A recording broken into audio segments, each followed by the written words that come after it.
Liquids turn to ban.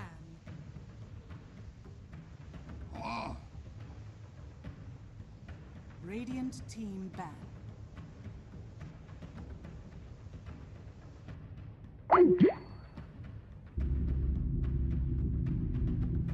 Liquids turn to ban.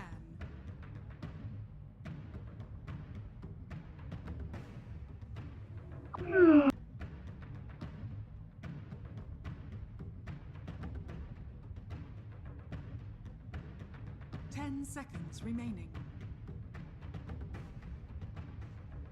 5 seconds remaining.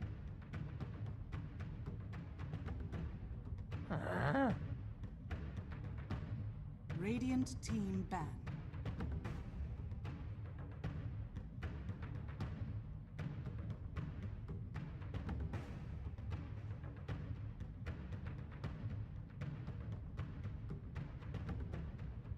Ten seconds remaining. 5 seconds remaining. Liquids. Monkey King. Radiant team pick.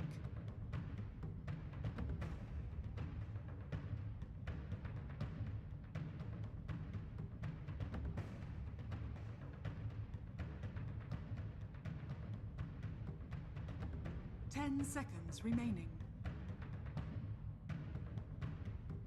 5 seconds remaining. Beastmaster. Radiant team pick.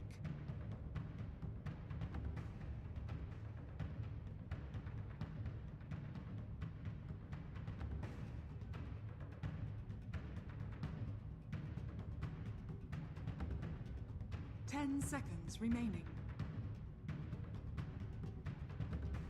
5 seconds remaining. Reserve time.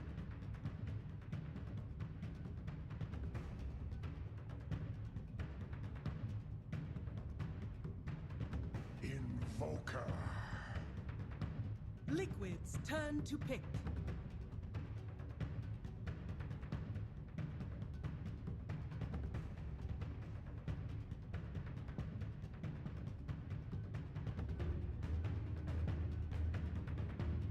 Ten seconds remaining. 5 seconds remaining. Templar Assassin. Radiant team ban.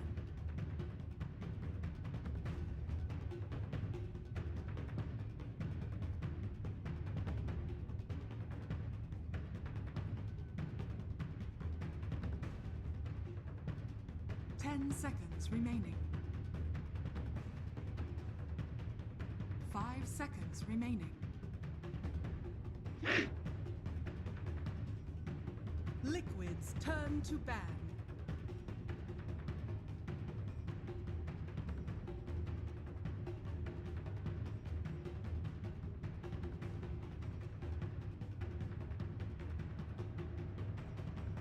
Ten seconds remaining. 5 seconds remaining.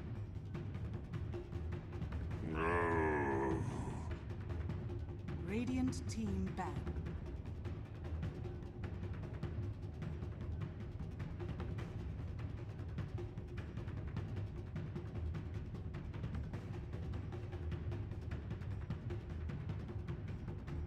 Ten seconds remaining. 5 seconds remaining.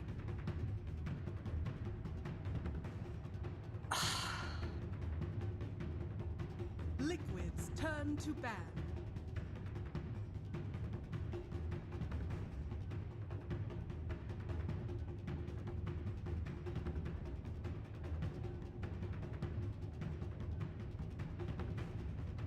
Ten seconds remaining.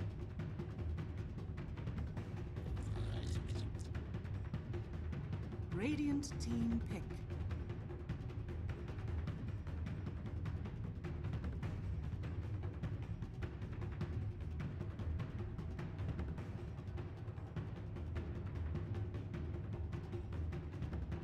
10 seconds remaining.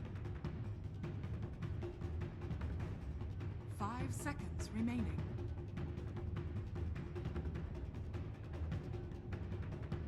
Reserve time.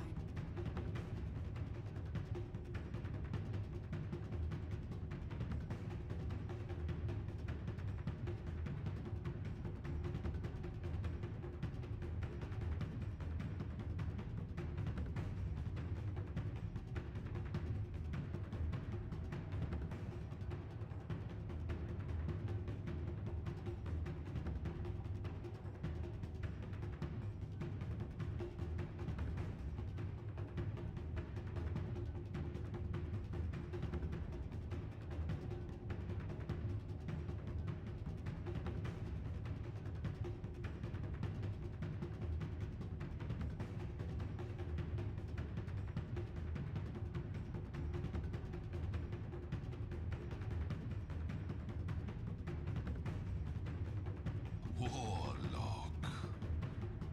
Liquid's turn to pick.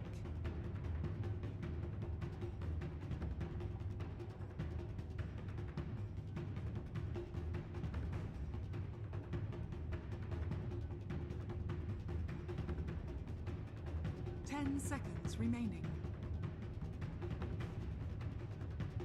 5 seconds remaining. Winter Wyvern. Radiant team pick.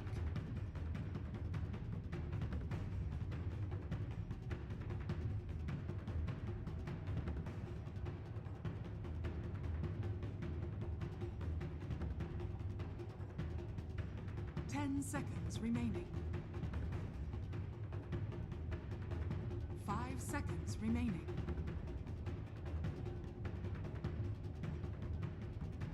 Reserve time.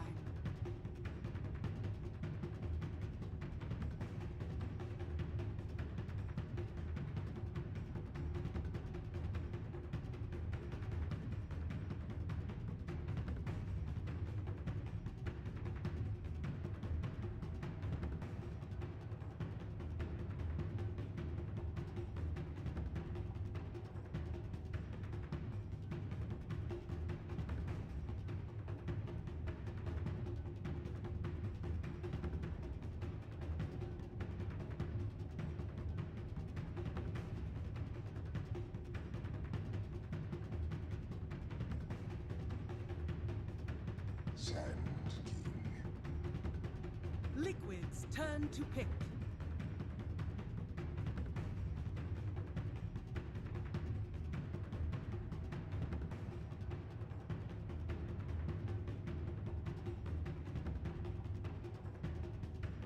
Ten seconds remaining. 5 seconds remaining. Reserve time.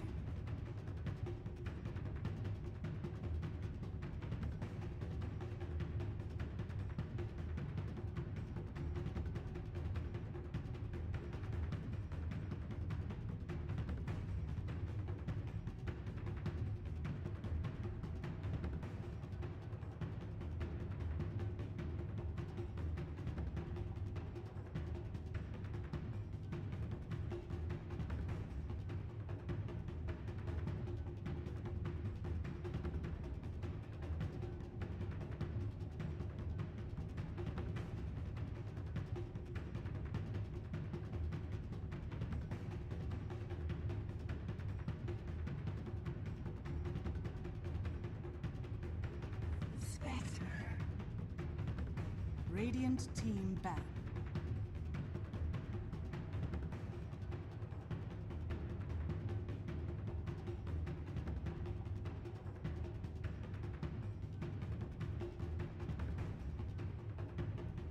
Ten seconds remaining. 5 seconds remaining.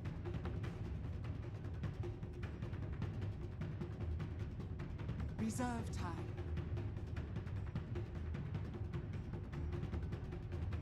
10 seconds remaining. 5 seconds remaining. Ah! turn to ban.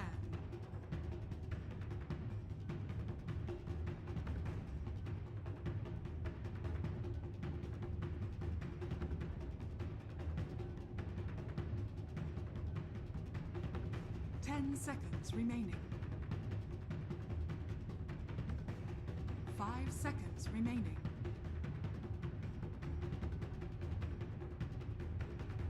Reserve time.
Ten seconds remaining. Liquid's turn to pick.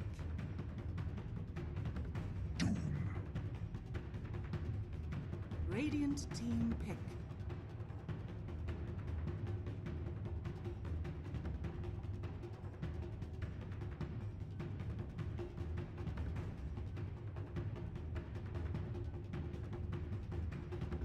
Ten seconds remaining.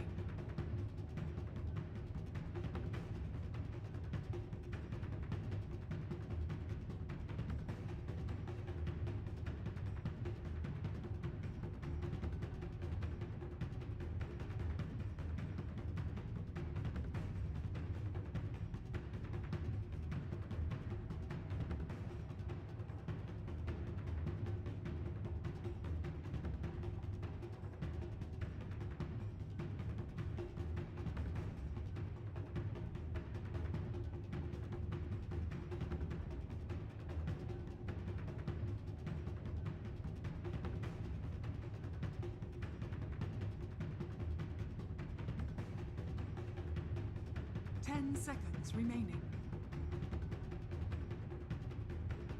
5 seconds remaining.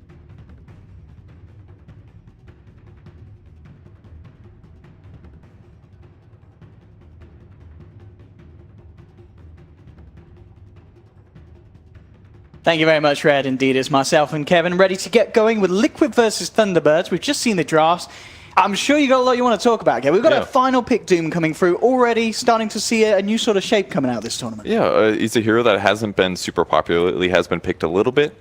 People thought that Doom was kind of killed with the Tranquil Boots nerf and no longer has armor, and that's kind of one of the things that Doom needs really bad in the early game. So we'll see what kind of ability goes. It's going to be exciting to see him offlane. Usually he's played like a roaming support, so this will definitely be a bit of a different game. Well, what do you think about the quick reaction at the end from Thunderbirds going in with the Wraith King? Do you think that was the plan all along? Did they see the Doom and that was like, oh, okay, we're definitely picking this as our safe? Yeah, it's definitely a reaction to the Doom pick. There's no way it isn't. Wraith King can work a lot of games, but he also has a lot of issues. But being able to have a second ulti, which basically negates Doom being a useful skill, that's a really good upper hand to have for a team. So I think the Wraith King's a good pick here, and it also kind of just counters well. If he especially if he goes a little bit of minus armor, he'll be effective against Spectre. He'll be effective against the Doom as well. Absolutely. I mean, the team fight from Thunderbirds is potentially going to be incredibly destructive. Just having the Wraith King slow and then the follow through from an Invoker's combo or Sand King, Warlock, it's going to be an absolute mess, the 5v5. But of course, it's all going to be down to the lanes at the start, with Liquid picking up this Monkey King first. We saw the Beastmaster picked in response.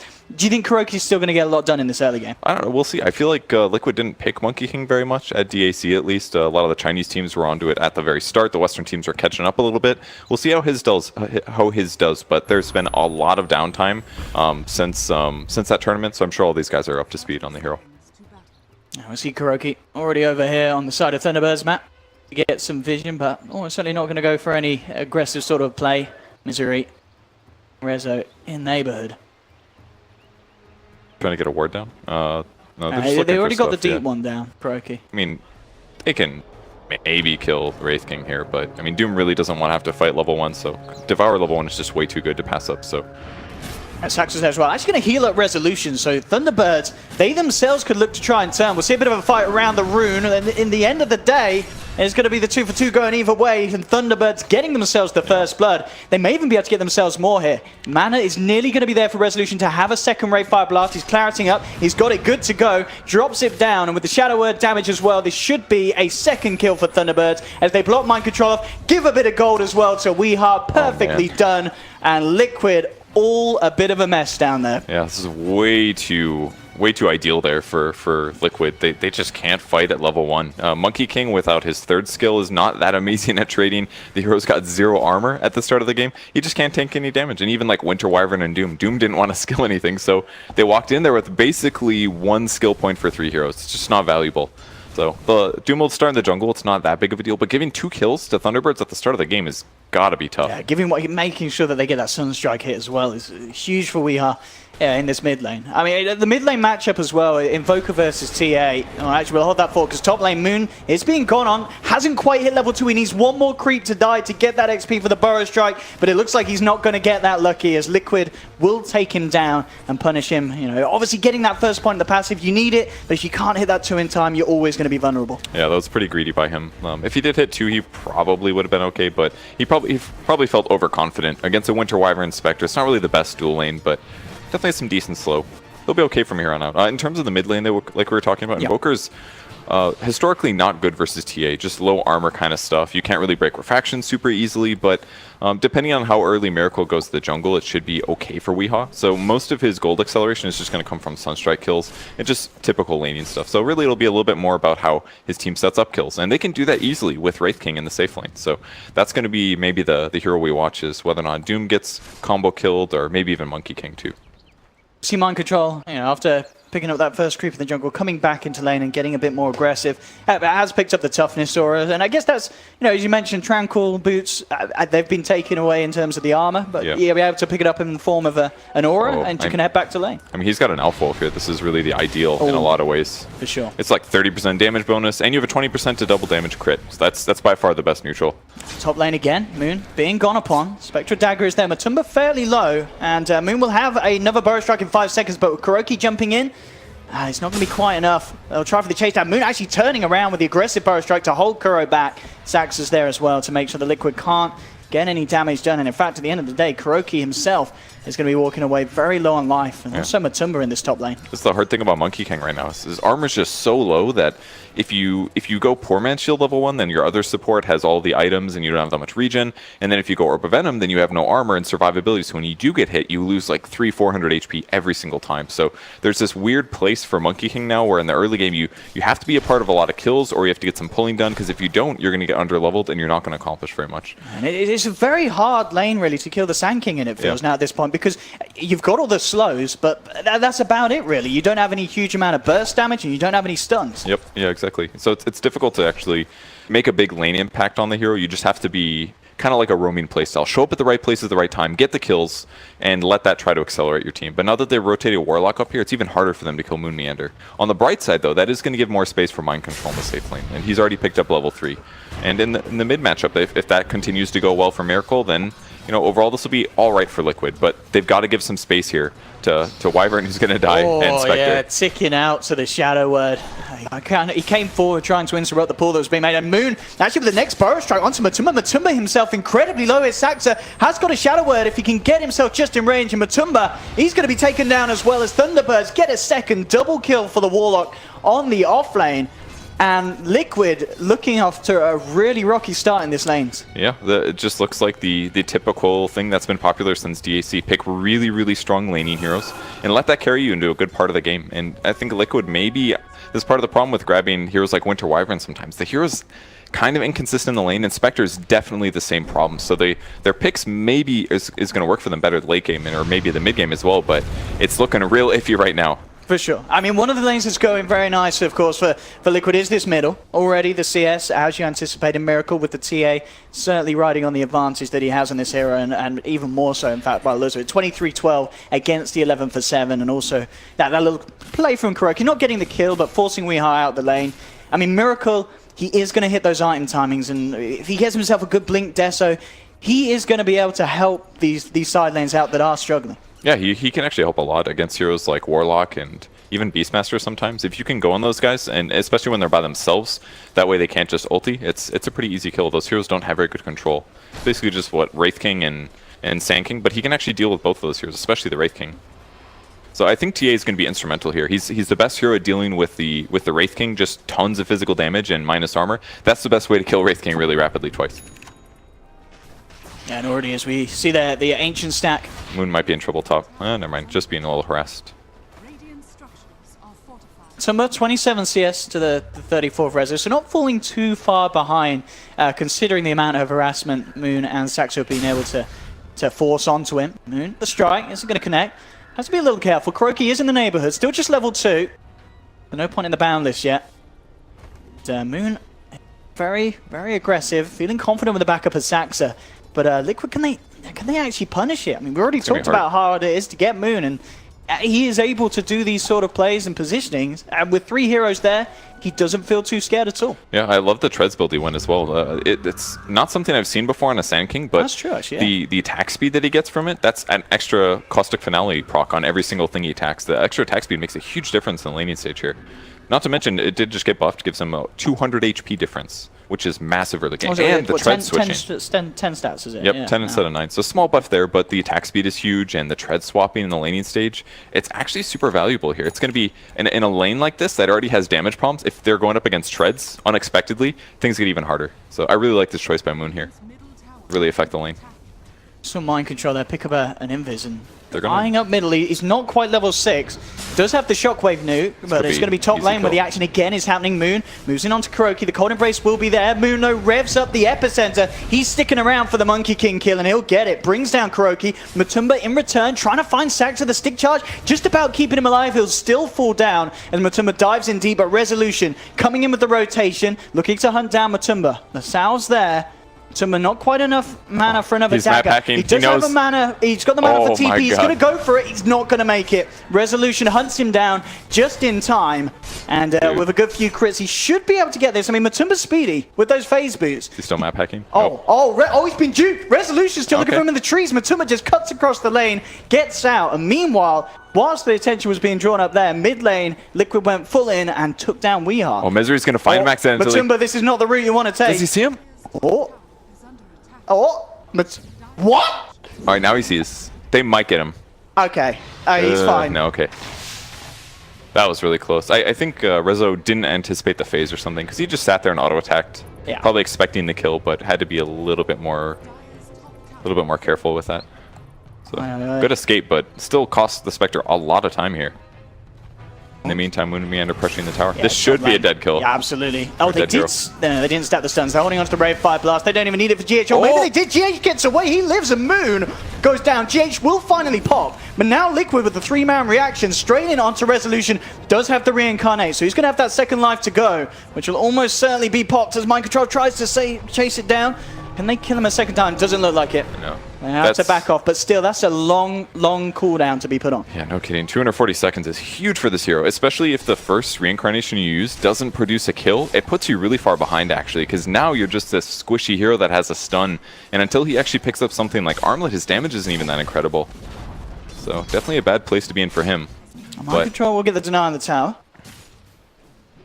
Losing the safe lane is so big, though, at this point. 8 minutes and your safe lane tower's gone. That's insane. Because now Spectre doesn't have a safe place to farm, and if he does sit in the lane here, it's really far for his allies to TP to a tower and support him. So this should give a huge advantage to Thunderbirds, especially with heroes like Beastmaster. They can just push out the lane, invade the jungle, and now they have an extra couple camps, and it's easier to gank the Spectre, who's still insanely far from Radiance. He literally has just got his basic items.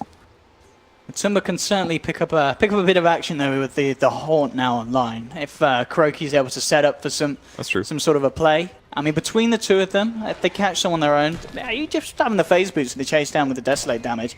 they can find someone. But it's always going to be risky, because we've seen already how both teams in this game are very quick to react and make sure that no one's left alone. But mid lane Miracle, he's fairly deep. Kuroki comes in with the Boundless to cancel the Epicenter charge up, and Matumba haunting in, as mentioned, able to be involved in 2 quick kills. The Roar will be there just to hold them back, but no follow-through from Thunderbirds to find anything in reaction, and that's brilliant. You know, Spectre that was suffering in lane suddenly turns up, gets involved in a good slice of action. Yeah, super good rotation there. 2 kills and a mid tower, that's insanely good.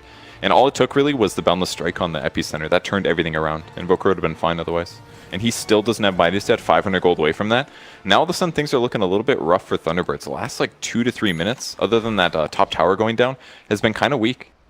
I mean, Wraith King did that early TP to the top lane. He didn't get a kill for that, and ditched the safe lane. On the bright side, Soxa hits a fast 6 and gets Arcane Boots, but I don't know if that'll cover for it fully. I mean, with that 6 online, do you think we can expect to see Thunderbirds very keen to go for a play? I mean, they're smoked up. They want to try and find something, and as you know, they want to do something big with this ult, and getting the tier 1 in return down mid would be perfect. Finding someone like Matumba would be even better. You know, the Haunt's not going to be there to help him escape. But can you get the jump? You've got no Epicenter It's really hard. this. And they don't have Aurora either for 20 seconds, which is fine. By the time the smoke ends, it'll be about up. So, but they didn't bring the Warlock with, and them starting fights is a little difficult right now. Because if they go on the wrong heroes, it's just not going to work. Because if it's Doombringer and he turns on his Scorched Earth or something like that, it's going to be a tough kill. Picks up the Cloak Aura, surprisingly.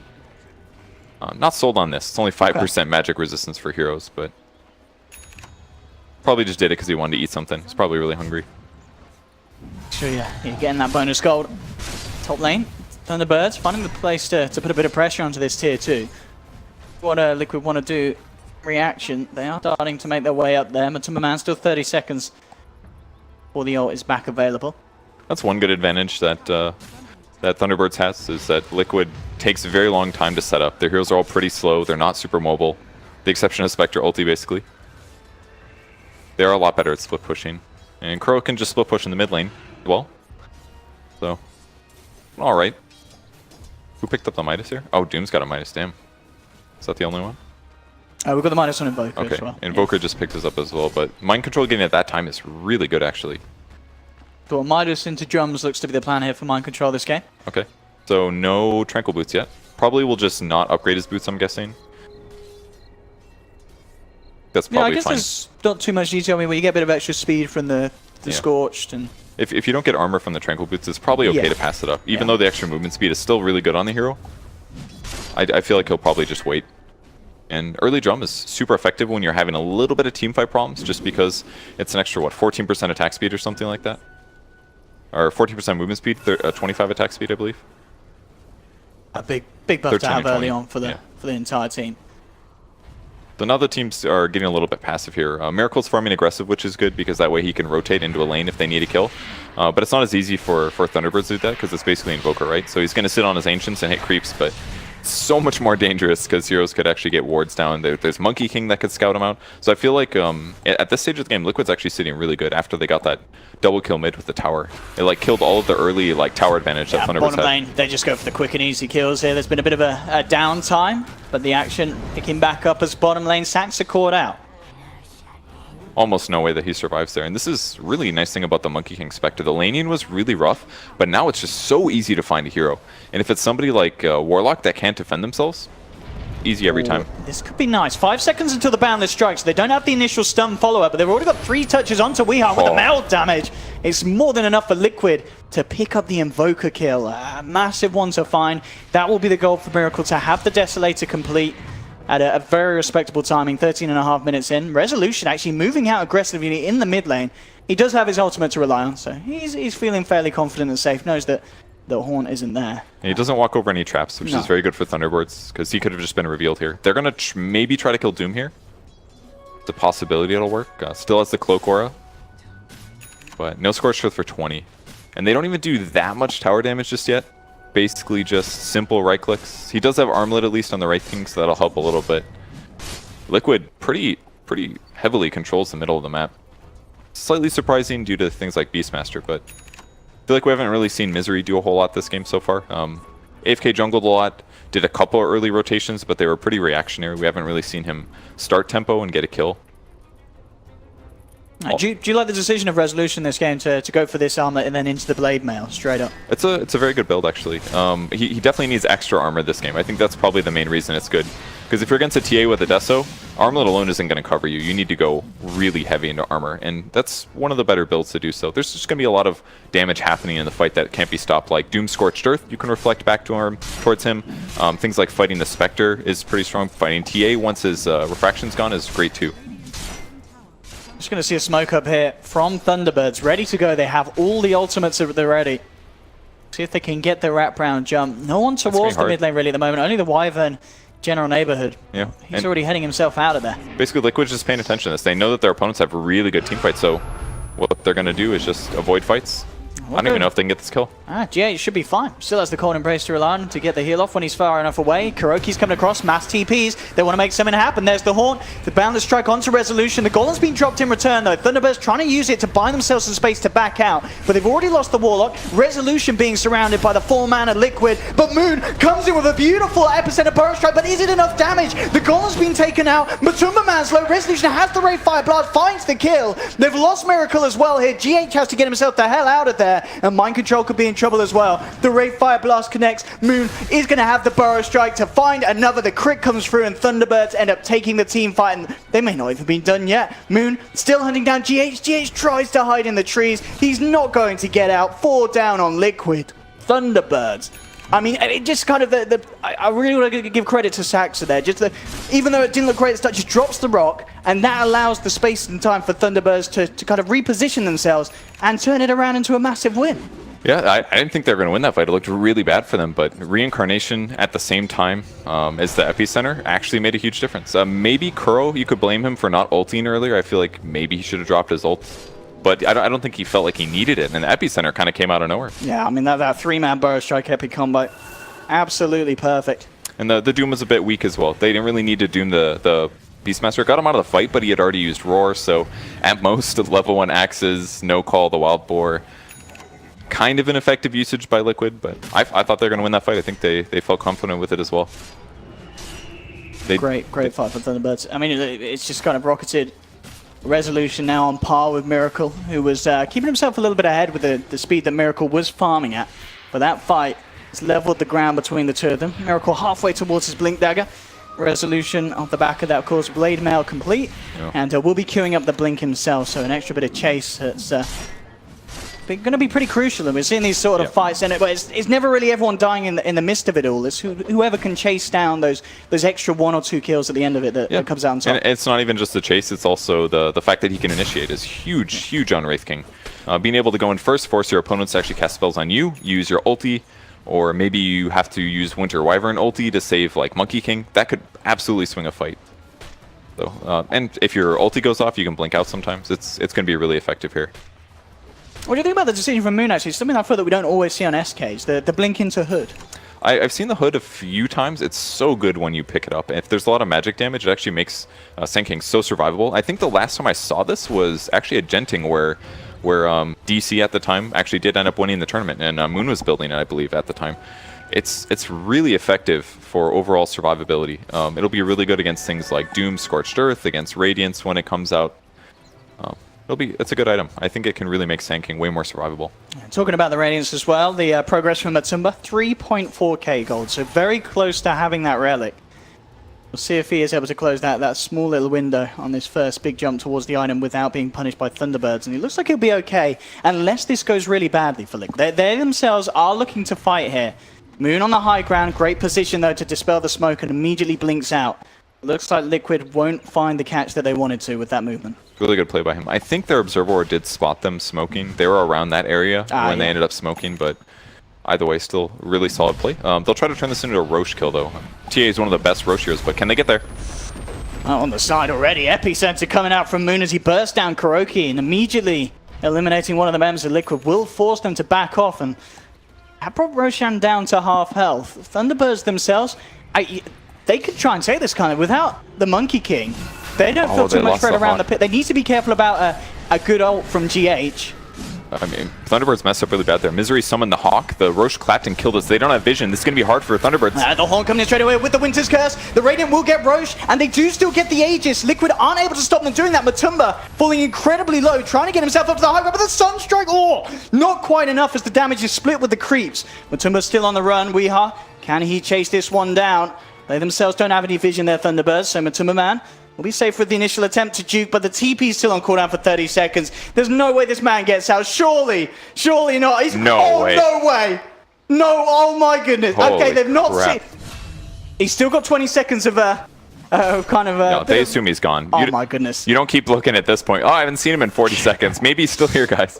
Maybe you would own. I'm not sure if they would. He's getting out. I think he is going to get out. I mean, he did lose a lot of farm time here, but the fact that he didn't For die sure, was and helpful. it still was not great, of course, for Liquid. At all. I thought that Liquid was going to take that fight pretty well, considering that they had Thunderbirds had no vision, but it worked out. The Rock came down at the perfect time. They were able to get Roche kill and Aegis still.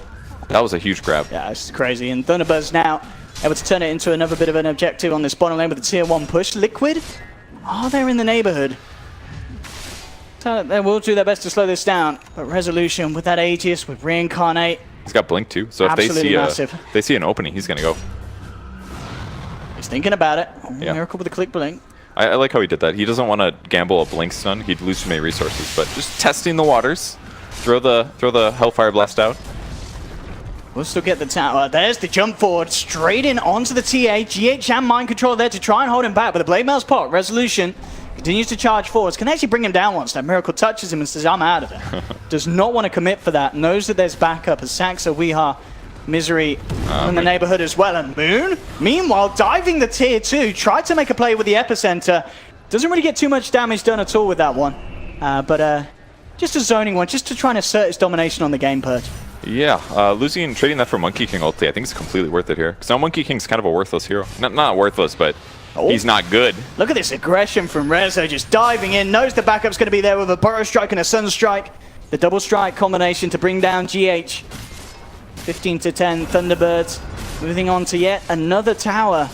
Matsuma Man, how's it going for him? He's doing his best one now. He knows that he can't turn up to the fight. He's trying to get that Radiance finish. He has got it. Haunts there as well.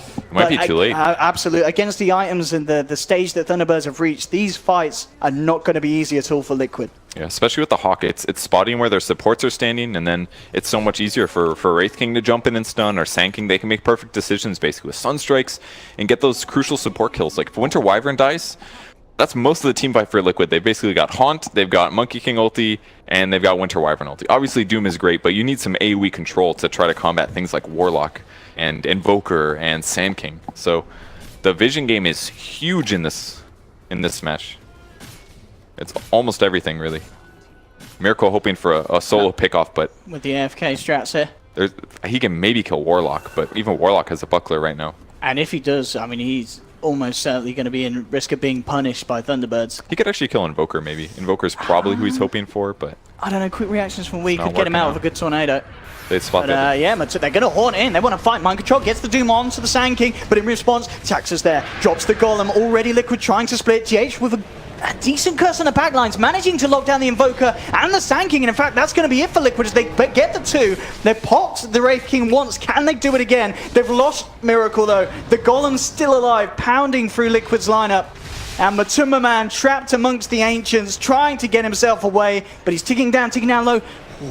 Does actually manage to survive. Resolution tries to hunt him down with a blink forward, but it's going to be off the point. And on the back lines, they were able to take down Misery as well. Resolution ready to come back in. He's going to try and go for the full-man cleanup. Oh my goodness, that crit! They said Doom had a lot of health. Not anymore. That one shot from Resolution bringing Mind Control straight out of the game. He even skipped the, he got the health perk as well. 275 health is kind of hard to pass up, and it doesn't quite pay off there, but... Reza, I mean, he's got no way to break this tree. Okay, well, Moon has the Burrow Strike. They still don't have any vision to get this Monkey King. He's got force. He could force here. Oh, he needs to break the trees. Oh, I didn't break the right ones. Just a little bit too late here. They know that they can't get the monkey. Oh, okay, well, if he comes down off the trees, they might... Oh, no, Kuroki just with the bait, but the Sunstrike's there. They've got him this time. Thunderbirds able to outplay Kuro at the end of the day. And the pressure's on. Wraith King's looking really good this match. He actually does counter a lot of the Liquid heroes, and You're seeing it in that last fight, just does a lot of right-click damage, is very hard to kill, survivable, and it's not going to stop. Misery with the roar onto Matumba. Matumba does have backup, and this is right by the shrine. So Liquid straining with the reaction, but Moon on the back of it all with the Epi straight onto GH. Sunstrike setups there. As they'll take the Wyvern out the fight. Mind Control just being pulled apart from his team. Moon may go down, but Mind Control, can he survive? Cold Snaps there is the Wraith Fire Blast. Double kill for Weehaw. And again, another trade where Thunderbirds are coming out on top in terms of numbers. Yeah, all the cores on Thunderbirds keep getting more and more farm here. That's the big thing. They're not dying in the fights. So Weehaw's going to eventually get to something like a BKB or an armor item. Or it looks like he's going to go Lincoln's Blink BKB. He's got it all planned out.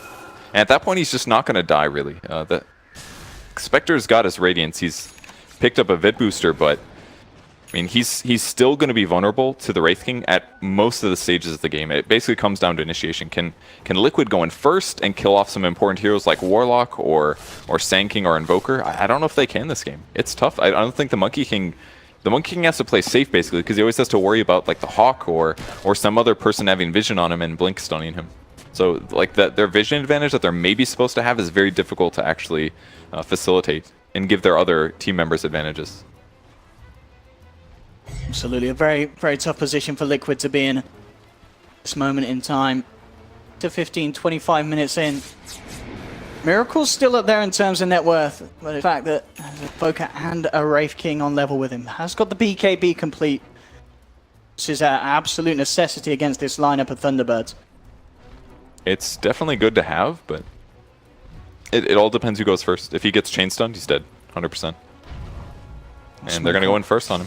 Let's see what they can find here. Resolute. Ooh, quickly though, as the blink outs there from Miracle. There'll be a haunt from Matumba. Matumba's actually gone right into the midst of it all. Mind Control jumps in with the Doom. Very nice. Make sure there's no chaotic offering this fight. The Winter's Curse is there to control the Wraith King. Kuroki's looking to Moon on the sidelines. Miracle's chasing down Wii. They've brought down the Invoker. They've taken Wraith King down once. They may be able to do it again. He'll jump forward. He's looking for the crown to GH. He isn't going to be able to find it here. They surround him. Resolution almost certainly going to go down a second time here. And Liquid doing it there. And you've got to give hats off to Mind Control, getting in with that Doom without the chaotic offering, which has pretty much been the key component in the last few fights. They couldn't quite do it, and they may not be done yet. Kuroki looking to Moon. It's going to get out the courier though, just sitting there left it with the AC completion recipe and the armor. Oh my goodness, and there's no AC now for 3 minutes. What's happening? Thunderbirds have just a swing around. Yeah, they didn't expect that fight to go like that, but if you try to initiate to stun a Templar Assassin with a Blink Wraith King stun, it's just not going to work. It had to be Sand King going in first, and that was the crucial mistake there for Thunderbirds. If Sand King initiates first and they fall up, they win that fight. But instead it was them retreating, getting doomed, and then everything going badly. Goodness, Moon. Trying to slow down this push here with the Burrow Strike. Tier 3 already down to half health, and Liquid certainly going to be riding on a newfound bit of confidence after that bit of play. Miracle suddenly 2k ahead at the relevant cause on Thunderbird's side, as he will look to build into the Bloodthorn as his next time to have that extra bit of lockdown and damage. And as we're seeing, these silences, these Dooms are just huge against these heroes that rely on getting the ultimates off in these team fights. And they're building the right items. And there's a lot of survivability things. Soxa picking up the Buckler still on a Buckler. Someday he'll build a mech, but he is definitely the hero to Doom, though, especially with a mech. Absolutely. But he will be protected against silences later in the game, at least. He'll have that going for him, but they've got to have the good initiation. It's all about that this game.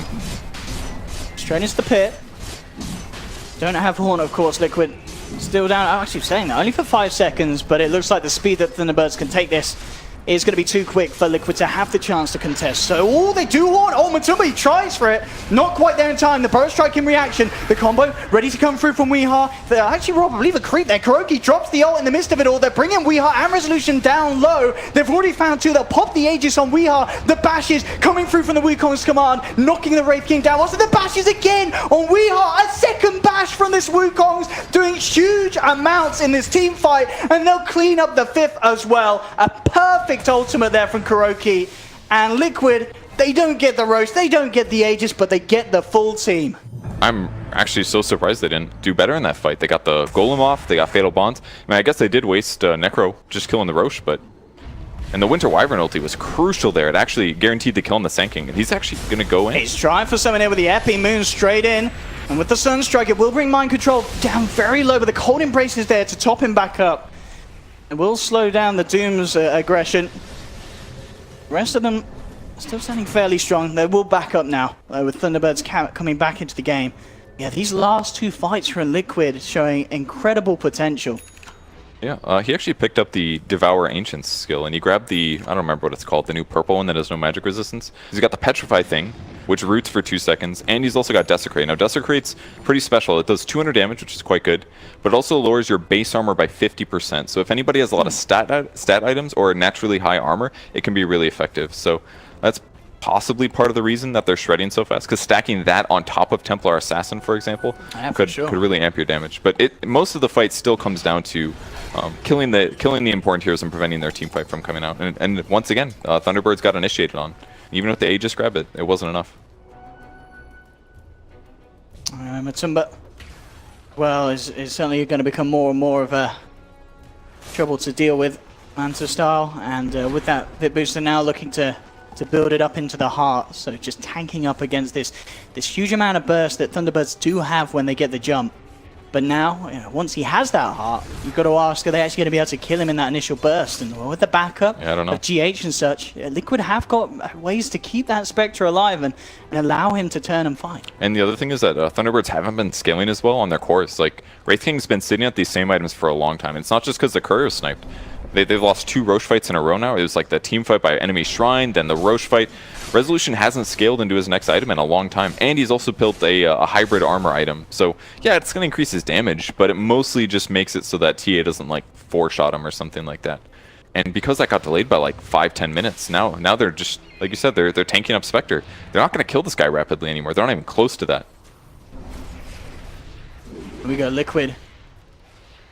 We've seen them win the fights outside of the base. The high ground siege becomes the next big test. And looking at both lineups, really, for neither side is it necessarily going to be easy. Lots of ways to fight from the high ground. Both teams this game.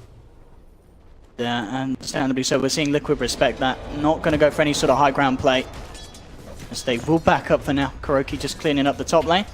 It's too dangerous, and they're safe to do this anyways. Just send Matumba Man far away from where they know Thunderbirds is, and he can always haunt in. It's pretty straightforward. He continues getting farm. Grow can split push the other lanes that are being pressured in just because Monkey King's so able to get around rapidly. It's looking pretty darn good for Liquid right now. Mind Control changing up his creep, picks up the Granite Aura. 15% extra HP for him and his team. Look at his items right now. His HP items are Drum and BKB, and he's got 3k HP. This is actually insane. And he's obviously got the HP perk, but this is a really cool build. I really do like that health perk. It just got buffed so many times. 275 health on a regen-based hero like Doom. That's pretty incredible. Yeah, I mean, 20. If he hits that 25, I imagine you take the 48 H regen. Infernal Blade damage is hella good, especially against a hero like Wraith King, but kind of hard to say. We'll see what he does. Yeah, it's going to be interesting. I mean, this game at the moment, 32 minutes, it could end up going on. We could see some of these 25s come out.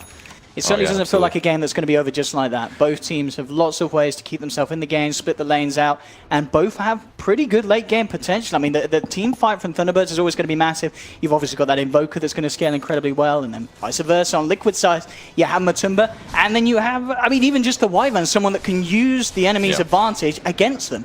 That's huge against Beastmaster as well. Especially if you grab somebody that isn't like Wraith King.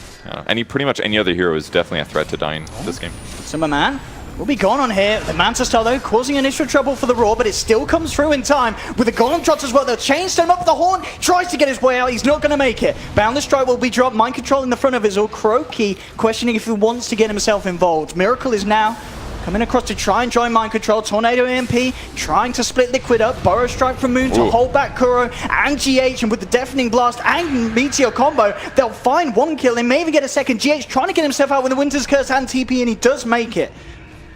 Neat little play from himself, but overall, Liquid getting punished heavily there as they were just split up. Matumba Man being caught out and changed in like that at the start was a perfect way for T-Birds to jump in. Yeah, I didn't really see the framing at the start of the fight, but I'm confused that Matumba Man was there. Like, he's the guy that's supposed to react to the fight with a haunt, but instead it was him getting gone on. Maybe feeling too comfortable with his HP levels. I mean, they definitely blew a lot on him. It took like a Hellfire Blast into Aurora, into a Golem, but against a Spectre, the tankiest guy when he's by himself, that you do that every time. Oh, it's actually going to buy back as well. They really don't want to lose a set of racks. They want to make sure that they keep control of their base, but costing him the buyback, it is going to prolong that heart. Yeah. No, what's special about that is it wasn't just the base, it was about that shrines right there that they protected. Because if that tier 3 tower falls, they can clear the shrines, and then again the vision game changes again.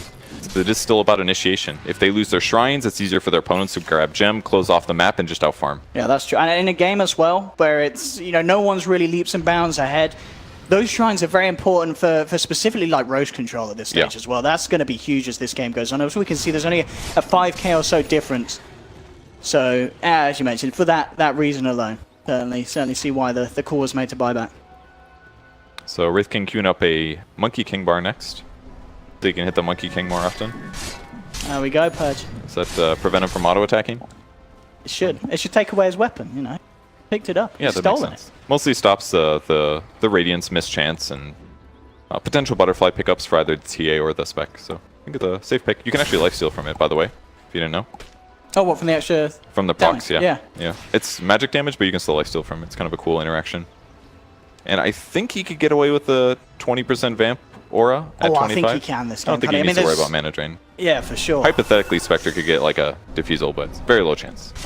So. I mean, that could be the play, couldn't it? Wait until the rating hits 25, gets the lifesteal, and then hit him with a 70-minute Diffusal Blade pickup.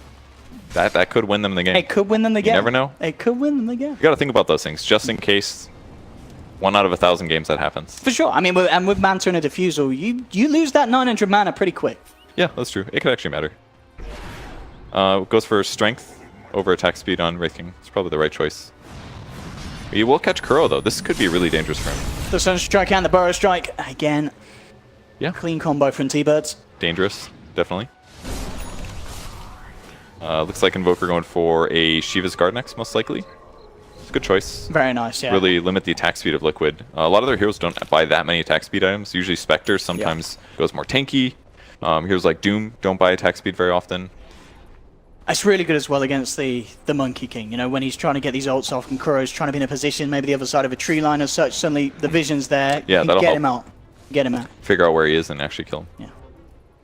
They think they see the Spectre. It's pretty obvious it's an illusion now. Nobody would stand. I don't think he'd go on mind control.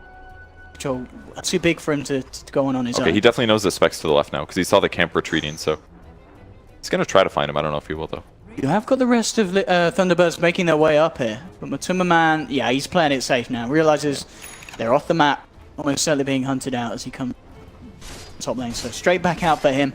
And I imagine we'll see Matuma playing a little safer after that. A bit of a debacle around that Ancients of Radiant.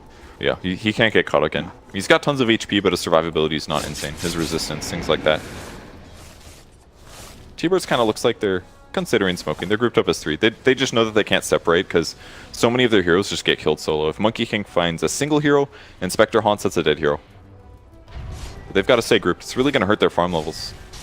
Whereas Liquid feels like they can be more mobile. They've got more Blink Daggers. And they've got Monkey King. So back up. I mean, in terms of teams taking it, as we've seen, both sides can struggle because of the AoE team fight that each opponent has. Both teams aware of the status of Roche.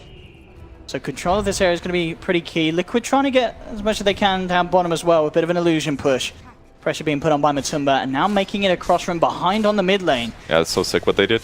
Miracle came mid, pushed the wave, which means T-Birds has to move over and push it, which lets them initiate. They're going to go straight in here with the Haunt. Matumba, and yeah, looking for the backliners, making sure that there's no chaotic offering for this team fight with the Doom dropped as well. They'll take down Saxa. Resolution now being focused, has been split up from the team. Weeha comes in with the Tornado and EMP to try and hold them back. Kuroki has managed to get the Wukong's command off in the high ground, so they'll bring down the Wraith King once, and they'll go for a second time. Boundless Strike immediately there. The damage from Miracle coming through with the Bloodthorn finds a second, and now Misery's in trouble as well. Matumba, he's out of mana, but he's there with the chase down. They've got the trap slow. Liquid find a third, only losing GH for that fight. Weeha Moon are still in the neighborhood. Trap slow until we holds back Kuro with the cold snap, but mind control straight in on his face. Looking for the chase down onto Invoker. Again, the boundless strike from KuroKy, slowing down We Are that little bit more. Did get the dust stop, but Moon's there with the Epi Burrow Strike to hold back KuroKy, but it's not enough damage. Miracle quick with the Bloodthorn, tries to go for the chase, but Moon's out with a blink, and the Sandstorm should be safe for now. The way they approached that fight start was amazing. Just push the lane, sit everybody to the right, and as soon as somebody comes to push it, they look for the back lane. And once they didn't want to go on the Wraith King, but they knew where he was standing, and because of where he was standing, they could make assumptions that their supports were on the back line. So that was insane play by Mind Control, because as soon as you doom the Warlock, the fight's won. Spectre just haunts, jumps in on the Warlock, and kills him. And if Warlock had buyback there, whole fight changes. But without buyback, Warlock's out no matter what. And that means that Liquid can actually pressure and take a fight well. And they definitely got advantage there. It wasn't insane. They didn't get Roche as well, but that was maybe the one good thing that Thunderbirds did, is they really delayed the fight.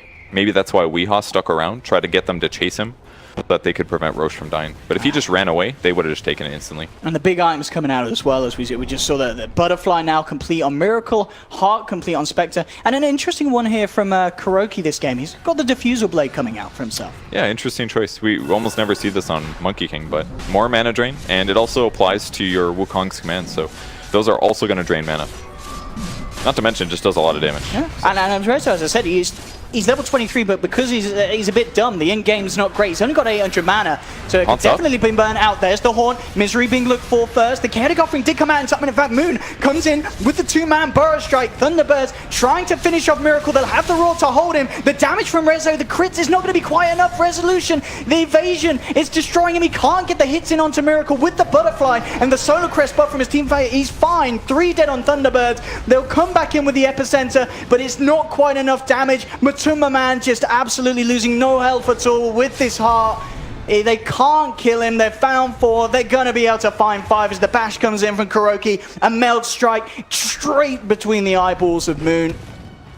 That was a really good fight for Liquid there. The Monkey King ultimate just controlled the fight so well. And even GH, I think, played amazing. He ultied a BKB hero. I think it was the Invoker on the backline. Didn't do much damage, but the important thing was that it really limited what Wraith King's initiation did. He landed his first stun. There was a little bit of follow-up, but it just guaranteed that it was just Wraith King slapping away all fight. And almost every time he got somebody sort of low, it was just Cold Embrace from GH to ensure that Wraith King didn't do enough. Absolutely. I'm kind of feeling like he went too defensive on his items here. The Armlet Blade Mail was fine, but I think he maybe should have skipped AC and gone even something like Radiance, perhaps. I think that might have been the better move, just to guarantee that you standing there does a lot of damage. It's hard to say, though. I mean, for sure, the physical damage limitations of Thunderbirds are certainly showing at this stage. It's just Liquid have just seemed to scale a lot better. They did suffer early on, but at this stage, just the farm that they have and the way that they're executing these team fights just seems to be a step ahead of Thunderbirds. And Thunderbirds, even when they get their ultimates off, it's not quite enough, and then you kind of ask yourself, well, what is going to be enough? Maybe it is Wraith King getting those items, but he needs a lot of time, and in that time, Thunderbirds are going to continue to just struggle to keep up with the pace that Liquid are farming. Realistically, it's still about the team fights. Like, items will definitely matter, but it's more likely the reason is because Thunderbirds have been losing fight after fight, and that's because Liquid have been having really good initiations. So maybe we can talk about the AC, but it's realistically, they shouldn't have lost fights. That's the bigger problem than what item he chose. So that's what they got to do. They got to take good fights. They can't get their Warlock doomed. The last 2 or 3 fights, they haven't gotten a rock out of the engagements. It's just always doomed, killed. Yeah, Lin Miracle. Have that DD. And Resolution actually going to jump down to the low ground, looking for the initiation. But again, Solar Crest is on Miracle. He just can't hit him. Miracle just walks it off. He's A-OK. The Haunt comes through, and Liquid, they're ready to rock and roll. Straight in onto the high ground. Miracle bursts down 1, takes down Misery, turns towards Resolution. They'll pop the Reincarnate. The BKB up, ready to look for more. Resolution will get the blink out. Being forced away from their tier 3. Liquid will force out in turn the Fortification. Definitely still ready to go aggressive. Not feeling too scared at all by the potential of Thunderbird's defense. First strike back to safety from Moon. The Rax in the mid lane, sure to be going down as Liquid looking to be borderline unstoppable at this point. They want to chase and fight this, but it's so hard against Solar Crest and Aegis on Spectre. Any engagement they go on has a low chance of actually succeeding. So now Thunderbirds is in a really bad spot. They're just not able to combo their disables well enough. Their cores aren't going to scale nearly as well. Wraith King's their carry, but he's not even the most reliable late game. So with offlane Sanking, who's going utility items, they're just going to run out of damage really soon. They have to have a good team fight now or very soon, or they're going to lose. If they find Matumba, that would be nice, but he does have friends around the corner.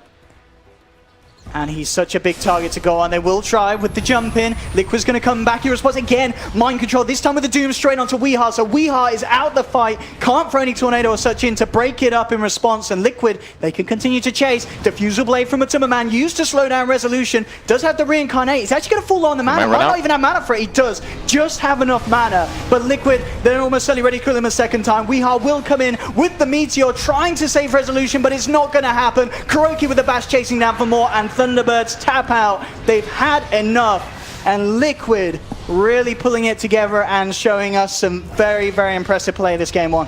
Yeah, I think Mind Control and GH especially really pulled together in the mid game fights. I think Mind Control played amazing all game, but kind of everybody really.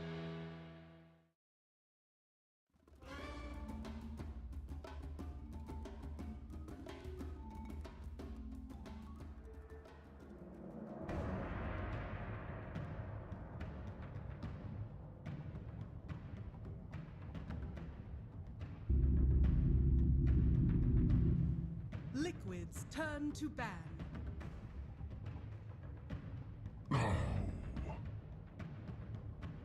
Dire team ban.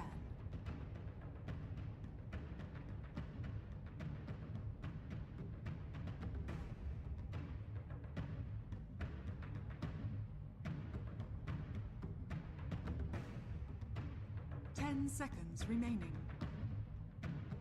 Liquid's turn to ban.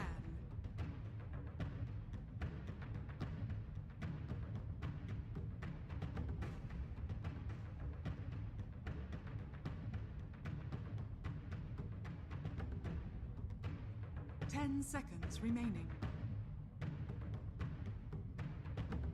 5 seconds remaining.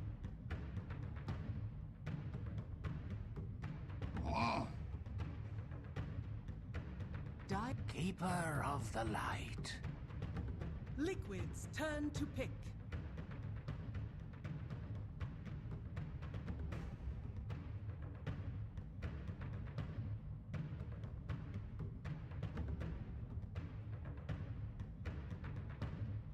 Ten seconds remaining. 5 seconds remaining. Reserve time.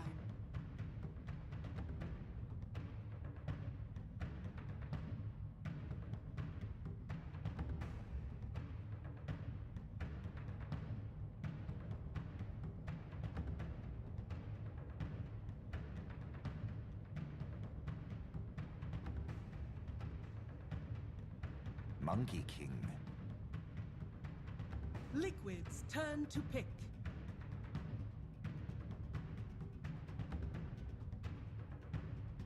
Night Stalker. Dire team pick.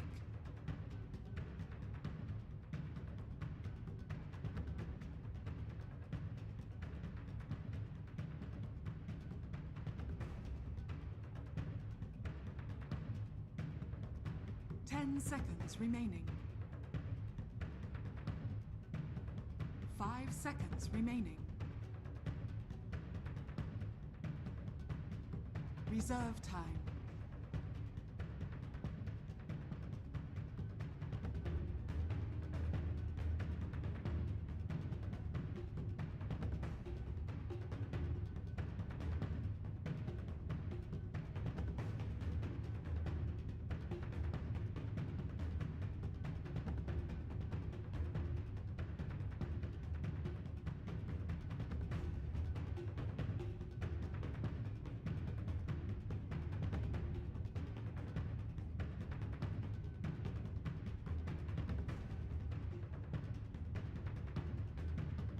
Sand King. Liquid's turn to ban.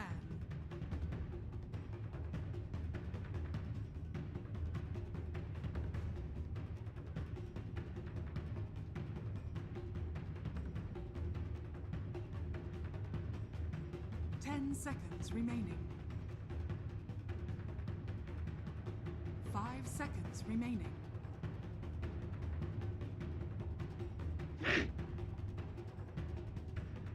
Dire team ban.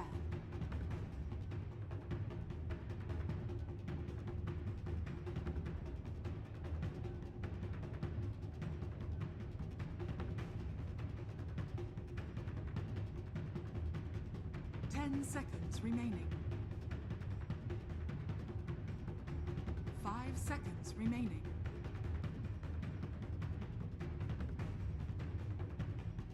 Reserve time. Liquids turn to ban.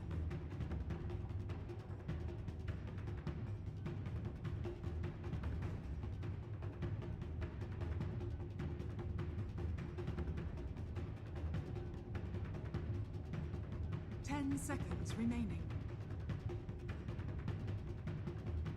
5 seconds remaining. Reserve time.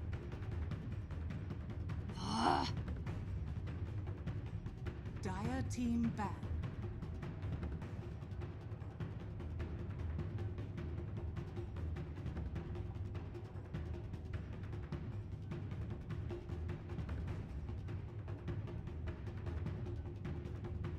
Seconds remaining.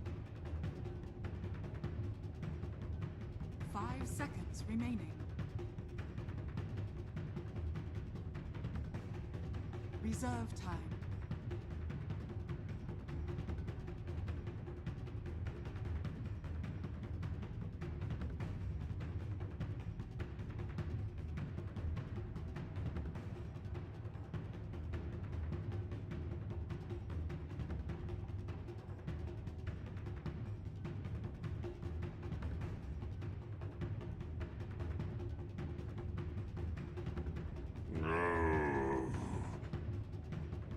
Crystal Maiden. Dire team pick.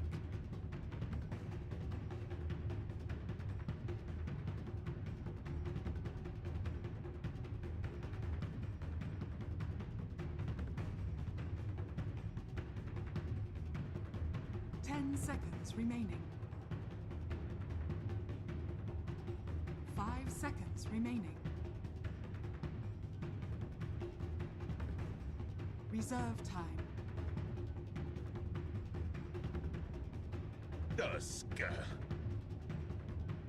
Liquids turn to pick.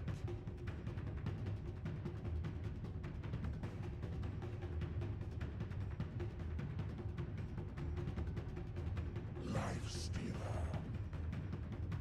Dire team pick.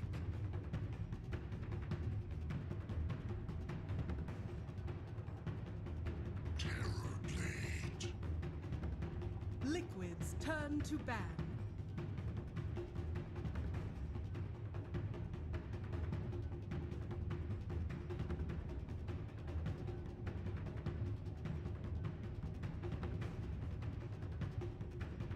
Seconds remaining. 5 seconds remaining. Reserve time.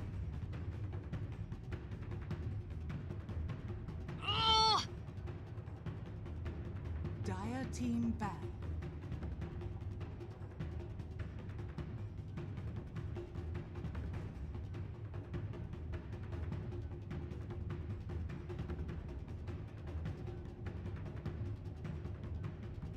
Seconds remaining.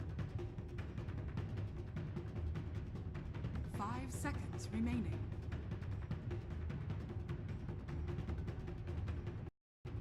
Reserve time.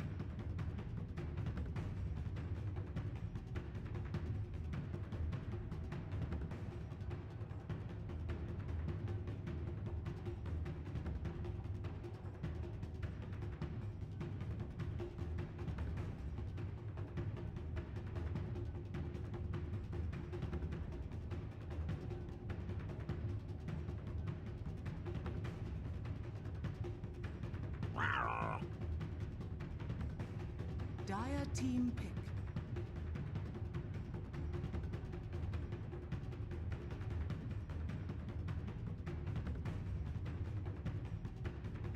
Bristleback! Liquids turn to pick.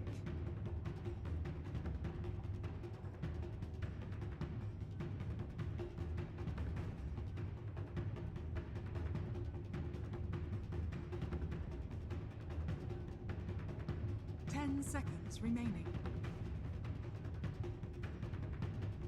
5 seconds remaining.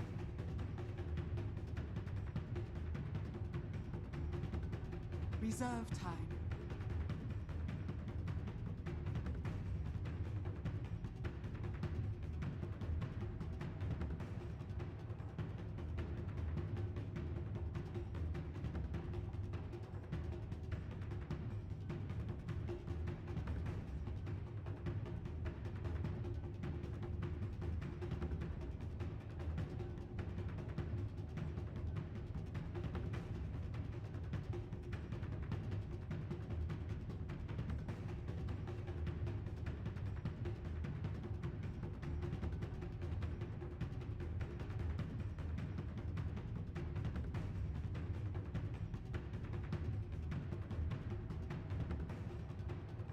Arc warning.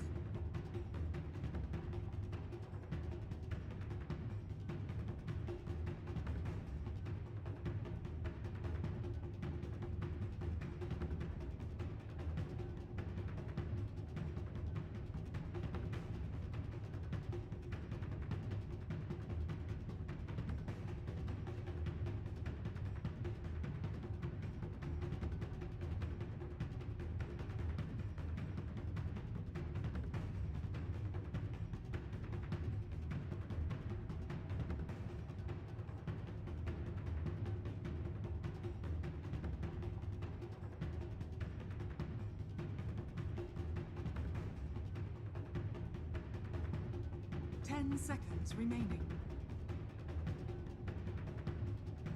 5 seconds remaining.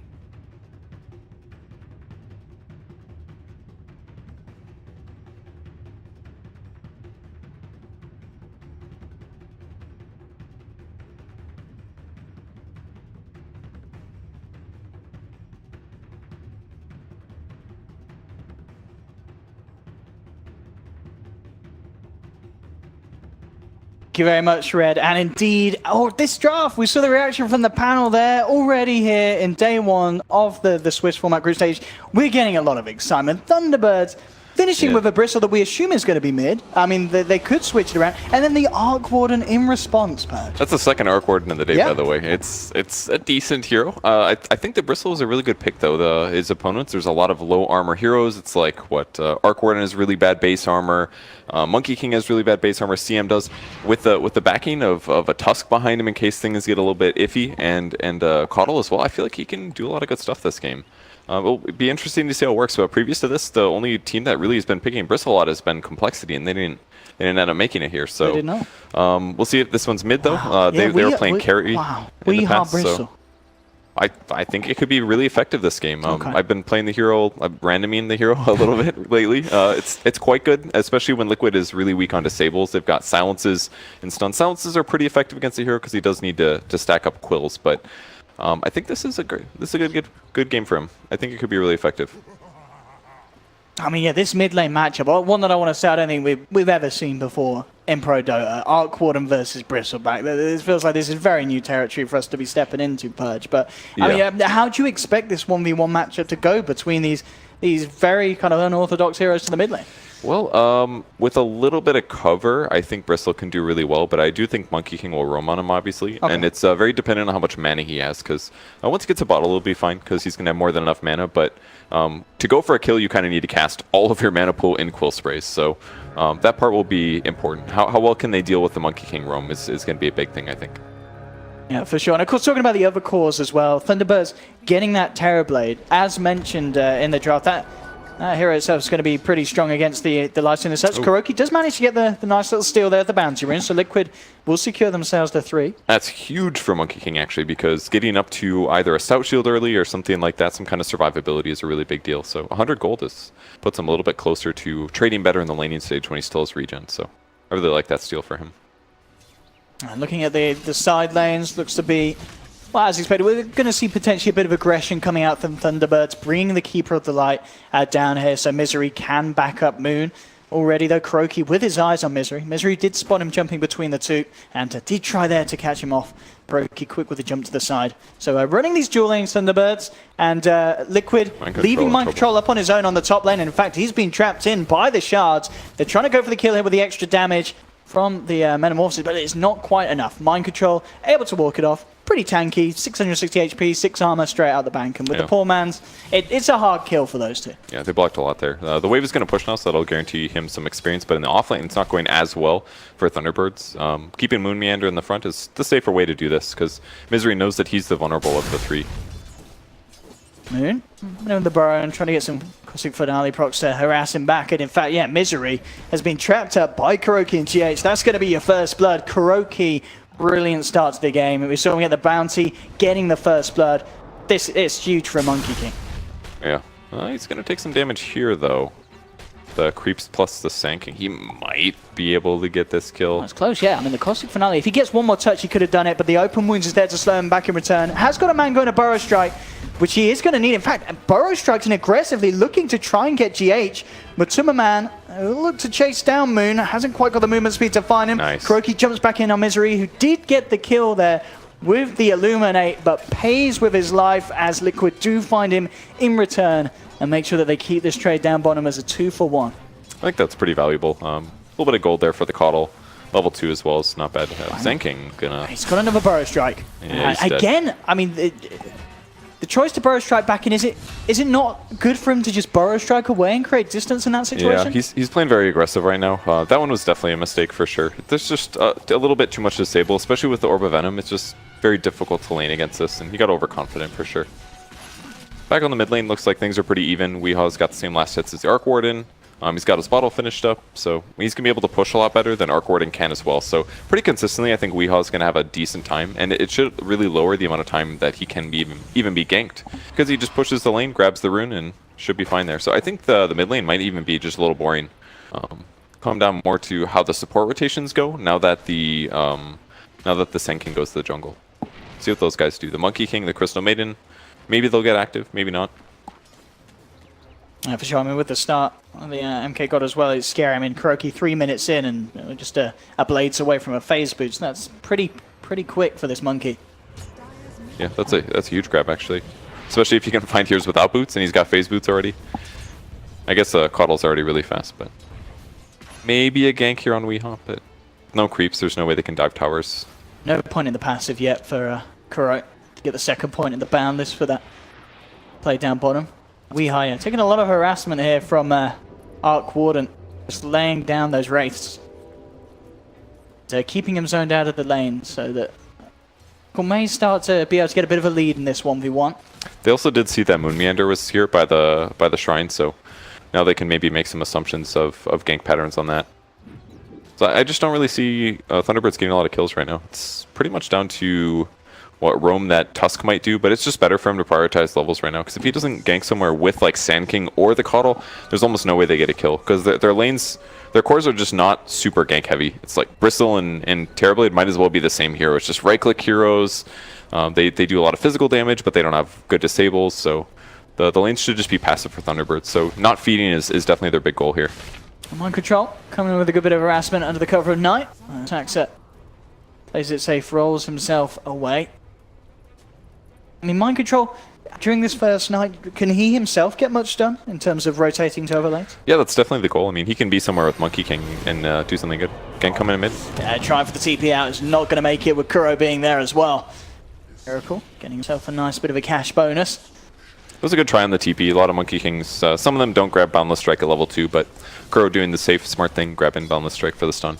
So that's the kill that they've been looking for, but I mean, it's only Misery's. Oh, it's actually his third death. I don't remember a second one, but yeah, he's really the guy that just can't die. But it's very difficult for him to actually play in the offlane here. Normally he sits on trees, blasts the wave out, his opponents won't see him coming, but against the Monkey King, he can't do this as safely. Like, even right now. GH is hunting for him, yeah. And Misery has been caught out again. This will almost certainly be the fourth death here from the Keeper of the Light. Mass TP's coming through, but with the Boundless, they'll find him once again. Saxa and Moon, see if they can get anything in response. Ice Shards are out. KingCharlie still in the safety of the trees. He hides up top. Moon trying to find him there. Cuts through one. going to get him initially. They're hunting. If they can get him, GH very deep as he himself as well hides in the tree line. Will be successful by the looks of it with the TP out. KingCharlie still has to be very careful how he jumps about here. Yeah, that was really smart how he did it. He saw Tusk cut the tree, or Moon Meander cut the tree, but he actually didn't jump. Because because a typical Monkey King player would just jump instantly when they see panic, one. yeah. But that actually reveals you a lot of cases, and it makes the tree move. So if he just stood still, then it was just Moon Meander moving on to the next spot. So Mind Control at this point has really not done that much in his lane, but he has gotten level 5, which is pretty solid here. Maybe kill Resolution, but go under tower. Yeah, that's a lot of armor on Reza. So the nice thing that Mind Control is doing is that he's just being a nuisance in lane, basically. Is that Rezo can't do everything that he wants to maximize his farm. He's still getting decent farm, though. I mean, he's still on par with the Lifestealer. I feel like it could be higher due to having illusions and things like that. Lifestealer's also been in some kills, so Lifestealer's definitely getting more right now. So I think Thunderbirds is in a bit of a vulnerable position right now. They're going to need to take some fights with things like Bristleback for this game to kind of come online, because they really don't have very much tempo to set. And the heroes that they do have to set some tempo and to get efficient plays is basically like Coddle, and he's just super countered in the off lane by the Monkey King. So they kind of put themselves into a bad spot with their opener, in my opinion. Or maybe it was just because their mid didn't make up that ground. So we'll see if it comes together better. I mean, remember last game, Liquid had a relatively rough laning stage, but once they started team fighting, it got really strong. And it'll be interesting how they plan to bring it together with running this mid lane Bristle. It's not a hero that's going to be able to jump and surprise you, but it's a hero that's going to be very strong to add to a push. Having him on the front line with his defensive capabilities once he has the Vanguard complete, and then just being backed up by Rezo on the Terrorblade, you've got the components for that very strong and hard to stop mid game push. Yeah, that's really where it comes down to. Or maybe a fight where the Liquid overextends and he's able to TP in right on top of them. That'd be really effective as well. So, but for now, they're gonna maybe try to pressure Resolution. They spot Misery at least. That's the guy they want to go on. Yeah, I think he's dead right now. Again, the easy kill for Liquid. They keep it alight. Nice balance as well to catch the TB off on the back of it. There will be a snowball as Thunderbirds trying to find something in return, looking towards GH. They'll get it. 1-for-1 trade will occur. Actually, like the Tusk pick against Monkey King could really work. I'm not sure if you snowball a Monkey King, does it destroy the trees before he gets stunned? I'm not quite sure, because it might do a good stun. At the least, though, the Frozen Sigil can be used to scout, which is really nice. You're going to catch him, yeah. A lot of potential. So at least they do get a response kill, though. That kind of stuff is really needed right now, especially if Misery's in the experience area. He's got to catch up in levels here. And if they can transition it into a tier 1 push, that would be great. But there's a lot of heroes from Liquid coming up for the defense. Thunderbirds, they are going to try and move forward. Boundless Strike onto Saxa. Gets the snowball off, in fact. The Void still on cooldown from Mind Control. Look for the chase down. Saxa trying to juke this one out, but KingCharlie up in the trees, giving that essential vision to allow Liquid to have that clean fight. Managed to find the Tusk. GH suffering a bit with the creeps here, but KingCharlie will be there to get them off. So this isn't going super well, but on the bright side, Weehaw's going to have a little bit of time to farm Ancients. He's going to have a 3-stack here and an Arcane Rune, so I don't know. It's not going the best for Thunderbirds, but definitely not out of the realm of winning yet. Although I would say Bristle's farm is actually quite low compared to what Miracle's got, but that's Arc Warden. Double Midas. It's pretty good stuff. And in some ways, Arc Warden may be one of the heroes that did get buffed with the Midas change, because it gives more gold but less experience. So that's maybe something that his hero can really benefit from. And the Timberman, with the help of KingCharlie again, getting some action on the safe lane as Moomiander's caught out. I mean, KingCharlie just making all the rotations, perfect rotation. 3-0-5 involved in all 8 kills before the 10-minute mark. This is textbook Monkey King play. Yeah, he's playing amazing, actually. He's using all his skills perfectly, too. Very difficult to make sure that you make everything happen perfectly on that hero, usually. You're going to try to kill the Mimic thing. Yeah, let's see as the backup from GH is or there, just the hero. trying to save Miracle, and it won't be good enough. Thunderbirds managing to take him down. In response, though, Matumbaman already charging forward. Moon, again, with these very aggressive bow strikes. Bow strike down to the low ground. Won't be punished for it, though, so Liquid do back off. But, crucial kills to get. We saw a good Midas timing. We know that Arc Warden's farm can get out of hand. And this is great for Thunderbirds as well. Space is given up top with the pressure that was put on mid in that kill. Resolution has the space to get some damage done to this tier 1. Yeah, that's very good movements for them. Arc Warden just didn't seem like the best pick in some ways. Like, I get that the hero has some value, but against a hero like Bristle, he has very bad control. Like, yeah, he can pick up a Shadow Blade and all, but if you're just walking next to an ally, his flux skill doesn't work, and Bristle's just going to chase him down, and this might just happen here again too. Oh, if they kill him again in quick succession, that's going to be brilliant for Thunderbird. Straight in onto Miracle with the nasal goo. The War's punch slow as well. He'll try and get himself to the field, but that's not going to save you against the magic damage. The Quill sprays as well as they rip through him and the illusion. Yeah, like Bristle just literally runs at him, and he can't do anything. He doesn't care about that field at all. Yeah, like it's going to be a while until Arc Warden feels survivable here. He needs like a Force Staff or a Shadow Blade or something, but he's always going to buy Midas first, and then you've got to wait for the Shadow Blade. I don't think those heroes match up very well. But I'm not surprised that Miracle does not have a lot of experience. Maybe Liquid didn't anticipate the Bristle mid or something, or they thought it would be okay, but that matchup does not work so hot. At least not until later. So that's the one lane that's not going so well for Liquid. It's definitely the Arc Warden now. Those 2 deaths in a row were big. The first one as well, his Midas was off cooldown, so definitely costing him a lot of gold. Yeah. Bottom lane, Moon trying to finish this tower off, but the Timmerman is there to start to force him back. KuroKy again ready to be in position, but doesn't get the stun off in time. Yeah, Moon with the immediate burrow strike into the Illuminate. It'll be Thunderbirds getting the first kill, and now Matumba with the rage still on cooldown could be in trouble. Immediate Infest to get that burst heal, but the chase down will be there with the slows, the stuns. Thunderbirds get a second. They'll get the tower. Again, Thunderbirds, after suffering early on from these Monkey King rotations, now reacting really nicely and getting Weehaw active across the map. Yeah, this is how they make the hero work really well. Just a simple rotation you walk over, but the big difference between Bristle and a typical mid hero is that he's insanely hard to kill. He basically just constantly slows you, and especially with the Coddle using Chakra Magic, it's a guaranteed super valuable use of that skill. So it makes Chakra Magic normally used just for mana. All of a sudden his Quill Sprays just stack insanely fast, and he can just win a whole team fight by himself in that way. Like, it's not like he goes all in casting Laguna Blade on one hero. He gets in that fight and he casts Quills until everybody dies and hits everybody. Interesting decision as well. I mean, a lot of the time it feels like on strength heroes with these mana regen talents, it's kind of laughed off, and normally the other is better. But it's totally understandable why we take that in this situation over the strength. Yeah, because of the aggression. Almost always Bristle, at least when I play the hero, I almost always get the mana talent. Yeah. The only time I don't is if I have a CM on my team, I think. And a Coddle, you might argue maybe it's worth it, but, you know, Coddle can't be everywhere. And the more you cast Quills, the more heroes die. That's the straightforward way to play Bristle here. You're not wrong there, Patch. Resolution. Dragon Lance complete.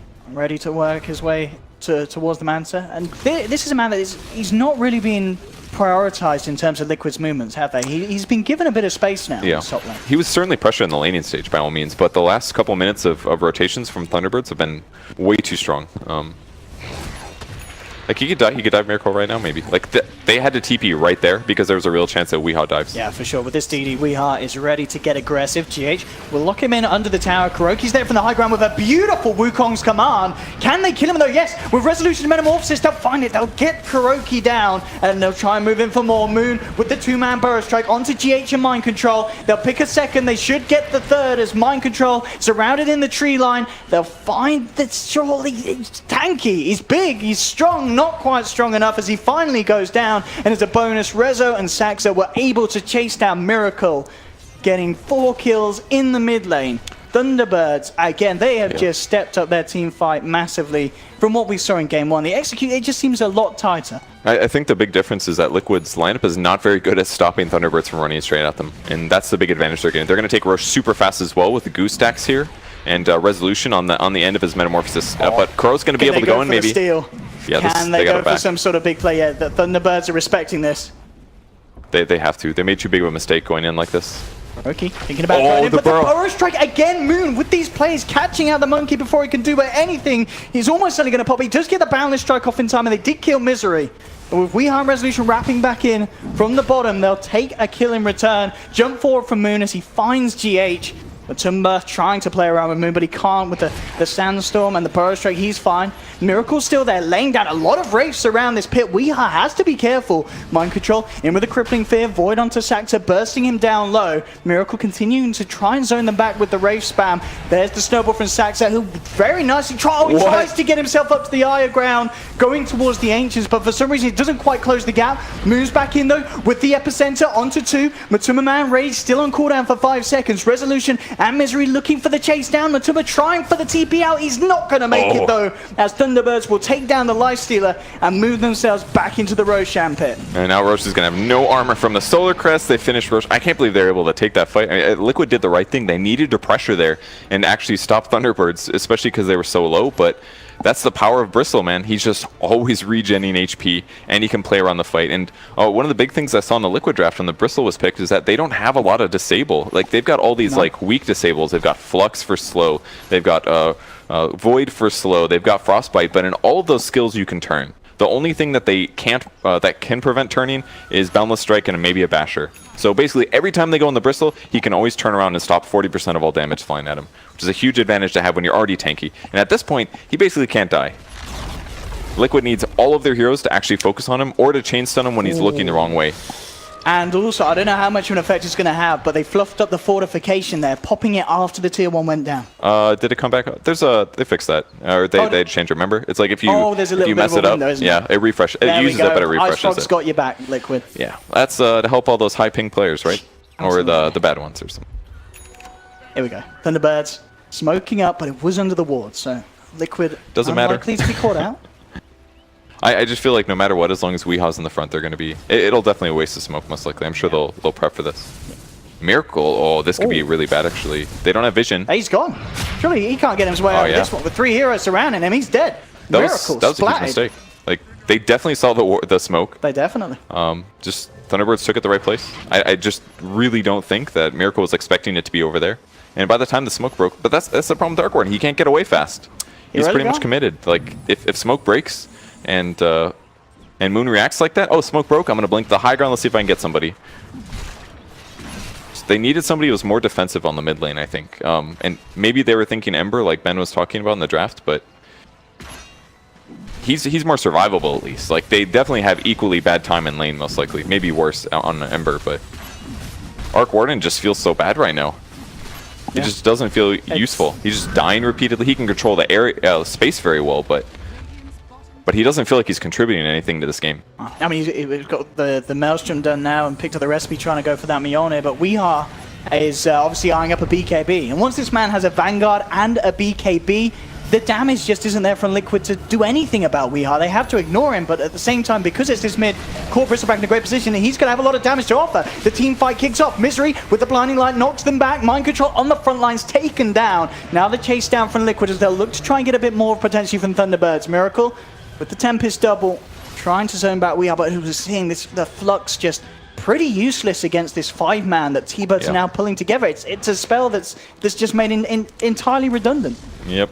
If you're standing next to somebody, it doesn't do anything. Actually does nothing. So this is one of the big problems with Arc Warden. If you get behind and you're trying to team fight against opponents, a lot of times that skill does nothing. And then you're like, well, I hope I have a stupid amount of items, because otherwise it's just a magnetic field caster. I mean, that's about all you do. It feels like with this build against this play, you can't really turn up to fight against the 5-man. The only way you can play it is kind of farm up and split push, surely, because that's one of the effect things that you have in these fights is so low. And if your opponents have better gank pressure than you as well, then you're just not really accomplishing that much. They are going to go for the CM kill. They even scanned for that one. Thunderbirds were expecting somebody, like they were hoping for a Monkey King kill, but found CM instead. Ooh, can they get the follow? Like, what does he do here? He tells Kuro to pick another hero. He got another Ice Shards too because of the Coddle. That was cool. He can cast that twice. That's a 14-second block with Ice Shards. That's insane, actually. 18 to 11. Thunderbirds, at the moment, doing their best to bring this series to a 1-1, which, of course, wouldn't mind. We get to see another game between these two teams, and both so far have been incredibly entertaining. T-Birds thinking about the high ground break. Weeha goes for the turnaround AFK strat. It's pretty strong with the Bristle. Moon jumps in with the Burrow onto Matumba, forcing him back. A immediate boundless strike onto 2. Saxa falling very low. The Birds will have to back up and themselves back together before getting back in on this, as Liquid are full up and ready to hold. And indeed, Thunderbirds respect that, and they'll leave for now and look to high ground push another day. That was a great CM ulti, but nice blinding light there to push the CM away. But that's really their best damage right now, I think. It's basically Crystal Maiden Freezing Field. I mean, how's Matumba doing at the moment on this? Life I'm sure he's got good. Yeah, he's got Midas. He's got an Armlet. He's almost got his Deso, just a 600 gold away. He can kill heroes really fast, but he's got to get on top of them. Yeah. And the way he did in the last fight was Night Stalker ran in basically. So it's a good way, but it doesn't get you there instantly, and your opponents aren't necessarily disabled when you jump in. So they'll get themselves a bit of a freebie here. Liquid, quick rotation onto Saxa to bring him down, and I mean kills like that. It is pushing Mind Control very close to having his Aghanim Scepter. Yeah, that's going to change the game a lot because it's gonna hit the timing when Thunderbirds picks up their Ags on Misery on the Coddle as well. Yeah. It's about 500 gold away. So once he picks up that and they can just spam Darkness all the time, then it's just going to really limit any vision advantage that Thunderbirds was supposed to have. So when you have these lineups like Bristles and Terrorblades just hitting buildings, vision is huge for pushing because it does let you swing around, maybe catch the one hero that's by themselves. You can always know when your opponents actually have all 5 heroes there. So yeah, the Night Stalker is going to be a huge thing in this part of the game. But even still, I don't know if I have faith in Liquid's cores this game. I don't know if the Arc Warden is going to be strong enough. Will there be a point in the game when he actually is able to take the fight to Bristle? I'm not sure. Maybe if we see kind of the game kind of continue to stay at this pace and not rocket too far down for Liquid, we could definitely see a similar situation to Game 1 where Kuro is able to get his items and the Wukong's command becomes a massive part in holding these high ground defenses. Yeah, that's true. That definitely could matter. And he does have the Midas, so you know he's on his way, I'm sure. The levels will help as well, and he can always just split push out bottom. But will it be in time before the edges comes up? Down and he's found Miracle, but the Burrow Strike's already been blown. So Miracle will be able to get himself out. Okay. Very close to being caught there. So he's doing his best split pushing, but I don't know. I just like right in the meantime they defended that and Weeha's still hitting a building. That's how confident he feels right now. Feels like he can be anywhere. And the big save from Soxa. That was so sick. Matumaman's just wrapped around from the back lines and immediately looking into Misery again. Good Wukong's command into the 3-man Boundless Strike. They'll take down Wow. They'll get the Saxa as well. Weeha forced to put the BKB as he's trying to run himself away. Liquid, they can't deal with that BKB Bristle. They'll have to leave him. That's okay. They got 2 kills. 2 kills. Soxa did a great job trying to save Misery there. Blocks them in with the Ice Shards. The Lifesteal has to walk around, but Matoma making a perfect choice. He saved Rage there. Unlucky for Liquid. No Roche up just yet, but maybe they can grab Weehaw here. His HP's still a little low. They've got the Ags on Night Stalker as well, so they know where everybody is. The target is Moon Meander, if anything. Prevent those epicenters. To see if they can get some sort of a wraparound here at the moment. Resolution already backing his way out of the jungle. In himself safe on TB. But definitely a thing to account for is what it feels like. In terms of the cores, you say you doubt kind of Liquid's potential, but surely the same for Thunderbirds. I mean, the Bristleback, eventually there's going to be a point where his damage output is very much limited. He's not building any right-click items other than the Solar Crest. It doesn't matter. This hero actually... You think the Quill Spray stacks are just always... His ulti is real strong. Every spell you cast, you get 30 damage. Who needs items, man? Like, you could even go the build that Moo was doing consistently was like Blink, Echo Saber, Vanguard with Ags. That way, he could just cast Goo even if nobody was around. And then he would blink in, and he'd have like 8 charges of his ulti, and he'd like 2-shot somebody. It's actually, there's a lot of interesting ways that you can build Bristle, and you just need a mix of some stats but also survivability. And he did definitely need things like Solar Crest, Black King Bar, but I think from here on out he may go maybe if he goes Lotus Orb. I don't know. I'm not sold on that build this game. Oh, free Courier, that was a gimme. At the same time, Liquid were able to find Misery in the jungle, but for sure, Thunderbirds in the favourable trade. They'll put the pressure onto the tier 2, force out the fortification. Now, this time the float's coming into play. I'm going to see Weehaw say, come and stand next to me, boys. I'm taking a bit of damage here, and it looks like they're keeping themselves away from it. Moon will try and come in with the Burrow Strike, but with the silence onto Saxa. Saxa, he's out and down. Boundless Strike onto Weehaw. He'll put the BKB, try and get himself out. Matumaman has to back away, though. The Quill Spray stacks, building up. Mind Control will get taken down. Again, we're seeing at the moment when that BKB is popped, very little that Liquid can do to bring him down, and Thunderbirds turning back in for more. Godlike now for Weehaw as he picks up the double, and with Resolution turning up, they're ready to power down the mid lane, take a tier 2, maybe even more. Hits for 300 damage right now, and that's just from casting spells. So strong. And he's level 19, of course. That part helps a little. Continues to buy utility items, though, and Resolution on the backline is going to probably be able to do the damage his team needs. Maybe kill these, whatever, Tempest double thingies. See, of course, with the field, Miracle making it very hard to hit the tower. And We are. We'll be baited in close, but Timmerman trying to go in onto it. It's daytime though. They got heals now. This is the big thing that T-Birds are waiting for, and this almost guarantees a Rax in some ways. Although losing the Resolution's ulti, the Metamorphosis, Yeah, that's going to be a big lot deal. Of damage gone. Yeah. And not necessarily the damage, it's more about the range ability, because if they can just sit low ground and keep hitting the building and continue to get these like 500 HP heals from Illuminate, that's where the value is. But unfortunately for them, that fight was forced, and it wasn't like a tower siege. So I think what the smart thing that Liquid could do is try to force fights that's going to get Resolution to use his Metamorphosis, and prevent him from just using that to siege. Because if it's daytime and they've got Metamorphosis, it's going to be pretty straightforward for Thunderbirds to eventually take a tower. But running out of that there, absolutely shut down their push. Roshan is back up. Something that Thunderbirds for sure will want to look for, but at the same time, we know that Liquid can do a lot to hold on to it. We're seeing just the power of the Monkey King around the Roche pit. Big plays potentially from Kuroki to come through. If it does down there, he's very close to having that Basher complete. That's going to be huge. Yeah, that with the ultimate, we saw it last game, just how disruptive it can be around these confined positions. With that said, though, if they know where he is in the fight, I think Terrorblade's going to be able to deal with it really well. Super ranged hero, he picks up a Dragon Lance, so he's going to be able to kill the Monkey King. And the speed as does Bristle. Like, Bristle can just run at somebody. Like, Monkey King can't really stop Bristle. Well, I mean, he could just ulti, I guess. That would do it, but with a Basher. But it's difficult for them to stop Thunderbird's heroes from running at them, because they're all fairly tanky, and they've got good heroes backing them up with the Caudal and the Tusk and the Sinking. The Scotty coming up soon, though, for Terrorblade. That could be really huge against heroes like Lifestealer. Just get permanently slowed. And he went a little bit more of a greedy build, Midas into Desolator, so he's a little bit more damage heavy than typical Lifestealer, so he actually might die really rapidly in some of these fights. And pretty consistently, teams that pick Lifestealer almost always ban Terrorblade, so that should kind of tell you what kind of a place this is looking late game. Thunderbirds, 26-16, and yeah, just looking at those two cores net worth, a clear 2,000 in respective between the mid laners and the safe laners of both sides.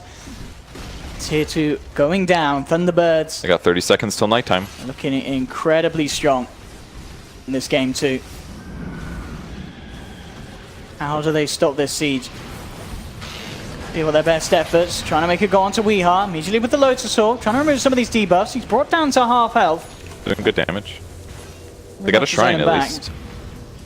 Oh, Kuro on the backline gets caught. That's a huge grab for them. Oh, and he doesn't have buyback as well, so yeah, no Wukong's command for this defense for 40 seconds. And that's so tough for them, actually, because they were like 15, 20 seconds till nighttime. I think he might have forgotten about the Caudal eggs. Or Misery was hunting him the whole time, also a possibility. But grabbing Kuro is massive. 30 seconds without that? At least the creeps are a bit cut. That helps them. Mind control? See if we could get a grab onto this Axa, but quick with the blink. Yeah. Guess they're going to give up on that one. Somebody must have pushed out mid, or just happened to be pushed. I'm not sure, but I guess maybe Miracle had one of the Tempests out there. Yeah, this is. I was wondering about this. Where's the gem for Thunderbirds? They picked it up just now, and now this should give them a lot of map control. They weren't able to kill a tier 3 there, unfortunately, so no shrine kills, but they've got to offset what the Night Stalker is doing basically.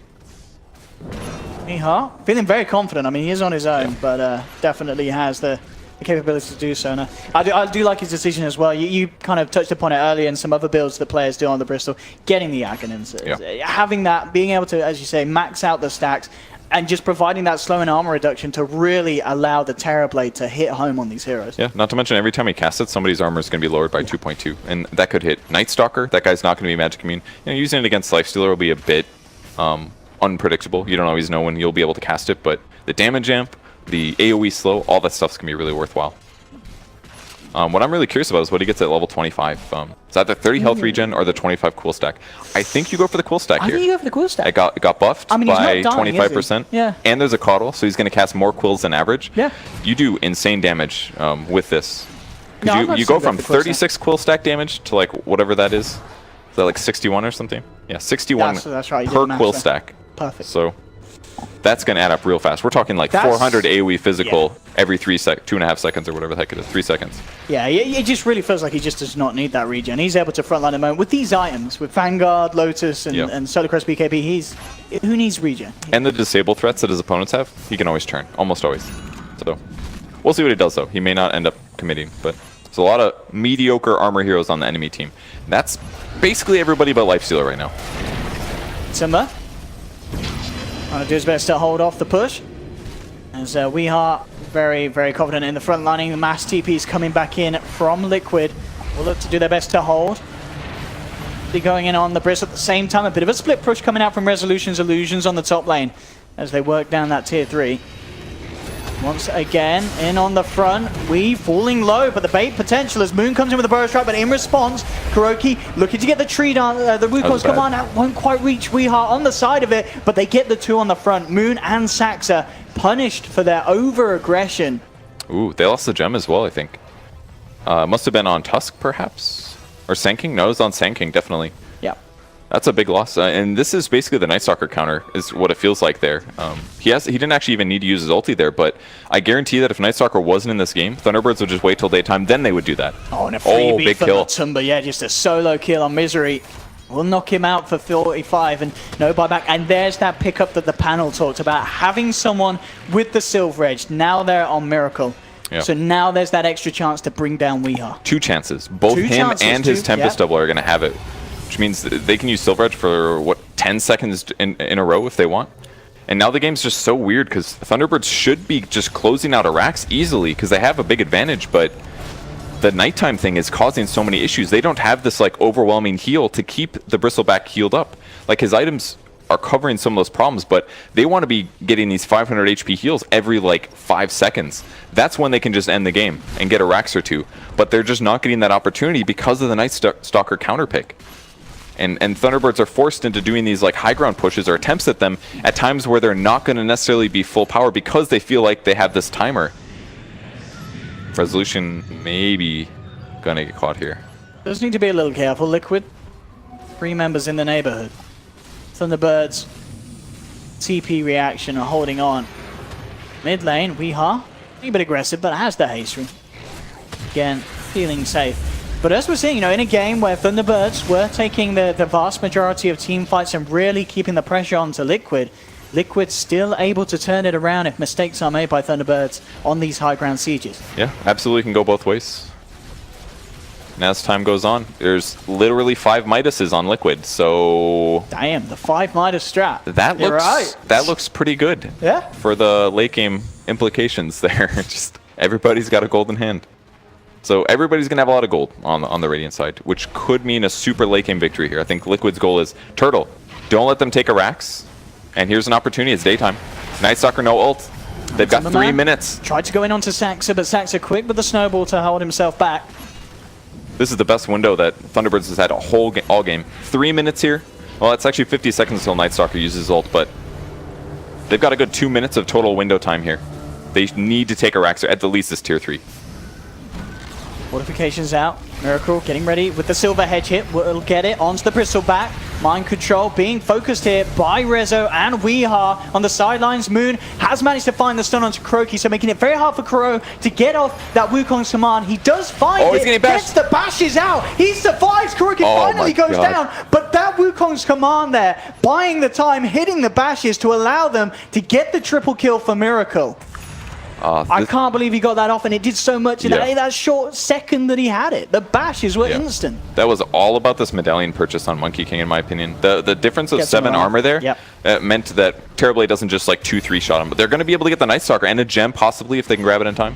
GH and Batuma Man eyeing it up with the shards, keeping them away from him. But the man, he got the damage to bring down Weeha with the freezing field. It's going to be close, but Weeha still able to run it off. Batuma has to be careful of how heavy he goes in. He does have Miracle moving across as well to help Saxa with the blink away, will survive. Okay, grabbing the gem definitely helps a lot. It's really tough for Thunderbirds though that they died there. That was the window. They did get the tier 3 at least, so they will be able to kill the enemy shrines, but I'm sure they were wishing they got a Rax. And yeah, the Monkey King staying alive just long enough to get quadruple bashes off or whatever the hell crap happened there. That made the big difference. Yeah. Yeah, so it's looking scarier and scarier for Thunderbird, considering that they had this lead and they haven't been able to take round. 35 minutes in. Bottom lane, the Tempest double. Might even be taken down, actually. Miracle will keep it alive long enough for its timeout. Very wise to not feed those. They give a lot of gold right now and experience. And you talked about the medallion, it's now a full-fledged solo crest, so even better. Yeah, Resolution's queuing up a MKB, but he hasn't started yet. It's definitely pretty late at this point. Maybe should have grabbed. No, I think he's doing the right item progression. It's just kind of a bad timing that you have to deal with as Terrorblade. And Roche gonna go for Liquid here. Not too surprising considering that they put the pressure on their opponents recently, but. And do you like the decision as well from Weeha, considering the situation? Not going to go for the Axe this game and has switched it up for the Assault Cuirass. I think that's the right move. He's insanely survivable now. It basically means that Matoma Man doesn't really touch him too much. I mean, I like the Ags idea, but the timing wasn't quite right. And the fact that he bought Lotus Orb basically ruined his chances of getting Ags. It was basically Lotus Orb or Ags. It'd be his whole like survivability thing would be way too delayed otherwise. This will overall give him a lot better right-click damage anyways. Just the other one's better tankiness against like nukes and stuff, and better teamfight disruption kind of stuff. I mean, the man's got like 40 armor with the Solar Crest. I think he's going to be super effective like this. Ooh, Arcane Rune. That would be nice. Get something done with it. Okay, they're going to use Arcane Rune on Terrorblade, probably, for Metamorphosis. Yeah, for the meta. Makes sense. They can make use of it here in this time, but they will be pushing, of course, into this Aegis. So it'll be questionable how heavy Thunderbirds try and go in during this time. I mean, do you feel that Thunderbirds, because of kind of that 5 Midas pickup from Liquid, are they running out of time, or do they have the heroes to continue to scale? They definitely feel like that, and I do think there's some big worry about that. Well, then we'll find a free Crystal Maiden there, GH. They're behind on the top lane. Down for 60. It's a minute that they can try and abuse this one hero advantage, but essentially Liquid, of course, still with 5 with that Aegis second life, one of their cores. They'll play it safe, get the shrines, continue to find what they can get. MKB now done though for Matumba. This man is certainly going to be able to start chomping through these heroes, especially if you factor in the Silver Edge and the Bloodthorn picked up on Miracle. Yeah, it all comes down to Force Staffs, things like Snowball. Keeping those heroes alive is a big deal. Miracle is actually getting really farmed though. Yeah. Double Midas pays off. Bloodthorn's going to be huge. That's true, actually. I mean, technically the 6 Midas strap from Liquid. Good point. He's queuing up Scotty afterwards. He's basically to the point here, especially... It's 25, he's going to have 30% lifesteal as well. He's going to deal with the TB quite well at this point. I think this is the main reason they picked Dark Warden, because they knew they needed like a ranged Mjolnir carrier of some kind. That way they could actually clear the TB illusions when they go high ground. So they really did draft interestingly for that. Jump here, Liquid. Can they respond to this? They'll look towards Moon, bringing him down very low. Infest, the nuke damage is enough to bring him down, but in return, Thunderbirds, they'll find mind control. Kuroki quick with the jump away and now on the retreat. Timmerman and Kuro trying to get themselves out of there. Saxa with the sharp block onto Kuroki, tries to hide as a tree. It's not going to fall T-Birds as they take down the Monkey King as well. Bottom a fraction of a second, but only so much. Timmerman will be saved though, so it's kind of a little bit of a silver lining, but still, Thunderbirds getting 2 kills. Is of course just a question of, again, how much, if anything, they can get done in that 40 seconds for both, because Miracle, just look at the pressure. Bottom lane and mid lane shoved entirely in onto the side of map of Thunderbirds. And in fact, he's going to go for a 1v1 here. He is inside the bubble, so the evasion isn't there for the Tempest double. Ooh. Miracle's out. The Flux will bring Rezo very low though. And that's just a Tempest double, man. He almost died. Fight goes in though. Lifestealer, this is a huge kill. Okay, Aegis. Can they get the follow-up though? Miracle's hanging around, but this is going to be a 3 versus 3 and a scary 3 on Thunderbirds with Weeha ready to be on the front line. Saxa will go for the easier kill. Looks towards GH. Do they have the detection? They do indeed. They'll take him down through the Glimmer Cape. In response, the Bloodthorn, the Flux bringing Moon very low. T-Birds are ready to try and break high ground once more. There's no Aegis, there's no Crystal Maiden for a full minute. When Timmerman focusing on zoning back the Bristleback. The Bloodthorn's down onto Rezo, bringing him down to half health. Weeha straining on the high ground, has to be careful. This Mjolnir damage bringing him down low, but the BKB's out. But again, another Wraith dropped up onto the high ground to continue to just zone Saxa back. Mind control has Timmerman inside him. They're ready to try and chase for more as T-Birds desperately scatter and back away from this. They're going to chase. Here comes the blink. Yeah, mind control. Oh, good immediately stun. turned on. Yeah, the burrow strike in response comes through. Matuma Man now in the front. Resolution's just going to turn and beat him down. The boundless strike is there trying to save Matuma Man. Can he get his way out of this one? He can't. He's down. Miracle has the Tempest Terminal, looks towards Rezo, but again, TB with his own BKB doesn't care about the lightning. Kuroki trying to 1v3 here with the Wukong's command. He will take one down. The bash is keeping Thunderbirds back. He'll try and lifesteal his way back up, but they've got the burrow strike. They have the control. Triple kill for Resolution, as Thunderbirds will end up taking the convincing team fight win. Dude, that fight was saved by Sand Burrow Strike there. Just being able to instantly disable the Night Stalker makes it a little bit harder for Lifestealer to make a decision. And killing him basically means that even the Lifestealer can't run away because then he's stuck in the guy that's stunned. So that Burrow Strike is huge. Allows Resolution to get a kill without even having to commit Metamorphosis. He'll use it now though. Time to take a Rax for Thunderbirds if they can. And he's absolutely massive. As was the BKB making huge effect in that last fight. He's got an MKB as well now. Miracle scouting out the situation with the Tempest double. And will look to put a bit of a harassment down onto Rezo. But with Moon and himself, they'll turn and bring it down. But again, you can't underestimate the damage that this double can do before it goes. But the space is there. Top and middle racks being pressured by Thunderbirds. Miracle trying his best to keep them alive with the field, but We Are simply steps into it and will allow them to bring down the melee racks on the top lane. Mid lane looking fairly exposed as well. A few seconds, Liquid will have the full lineup back up. Resolution still with the Metamorphosis, so the damage that he can offer, can he bring down a second set? Though with the fortification, BKB forced out on Rezo, now looking to get out. Liquid looking for the chase down. Can they get anything out of this one? Kuroki jumping forward, hits the boundless strike onto two, mind control into the midst of it. Finds Rezo, hits the Silence and Void just in time to bring down the Terrorblade, and now the shards. Oh no, they've actually trapped in We Are, but oh, the epic burrow strike from Moon onto three as he comes back in. A buyback will be there from Kuroki, but Matumba Man's down for 80 seconds, does not have any buyback available. And Thunderbirds, even after losing Resolution there, with a fantastic fake back as they come in with that Sand King play. Yeah, it was such a fun little dance to see. They wanted to get close to the Terrorblade to kill him, but if they get too close, he sunders and he's going to be able to fight at full HP. So they just played it out until they finally had enough to disable. They get the kill, but the crucial epicenter there from Sand King, guaranteeing the team fight win. It's not over though. Kuroki from the high ground again with these Wukong's commands, but Sax is forced out to safety. Weeheart as well, shoved down to the low ground. Can they get him out? Miracle trying for the chase, but being very careful about how they step out of the base now. Misery. They do respect the turn potential of the Thunderbirds. And they also shut down the Wukong's command ult again, pushing him out instantly with the blinding light. And it's daytime. 1:28 until night. Night Stalker does have his ulti, but the heals are coming. And they got to shut this down pretty soon. I don't even know if they can stop this, though. With Matuma Man dead for 25, it's tough. They do make it nighttime, so no more heals here, but they've even got BKB. And they kill Weeha. They can get him low, definitely.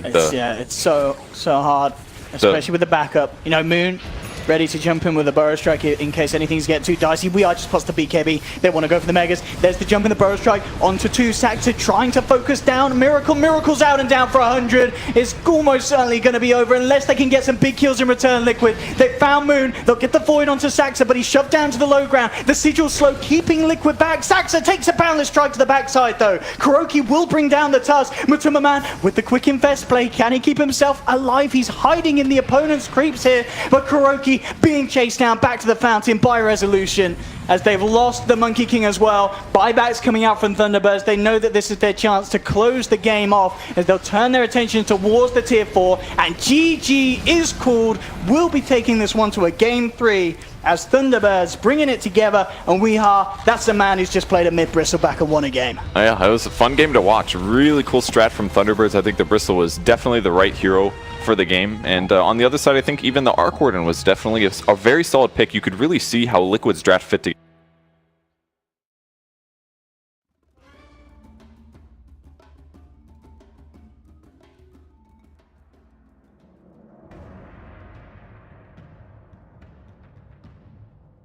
Liquid's turn to ban.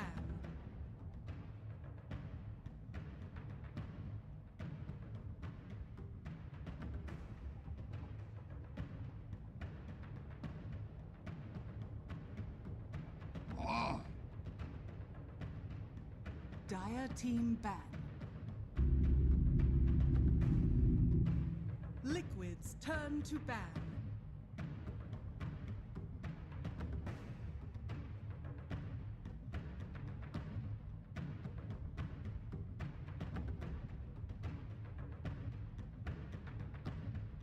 10 seconds remaining. 5 seconds remaining.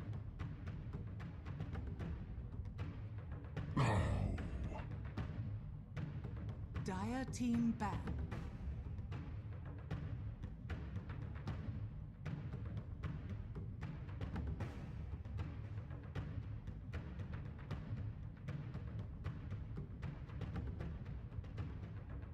Ten seconds remaining. 5 seconds remaining. Reserve time.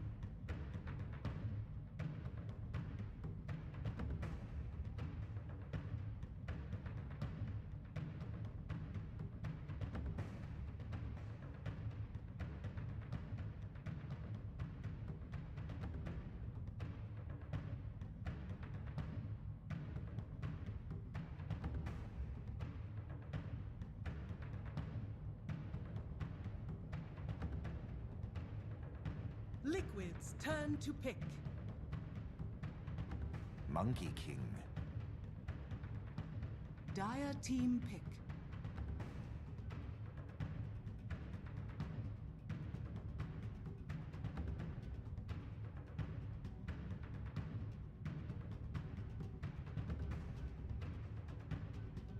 Ten seconds remaining. 5 seconds remaining.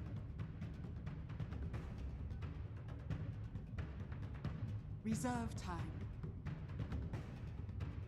I speak for the trees. Dire team pick.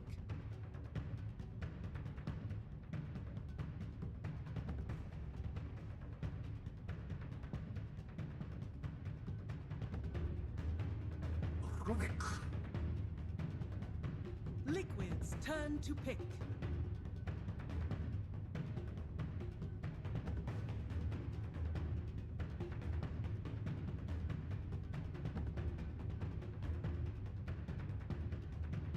Invoker. Dire team ban.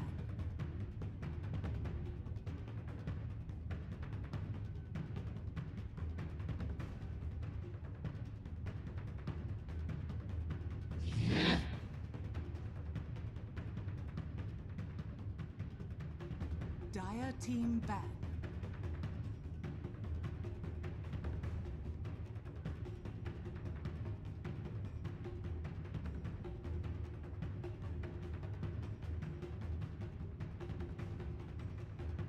Ten seconds remaining.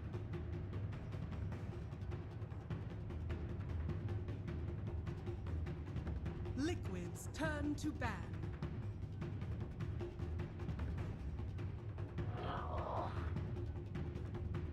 Dire team pick.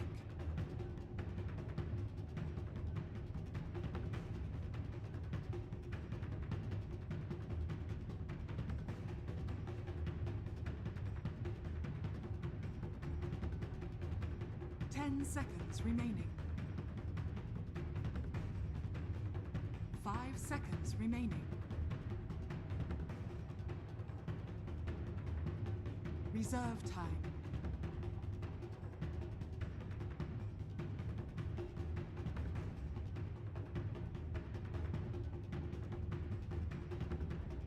Puck!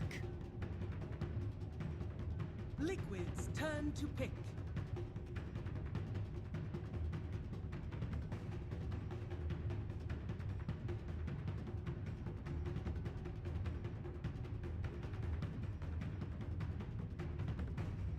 Ten seconds remaining. 5 seconds remaining.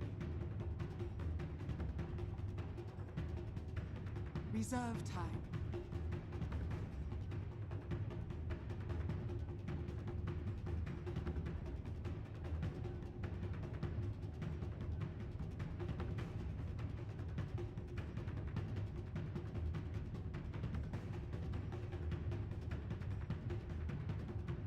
Crystal Maiden.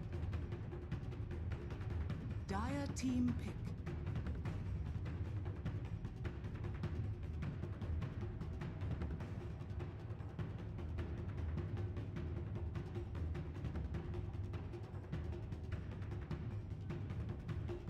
10 seconds remaining.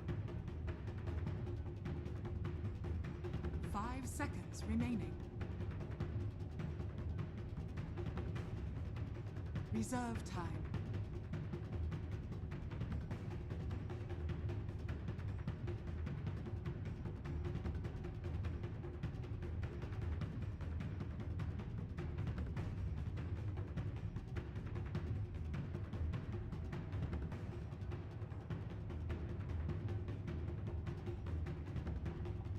Punch. Liquid's turn to pick.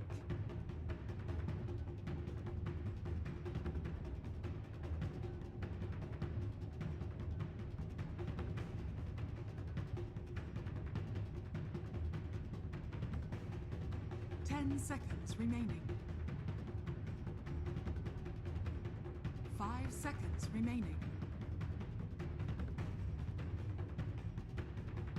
Reserve time.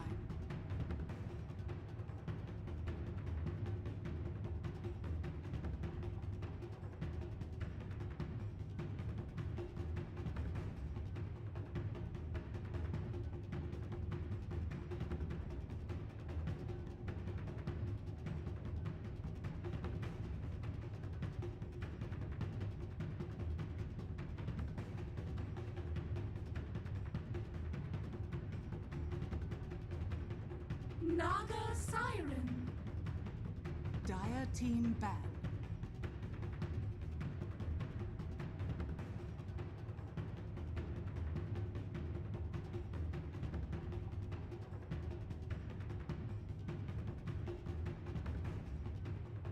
Ten seconds remaining.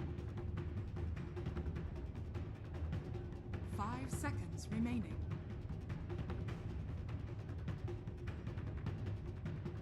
Reserve time.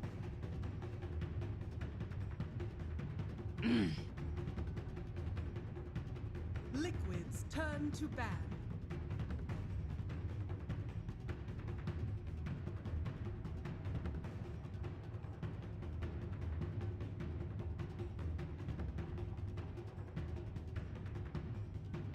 Ten seconds remaining. 5 seconds remaining. Reserve time.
Ten seconds remaining. Earth Shaker. Dire team pick.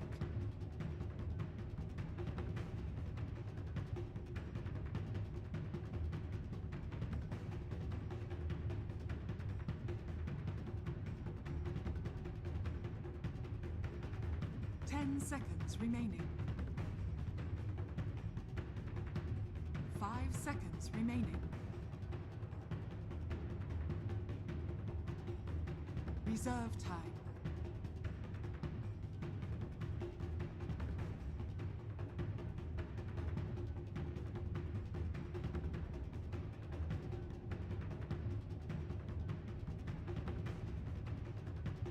Morphling.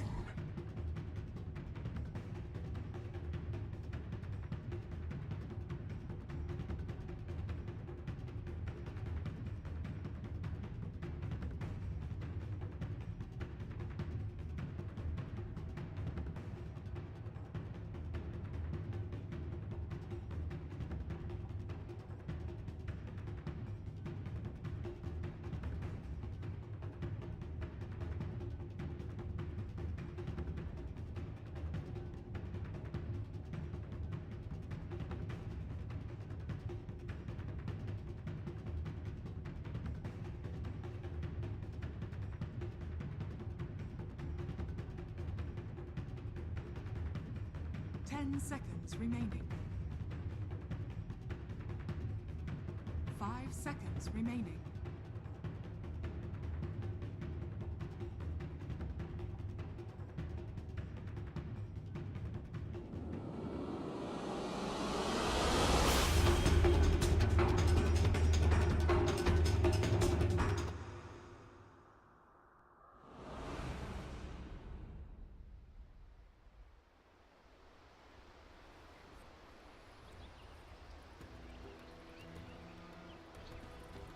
Prepare for battle. Thanks very much, Reddit, indeed. This very exciting Game 3 coming up now between Liquid and Thunderbirds. I'm ID Pixel, I'm here with Purge. The drafts, yet again, we're getting a lot of excitement already today, Purge. We're seeing some new heroes. We've got a Puck, we've got a Furion. What's going on?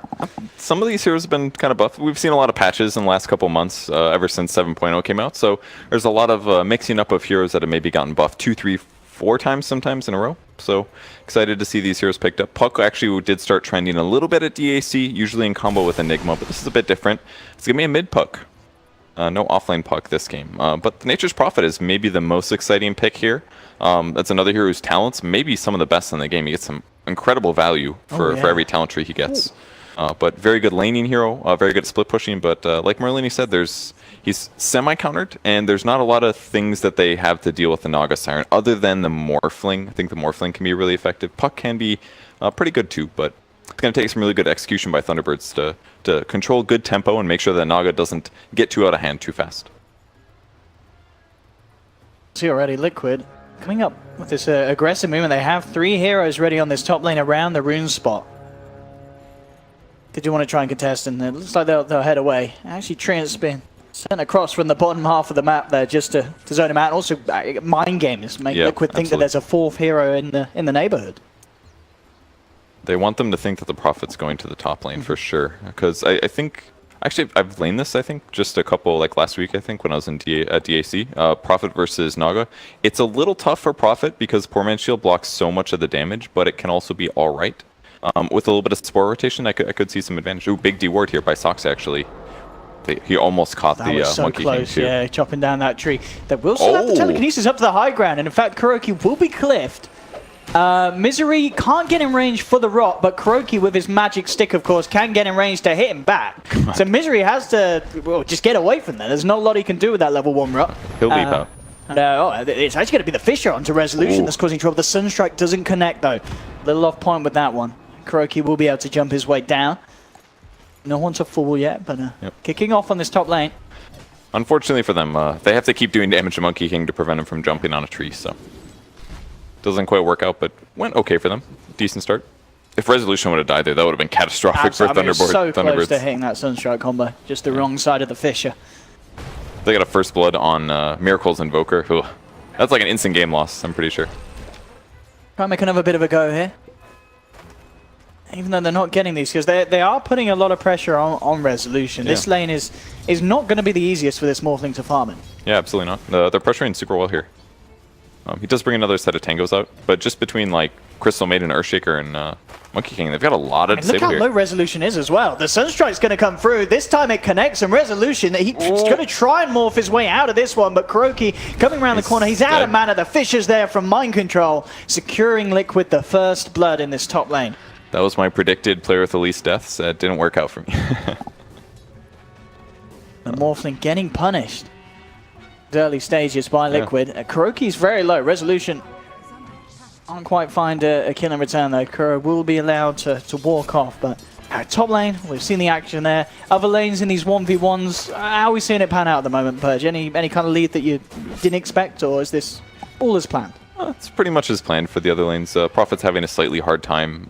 If we check the tango level of Matumba, he's down to his last tango, but he's doing fine. I think when Meander does have level 3 though, so despite like that tri-lane not going very well for Thunderbirds, they will see some Prophet TP soon. It's just that Crystal Maiden plus Earthshaker plus Monkey King, those 3 heroes are really strong at level 1 and allowed them to pressure quite well. Whereas if they got Pudge level 2, maybe Rubik level 2, something like that, it would have been a lot better for the opposite side. Top lane, Kuroki going on to Saxa. Good Fisher block from Mind Control, forcing Saxa to walk the long way around. The Boundless Strike into the Frostbites there, and Liquid claiming a second kill with this aggressive tri-lane that they pulled together. It's going so well. And with Arcane Aura, now those two heroes, Earthshaker and Monkey King, they really are in need of a lot of mana. So Arcane Aura giving them a big advantage. And there's still Sunstrike threats. Oh, he cuts the tree though. Yeah, Rezo gets the tree hit. It should be a tasty little kill for Rezo in response. Absolutely something that will really help them out considering the pressure that's been put onto that lane. Yeah, I was super overconfident there by Kuro, especially to jump to that tree semi with Envision like the tower was going to spot it. So big mistake, especially with the creep wave there. Can they pressure mid though? Ooh. Oh, that was an unfortunate hook from Misery there. Sailed right past Miracle, but it looked like it could have been on target. So unfortunate there for Misery. Won't be able to get the successful gank off. But at the least at the moment, Weeha is keeping the edge here in this mid lane, just slightly ahead of Miracle's Invoker. Yeah, playing a little dangerous there with the salve phase, but it's going to be just fine for him. Just a little bit of rotation like that will make a big difference. But I think as a whole, I think Liquid's going to be pretty happy with Matama Man getting a 1v1 lane down here with the Crystal Maiden Aura. So this just keeps going well. Prophet does pick up an Orb of Venom phase. Oh, and again, Rezo. He's able to find the tree as they move in onto Kuroki, throw out the Boundless Strike. Kuroki almost certainly going to be taken down here. Mind Control trying to do his best to hold them back, but he's ended up putting himself in a non-ideal position, and a great hook from Misery is going to reel in a third, and this top lane in a matter of minutes suddenly is being turned on its head, and Thunderbirds getting themselves back on top. Man, that little death trap up there, they just keep putting heroes in there and they slowly auto-attack them down. It really works out nicely with Lift and Hook. I didn't think they were going to get 3 kills. I thought it was just going to be 1, but the fact that Misery was there. Yeah, made a big difference, even throwing Mind Control up there. They were confident for that one. And if Weeha's laning fine in the mid lane, then I think this looks pretty solid for them right now. Either way, it is going to require Moon Meander to have a good impact on the game. Looks like he's going to go for the Phase Drum build, give him a lot of good early right-click, and he's now ditched lane, which makes a lot of sense. If you kill both supports, there's a really high chance that they TP to the safe lane and do a gank. So he definitely has to hit the jungle occasionally like this. But I want to see what he goes item build wise. Phase Drum will be great for overall right clicks early game, and maybe that's how Thunderbirds wants to win this game, just by overpowering and running down their enemies. Pudge looking dead here. Yeah, he's stuck around in the top lane for a bit of solo XP, but he will be punished. But look at this move here from Thunderbirds, bringing Resolution into the middle lane to punish Miracle. That's really good. That is, so you know, 5 minutes in, bringing your carry to the mid, something that Liquid just wouldn't have expected to happen. Yeah, and it delays the Midas, and they're going to get some good tower damage up down as well. Especially, they can actually just keep hitting this. It doesn't even matter that he pulls the creeps. It's one of the biggest values that Nature's Prophet gives. Something to for sure tank the tower. Someone will come through and do his best to help with the D push here. That was so deal huge. with this pressure from Thunderbirds, but yeah, a lot of damage done to that tower. Like, it being at 500 HP at 6 minutes into the game is massive. And that's all Thunderbirds really has to do is keep doing these little rotations. And even if they don't have a lot of levels, their lanes are going weak, if you bring everybody, that's a lot of skill points versus one hero. You're going to kill him. A lot of resources, yeah. And Prophet can always show up and bring treants as well. So that's the tempo that's going to change this game, is taking towers really rapidly. Like, imagine if this tower in the mid lane dies the next minute or two, and Invoker doesn't even have Midas yet. Like, where does he even get his Midas? You just start jungling then or something? Absolutely. And then even if, you know, you can turn to the jungle, but still their access point is going to be open in the mid lane for Thunderbirds to make those moves around. In middle lane, he's being gone on Dream Coil into Moon, turning up with the TP. Kuroki will try and hold them back with the Boundless Strike, but already Miracle's dead. Thunderbirds have the initial burst to bring him down. Mass TP's coming through from Liquid. They'll look to try and find Weeha in response. Mind Control looking for the chase down, but they haven't got the follow-up lock. And Weeha and Saxa TPing themselves back out. And in fact, straight down to the bottom lane, Saxa. Maybe seeing if you can combo something with Moon to find the Naga. But again, this mid lane turning into a bit of a disaster for Liquid. Yeah, and because all it takes is Soxa to show up, basically. Because Puck's usually going to be there. Soxa rolls in on the Rubik, and Prophet TPs. Like, that's 3 heroes hitting really hard. Prophet's hitting for like 100 damage already. And Invoker dies really rapidly. He doesn't have armor. He's still working on building a Midas. He's very vulnerable here. And eventually it's going to lead to a tower kill as well. That one they played a little safe. We got a little low, but they're getting farm. It's relieving pressure from the safe lane. I don't know where Morphling is right now. He's just on the bot lane right now. And Pudge is getting solo experience top in the dangerous lane. So I think tempo is looking really good for Thunderbirds right now. Yeah, it's quite an interesting game as well in terms of how the individual heroes are performing in net worth, because even though it looks like, okay, the Morphling's behind, but everyone incredibly close at the moment because of the action that they're getting involved in as a team, and looking for mind control. Misery, we'll get the vision here from Moon Meander's Sprout, trying to line a potential hook, but the the treants are kind of blocking him up. So a little bit of, I guess it's hard to coordinate between the two of them there with a small amount of space in that. It was kind of dangerous. But they'll still get the kill by the looks of it with Saxa coming through with the wraparound, telekinesis into the hook. They'll take down mind control, but the deny is there as well from Misery. He'll make sure that Liquid don't find anything in return. And Miracle can't catch a break here. All of his early stun strikes, It's a almost tough getting a shot. kill, but not quite. So all these early skirmishes as well, really helping Thunderbirds because of the fact that their supports got wrecked in the lane so hard. But this is going to help them get faster level 6s. It's very integral for both Rubik as well as the Pudge. It'll really help them kill Naga Siren, for example. And Resolution's still definitely very behind here, but you know, a couple more kills, a couple more rotations, maybe some tower kills. It's very close between the top few people on the board. I mean, the Naga, of course, is the one to watch out for. If he continues to sail ahead and does manage to hit a good relic into Radiant's timing. But there's still a fair few minutes before that happens. But still definitely good news for Liquid in the sense that Naga still is sitting at the top. Another 100 damage on the mid tower. Not much longer and this thing's going to be gone. Miracle's still 1,000 gold away from the Midas. And they go back to pressuring Naga, maybe? They're looks like maybe they want to take mid. I guess that is the big one. If they take the tower, it's huge here. Pudge going to get caught. Yeah, trapped up here by the Fissure. Anything he can hope is for some sort of deny, but it's not going to happen against the burst that Liquid have. As Miracle this time will get a bit of a better break to get the kill. But that was not much gold. I mean, that's the least farmed hero on all of Thunderbirds, so losing Pudge when he's level 4 doesn't cost him a huge amount. So I feel like Thunderbirds are just farming so much better right now. Jungling on Nature's Prophet. They have a hero in every single lane. It was a Pudge, but that was some rotations, time spent. I mean, the only thing I'm looking at that really looks scary for Thunderbirds right now is Naga. That's by far the scariest thing. And Matumba's getting that space. But they might hit this like timing here in the next like 5 or 10 minutes when Thunderbirds just death pushes. Oh, a gank on Prophet in the jungle. Got him. And it's a quick one. Really nicely done. He walked from the high ground, went in for an Echo Slam combo with the Sunstrike. Really nicely done. That's a huge kill, actually. Because that basically means no gank for 20 seconds as well. Mind control as well this game, keeping himself pretty much on par with that of Rezo's farm on Morphling. Halfway towards that Blink Dagger. Very nice if he does manage to get that good timing. Misery, Smoke will dispel, he knows that Matumba's close and personal. Doesn't quite have level 6. They will have the telekinesis follow through, but the sleep is available. As Matumba should be fine here. Yeah, goes for the straight TP out in the sidelines, and nothing that Thunderbirds can do to stop it. That's not even that bad for them though. Like, he uses Song, he TPs away from the lane as was expected. They weren't expecting to kill him, I don't think. He's gonna get Song off no matter what. You've only got Lift, so. But he leaves. Now you're going to be able to take the tower and give Resolution more space to farm without it having to be in the safe lane, which is generally more dangerous. So all the rotations right now are really good for Thunderbirds. The only thing they left indefensible maybe is the mid lane. If they can hold this, though, they just got a huge advantage. Moon, and it's going to come through with the Sprout setup, looking to find the follow-up hook. Just doesn't have the reach to grab him. Just the quick chop through the trees and escape from mind control will save his life. Perfect timing. A little bit too late from the Pudge, but they did coordinate that quite well. Just super fast reaction from mind control mostly. Oh, in fact, talking about mind control, back in with a Fissure, looking to try and set up Miracle to go forward, but he's been silenced, being brought down low, can't get himself out. It's a 1-for-1 trade that Thunderbirds are going to be very happy with, and it's not over yet. Zooming forward, Resolution picks up a second. Kuro's dropped the Wukong's command, but already Thunderbirds are out of it. They'll sprout him up. Bam, a zap from Saxa to pick up a third. Resolution might not be done yet. He has another waveform. He's looking for GH. Won't get the magical nuke damage, but with the massive chase down, I believe the stolen cold snap from Saxa as well, just helping out.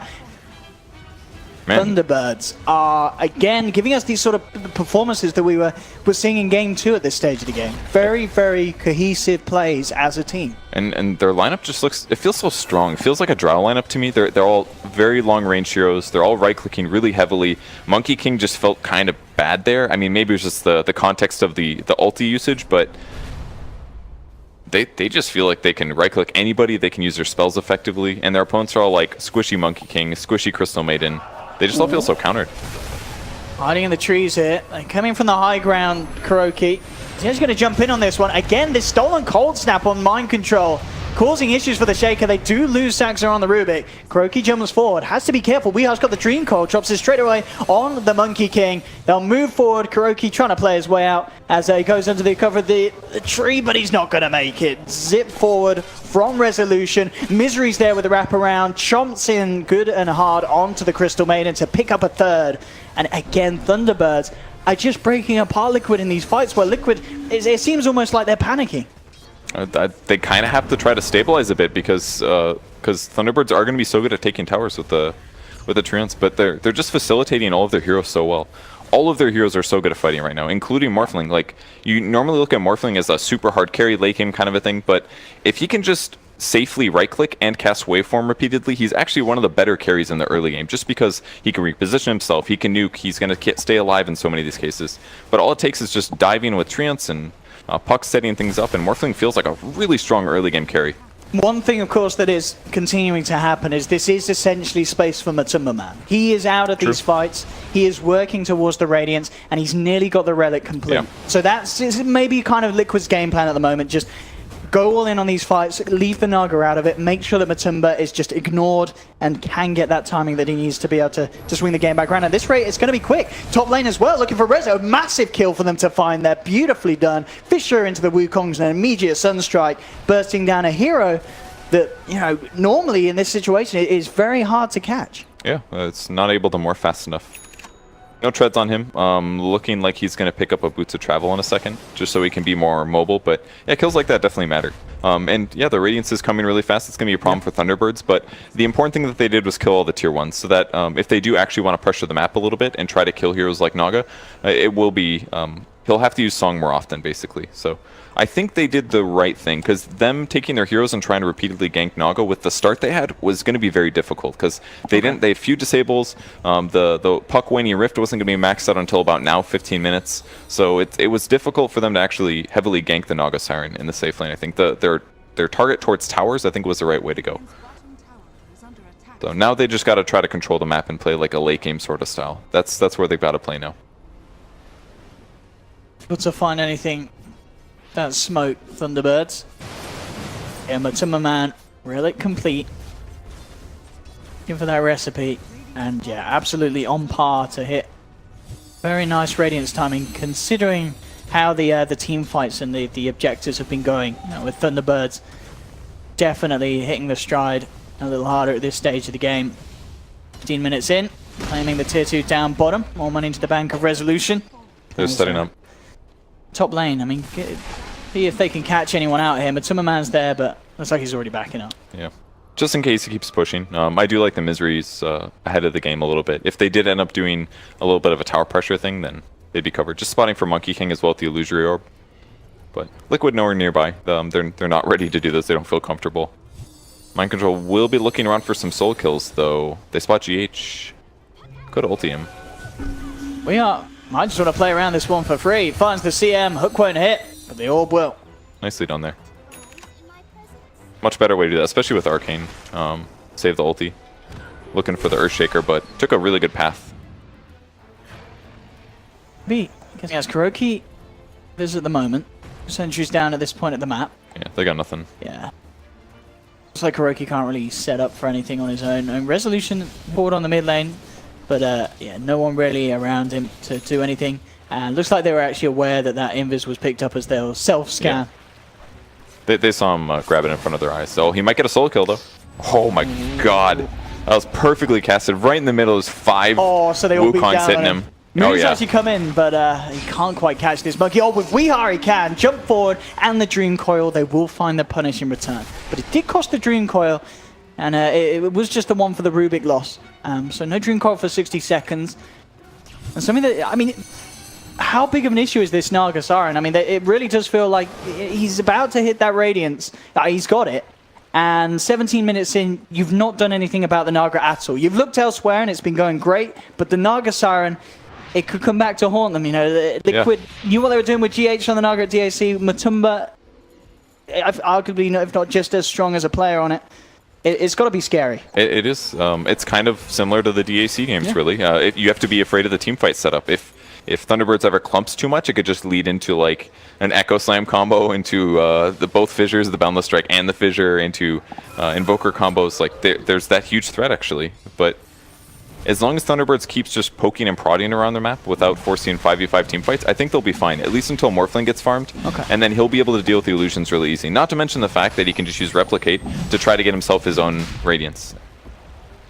Roche is spotted, so they're going to be less confident, feel less confident about this now. But much rather grab a kill first before they commit to this. Especially because of the Radiance timing. This is the worst time for them to lose a fight. Like Theben pointed out in the last game, they kind of fought Liquid on their strongest point, and or at least that was game 1, I suppose. They've got to make sure they avoid that here. Smoking up, desperately looking for that kill before they go back into the Roche pit. Weeha jumps forward, gets the Dream Coil onto Miracle. It's a little too deep though for them to go further in. T-Birds won't find the initial kill that they were hoping for. In fact, in return, Miracle lands the Sunstrike onto Moon, who's being focused by Matuma Man on that bottom lane.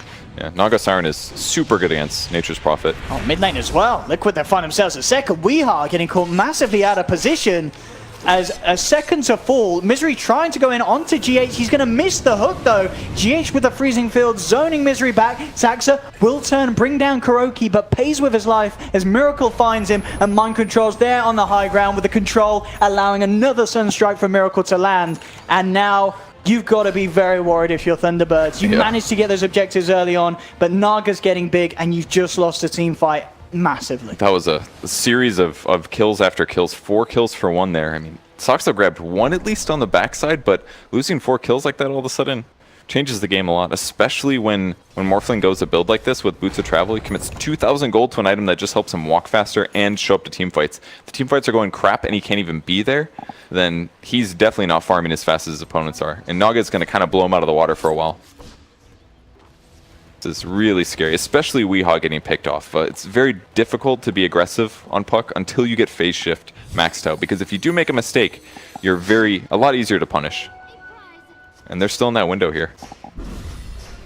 They got to initiate, coordinated. They basically needed to get the Invoker kill when they smoked forward. They probably should have just backed off and played it safe afterwards. I mean, looking at what Matuma as well, if he, at this rate, gets a good timing on the Manta, in terms of Thunderbirds catching him. That's a great point. It's going to be really hard at that point. Maelstrom pick up for Prophet, so he's not going to have Disable either. It's basically just Rubik Lift, Puck disables, and Pudge ulti, I guess. But yeah, like once he gets Manta, stops all the silences. It's going to be a while until Morphling gets an E-Blade because he's building Linken's first. It's going to be a long time until they can deal with the Naga perfectly. Looking to kind of group up with the Naga. Liquid up on the top lane. Ready to make a 5-man push happen. Already, as we can see though, Lucian's just used there to really slow down these pushes that Thunderbirds, up until this point, been pretty successful with. Moon has to be careful, straight in Echo Slam. Good hook from Misery though. Saves Moon from the Sunstrike, and Thunderbirds will get themselves out of there. That was perfect reaction. Prophet was 1000% dead if that hook didn't come at that time. I was waiting for the Force Staff. That's Pudge. That's what he does. Force Staff level 2. And he picks up the Midas recipe actually, so this is going to help really help Pudge scale well. With Echo Slam down though, that was by far the best setup that Liquid has. They'll have to rely on Blink Enchant or Fissure Enchant. Now things get a little bit iffy for Liquid, but I think Thunderbird's pretty happy with saving Prophet. So at the moment, Liquid just trying to get Resolution out of their jungle. They got a Radiant solution. It's dead though. There is that Midas, but as you said, yeah, just kind of gearing up for the fact that this game is not going to be over anytime soon. For sure, they need to have some sort of scaling capabilities against what Liquid have with this Naga Invoker. Plus Pudge just doesn't farm very well, obviously, so it's nice to be able to grab a Midas, that way you guarantee your levels and your gold gain. Because items on Pudge are actually fantastic, like things like Force Staffs, Blink Daggers, Aghanims, Aether Lens, all those things make a big impact. Even the Blade Mail builds that we've been seeing pretty recently, those builds are really effective on Pudge as well. So a simple Midas, yeah, you delay your Blink Dagger or your Force Staff or your Aether Lens, but it also makes you a lot more effective in the late game. Gets you to level 20 faster too, that's even more GPM. So in the meantime, Prophet just hitting creeps, basically, as Prophets do. Keeps telling his team, go do something, go start something so I can show up. Oh, and Rubik with a I was fast going to say, hood. do you like this bit? This is something that I don't Interesting. think I've seen before. I mean, I guess looking at the lineup from Liquids, it's understandable. Yeah. I mean, I imagine surely he goes straight for the full pipe I think he will. rather than just the hood at this stage. Yeah, because I mean you need to complete it for the team. partially, yeah. I think he's definitely buying it because otherwise the Naga or Radiant Solutions are just too hard to deal with. True. But by grabbing the pipe, yeah, just really helps protect his team. Limits a lot of the team fight advantage that Liquid has there. They might catch Puck or Resolution. Resolution already into the trees. We are being eyed up. Will be able to get himself away with the blink drawn, and yeah, there's still too deep for them to chase for. Radiant's bottom tower Those Radiant Wards as well. They really want to know where anybody is in their jungle. So occasionally they'll show up here and try to get them out of there, but Thunderbirds did not fall for that one. Evoker's got a Blink Dagger, so he's thinking about going for a solo kill, but I don't think Morphling's the target. He's hoping for like Rubik, Prophet, something like that.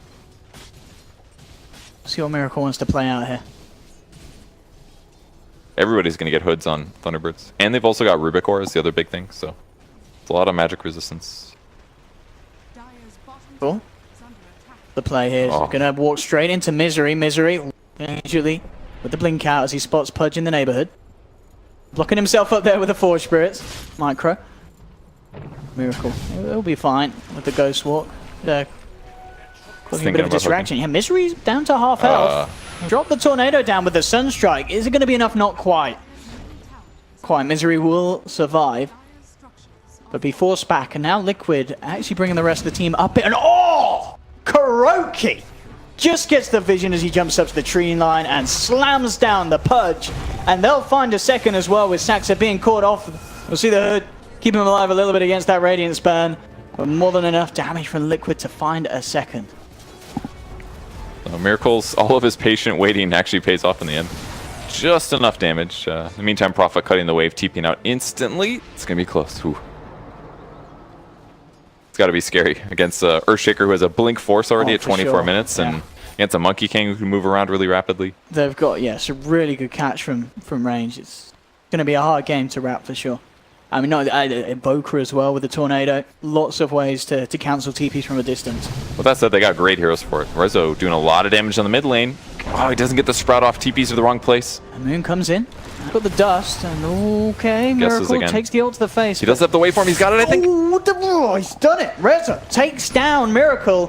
GH and Kuroki looking to punish with the freezing field. The jump forward, Kuroki. Does he have the boundless strike? He does not. Great. Oh, will escape. Dead. Puck is down. I don't think you Liquid. can hook and sleep anymore. So Pudge can't save him yet. And they're just going to body block. He's gone, yeah, he's surrounded in Moon Meander. He'll try and run, but the Frostbite comes through for GH. Was picked up, and they're not done yet. Fisher onto Misery, jump forward from Kuroki. Saxa with the Storm. Fisher holds them back for a little bit of time. Telekinesis as well. He's trying to do his best to survive. But again, Liquid move forward and surround him. And they may not be done yet. Oh, Kuroki tries to jump, but Misery hooks him mid-jump. And they will punish the Monkey King. Resolution looked to push Mind Control away, but Matuma Man just moving in aggressively with this Radiance. Now looks for the TP out. Will make it. There's no sort of cancel. GH tries to get away. Won't be as lucky. But that did cost the buyback of Weeha to make those plays happen. Well, that said, I mean, Resolution is still getting a lot of kills, and he's got a Midas of his own. Everybody buying Midas now, apparently. You nerf the item, and it just keeps getting bought. But he's 1,700 gold towards his E-Blade. All right, and we just found a courier. And that did have the ultimate orb on of Matuma Man. So that will be the Manta style, slowed down for 3 minutes. That's actually huge. He's completely ready on it. So Silence is still valuable here. And this is the value of the BO2s, basically. Summon Treants, and Morphling can be there. And he even went for the +4 Treants. Got lots of Treants this game. Another really back and forth game so far. Thunderbirds having the early game control, starting to slip a bit to the Naga Siren, but now getting Roshan as well by the looks of it. Will bring them back on par. But still, of course, those two big cores of the threat. And Resolution, a lot of weight on his shoulders to carry this game on the Morphling for Thunderbirds. Yeah. I think he's going to be fine, though. Not only does he have the Midas, he's also got the 12% cooldown reduction. That means more Midas gold. It's true. Pretty good place to be in. And Soxer realizing mistake. Says, pipe? No, Midas. Coming out. Back for the Midas. Absolutely. Make sure that he can keep himself in a very relevant position. And we're seeing already, you know, he's not necessarily managed to get the big plays in the team fights, but a few little steals to try and halt how smoothly Liquid can get away with these kills. You know, I think what happened was Thunderbirds went to their talked to their coach after game 2, and they're like, "Do you realize your opponent's about 5 minuses last game?" And they realized they made a mistake. They need to do that every game now. 4 minus, yeah. So they're And Liquid stealing not doing strats. it. Are we going to see 5 minuses come out from them? Well, not on Matumba, man. Yeah, no way he does it. GH might, though. Also, No, is he still he's- looking for the Glimmer? Yeah, he went Glimmer. I don't know if he'll go back. If you get too far behind on Crystal Maiden and then you buy a Midas as well, then you still just extend the part of the game where people kill Yeah. you. So But you've got a Naga. I mean, you're fine with this game going 8 minutes, aren't you? yes, but he will be in fights at some point, and ideally he'll be able to save his allies. So I think if he doesn't get Glimmer, then and Morphling picks up an E-Blade in the next like 5 minutes, then he's just going to get one shot every single fight, no matter what. So he's got to go for some survivability here. Liquid can do with his smoke. Looking to kind of bait it out with Miracle potentially in this mid lane, hoping that Thunderbirds would try and make a jump. See if the bait is successful as they move forward. A little bit of time left on this dust, but sorry, smoke it's pretty much gone now. They'll get themselves up to the high ground. Sentry's down, so know that they've got this good position. Where's the lead in? Actually just looking to go in on the stolen illusion, making sure that Resolution doesn't manage to free farm with the Radiance illusion of Matumba. And they will kill it. Yeah, they got to do that every time, basically. Yeah. It just speeds up his farm so much if he gets his hands on it. Yeah, it's way too good to have a free Radiance. It's only like 60% value. Oh, are they going? Yeah, straight in onto Weeha, looking for the Chainstone with the Boundless Strike as well. Can they find it? No, they don't have quite enough damage to kill him. A Miracle's been taken down in return. Already looking a little bit rocky for Liquid. 2 TPs out, 3 TPs, but it's going to be cancelled by Wee on Kuroki. And they find a second Mind Control. Looking to jump in, but not quite killing that Weeha. Even with a huge amount of Chainstone, with the Boundless Strike, the Fissure Echo Slam, it wasn't quite enough. And the fact that Miracle just caught off out of position in the mid lane before he could get his combo out. Yeah, that was incredible. He lived there. 175 health perk from Puck here, really paying off this game. And the Treads as well. Treads wand. He built tanky and it paid off big time. Derek Hurd does get sniped, at least Mind Control doing something in the meantime, but this is really bad for Liquid, actually. Yeah, because no Invoker, no Echo Slam, no Freezing Field, no Soul. Yeah, all on cooldown for a little bit. And they grab another Radiance here. Maybe this will go okay, Fissure works. See what they can do to stop it. And Moon coming in with those Treants. Resolution falling very low, in fact, zips in and will blow up the Crystal Maid. Feeling confident with the Aegis. Now the song's back online. Just Liquid trying to do their best to buy time so Miracle can get back in. Once the Invoker's back, they should be able to do a pretty good job at holding this back. They have the fortification. Can they change some Resolution up? Doesn't look like he's too worried about it still. With that Aegis, feeling strong, Saxa with the Stolen Fissure back onto Miracle. Liquid will hold by the looks of it for the time being, keeping that tier 3 alive. Yep, they'll finish split pushing bottom and then Resolution will get out of here. Everybody TPing push lanes. Very effective pressure and push from them, I think. Mid tower's down to 500. This kind of looks like what you normally expect from a Naga team, actually. And as a whole, just the Radiance doesn't feel that effective in most of these fights. I mean, if they don't kill the important heroes like Prophet, Puck, maybe Morphling, then it feels like Liquid can't win a fight. And maybe it's just how mobile they are, perhaps. Like, Morphling and Puck, you're not going to keep them within the Monkey King ultimate. That seems kind of clear. Like, Monkey King hasn't felt very effective this game. And they have the damage and the mobility to actually counter him. So maybe that's the Monkey King counter. Highly damaging, highly mobile cores. Yeah. Ideally, they need to just make sure that you have Mind Control on the front lines, pretty much stun locking multiple heroes, allowing that Wukong's command to get a couple of punches through. I could certainly win pretty on fights. impossible. Mind Control picking up a Glimmer Cape as well. They just... Oh, that's not going to work. Messing up the chain stunning there between the two of them. Matumba Man's still there. Behind. A Resolution. I mean, look at this man's confidence. His team is starting to follow up, but he's just heading straight for Liquid. And Liquid, they're respecting it. They back off. The song will be there from Matumba. Can they actually chain stun the Puck? They need perfect timing, really, to make a go for it. The Fissure, it's going to be late. Weeha gets the phase shift off. The Wukong's command will be down. Kuroki, falling low, looks to juke into the trees, but he's down and out. GH as well. They've lost 2. And Matumba Man, he's now in trouble. Tries for the TP out. Is he going to make it? No, he's not. The Yules is there from Weeha, cancelling the TP. They find a third Thunderbird, and they're not done yet. Mind Control, again, another TP unsuccessful as the sentries dropped. And bottom lane, Nature's Prophet doing it old school with the rat-a-tat-tap. Moon Meander finds the bottom racks, moves across to the mid. There's no buybacks here from Liquid, and Liquid are looking to be in an absolutely dire position now, Purge. Yeah, it's looking like a 2x for sure. Almost nothing they can do to stop it. And if anything, Miracle's got to be careful. If he gets hooked or something, this could be his death easily. But tier 2 on the top lane at least, so they won't get a triple racks right now, but 2 racks at 32 minutes in the game is really tough to play against when you're playing against Morphling and Puck and Nature's Prophet. These guys are so good at split pushing right now. Resolution just looking incredibly huge now. Skadi Gold pretty much there. Pipes being completed by Saxa. We saw almost some big plays in that last fight as well, stealing the Wukong's command, making it very hard for Thunderbirds to fight back. Liquid to fight back. Made it really hard for me to pay attention to the team fight. I spent like 20 seconds like, which tree is Monkey King? I kept clicking around, and then I finally realized it was a Rubik ulti. Saxa just playing around it. He's still got his hands on it, so they may be able to get another utilization out of it. Obviously, doesn't really do the huge amount of damage on it, but it's no, the damage is by all means good. It doesn't do good disable. Like no, it's not like you have a bash. Maybe it's time to buy a basher. But it kills a few frames, So it does, yeah. If you gotta interrupt those technical plays, you puck ulti them, you lower their frame rate, and then they can't dodge the hook as well, right? Smart plays from Saxa. Rubik Master. 1927. Liquid, of course, they do have good ways of pushing these lanes back out with the Naga Siren. It's certainly not a position they'd hope to be in. If they could kill Resolution, I mean, that was, Yeah, they're a little on edge here. That was a tilt play. I mean, it's one of those things. Mind Control just shouldn't have committed to it, most likely, because it was very tough, and especially in that position. You don't gank a guy right under the shrine. No. When he's this farmed, it's really tough. He's got 2k HP just sitting. He's not even playing aggressive or greedy. If this is like Sumail or something, this guy would have 1 strength right now, 100%, but he's sitting on 2200 with the Lincolns. Doesn't have buyback at least, but... I mean, Resolution. Yeah. The amount of times he's got himself a free Radiance Naga.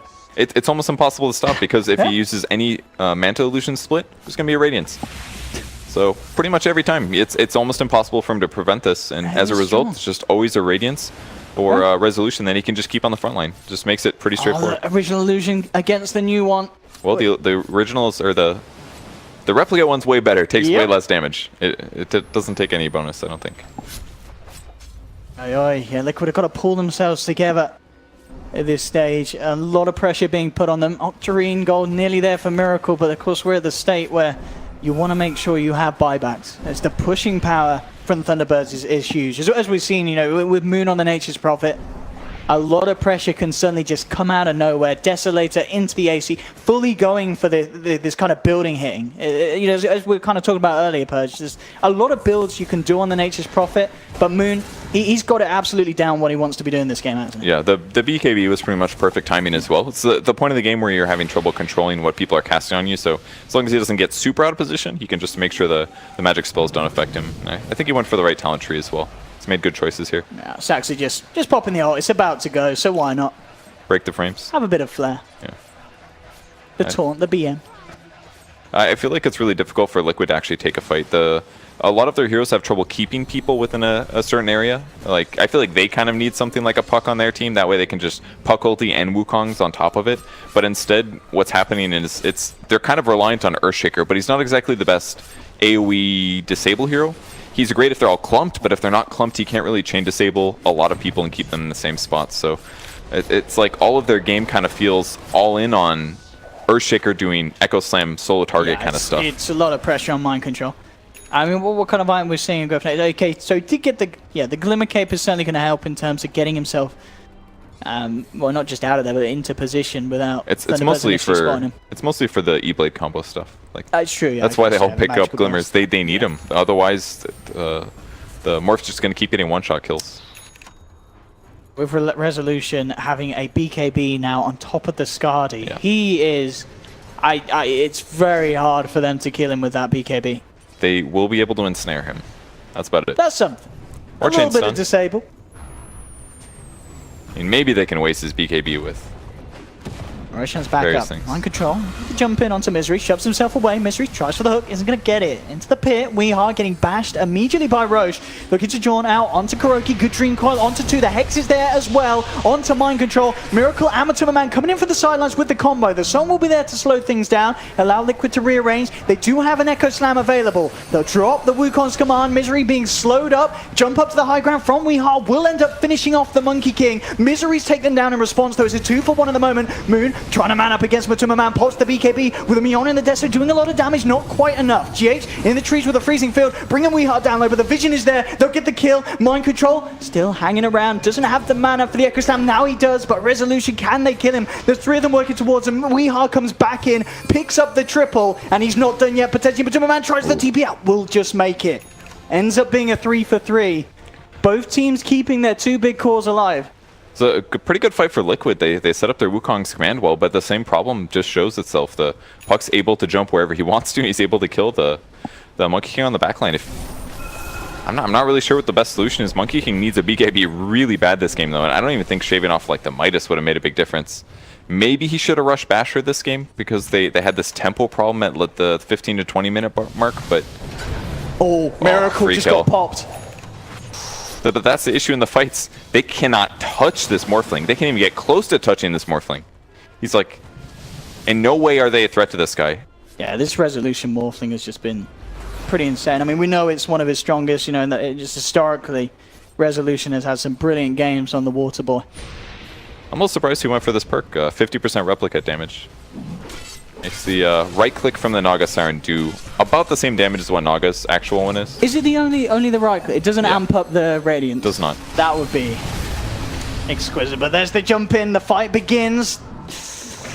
Roki just he stuns about himself. saved, but yeah, the coil, it still ends up stunning him. He'll get the jump off. There's been a buyback from Miracle for this fight. They've lost Matumba though. He's down for 70 seconds. They need to do something big. Saxa will be taken out, but Moon, Weehar ready to wrap back round, looking for GH, who did get the freezing field off, but they have the vision. They'll surround him with the treants, bring down the CM. A buyback will there be there from Kuroki. Miracle has to do something absolutely miraculous, really, to hold off this potential push that could come in from Thunderbirds. Roshan is available. They may choose to take it safe and go for it. Oh, he's going to miss the tornado, though, and they jump in from Wee with the Hex. Mind Control does manage to get the Echo Slam onto 2. Can they actually kill Wee? No, he phase shift dodges the Deafening Blast. The tornado will connect onto Misery. Kuroki coming in with the Wukong's command. They brought down Weehar. Misery in trouble as well. He's trying to get away. Resolution looking to block Kuroki. Found Miracle as well. They've lost 4. None with buyback on Liquid. And Resolution may not be done quite yet. Oh, the Adaptive Strike, bringing Mind Control down low. If you got the range perk, you would have gotten that kill. But look at top lane. What's Furion doing? He's there. He's Furion on the thinks racks. He's pushing in. Moon Meander's been right-clicking a lot this game. He's doing a lot of damage. He's just got a 3-shot GH here as soon as the Frostbite ends. Mind Control, he's so low, but he wants to do his best. They want... Oh, maybe they could kill him. Matumba Man's there as well. And can they get him? Yeah, they will. They'll kill him. They'll keep the racks alive on the top lane. It's a drive-by hit right there. Did you see that? That was a lovely little kind of drift, yeah. But 26-36 Thunderbirds doing incredible structural damage. And Liquid trying their best to hold on, but it really is going to be one of those games that it's going to be insane if Liquid can actually end up pulling through a win as Thunderbirds are just in a brilliant position. Resolution looking towards a butterfly as well. Leaps and bounds ahead of Matumba's Naga still at this stage. They already have trouble killing this guy, and imagine with 35% evasion on top of that. It's insane. Done. Interesting though as well, look at the Shaker. He has his Aghanim Scepter. Okay. So he's going to start hopping around. Hey. It's 2 Monkey Kings. You know, they're actually very similar heroes when he gets Eggs. They actually resemble each other so much. Yeah, just hopping around. Q, that's basically the same spell. Pretty much. Now the second skill, same spell, just jump in places. If this... I mean, what's the serious plan with the Axe? What makes it so good, you feel, in this game? What are we going to see Mind Control do that he wasn't able to do before now? Escape. Okay. Multiple initiation options can be useful. I mean, he's already got Blink 4, so he's pretty set here, but definitely it's very, very difficult sometimes to predict Earthshaker just dunking in sometimes. That part can help. Helps against the Radiance, that's for sure. Unless he just dies. That may Dunk. be the case. Oh! Jump!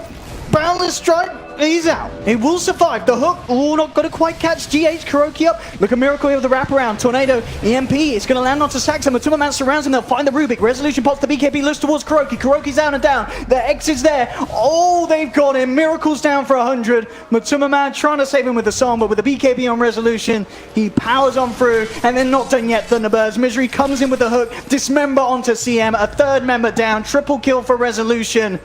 They have no Invoker, no Monkey King, no buybacks available. They have been raxed. The Megas are out. Resolution still got Aegis. Aegis. Hold. I don't know if they can.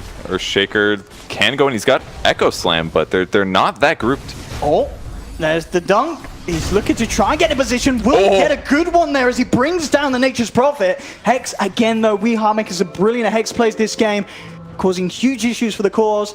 Not going to be enough to kill him. There's the dunk again attempt. The Yules will be there to dodge it. Fisher isn't going to be. Jaunt straight out to safety.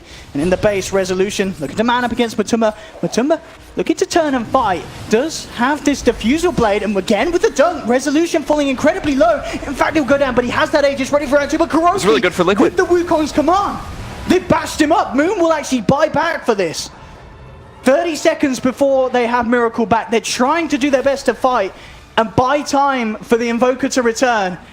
Can they actually do it though? The pressure's starting to come back in onto the structures. Hex is there onto Matuma Man. Mind Control tries to help out, but he jumps forward, trying to just draw their attention away from the base. Buyback from the Earthshaker, buyback from Matuma Man. Miracle's back in 10 seconds. There's the dunk. Weehaw falling low and he's down. They've taken down the puck for 99 seconds. Saxa focusing Kuroki with the help of Resolution. They'll take down the Monkey King. Sprout up onto himself, Moon, but the fish is through. Matuma Man, they've cut through the trees. They've spotted out Moomiander. Resolution zips across the sidelines. Miracle gets the combo down onto Moomiander. Moomiander's down. There's a dieback on the Nature's Prophet, but they've lost Matuma Man a second time. It's a dieback for him as well. Mind Control will end up finding Saxa. Misery with the Dismember onto the Shaker. Can they save him? Oh, the Fisher onto Reza holds him back. He needs a beautiful combo here, Miracle. He'll go for the EMP setup onto Resolution, but Resolution turns and he combos down Miracle. Resolution survives. GH the last man standing, and he'll go down as well. Ultra kill for Resolution. GG is called, and Thunderbirds will take this series 2-1.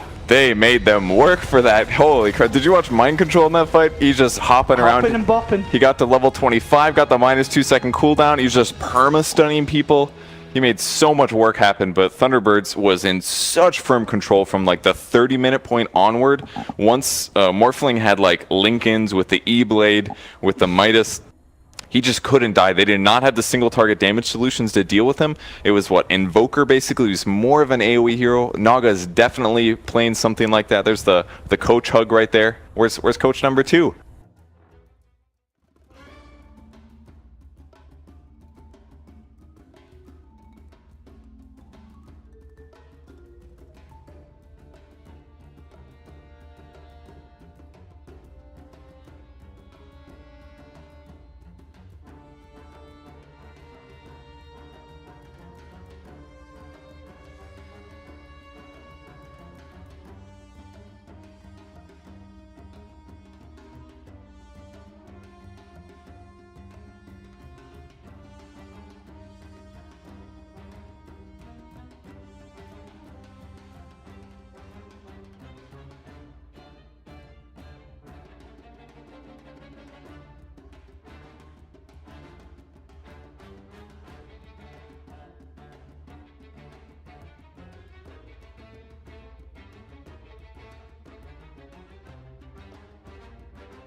Radiant team ban.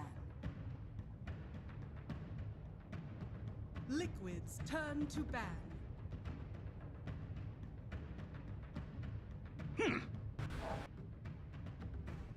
Radiant team ban.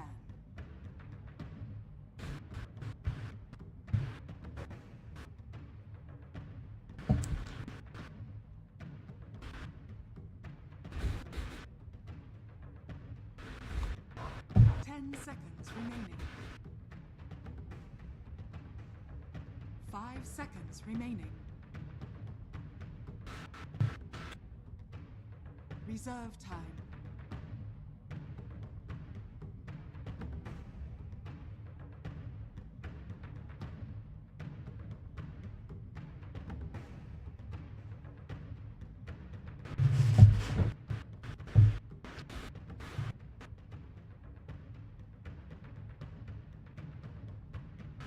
Liquid's turn to pick.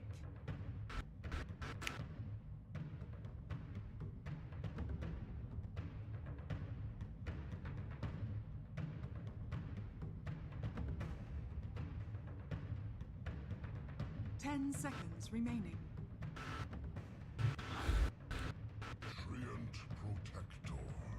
Yeah, I always root for underdogs, and SG proved they're good. We casted the SA qualifiers for Kiev, and they seemed so strong. I mean, there's a lot of people who don't know about South American Dota, don't know how strong they are, but I think SG is gonna prove how good they are, actually. I mean, this is the team that plays with a lot of different teams, and it's kind of a different...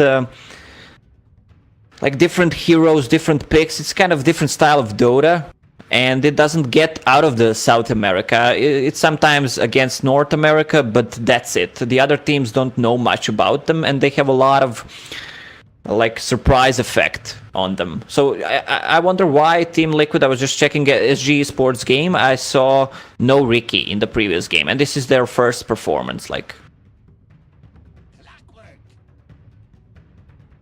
Radiant team pick.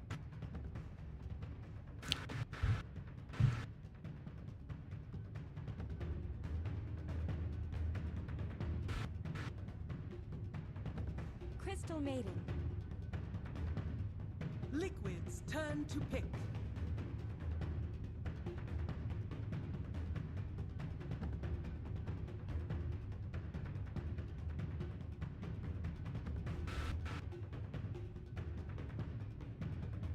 Ten seconds remaining.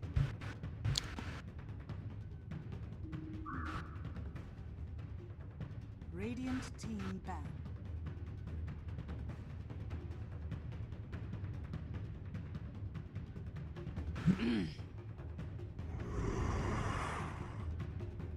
Radiant team ban.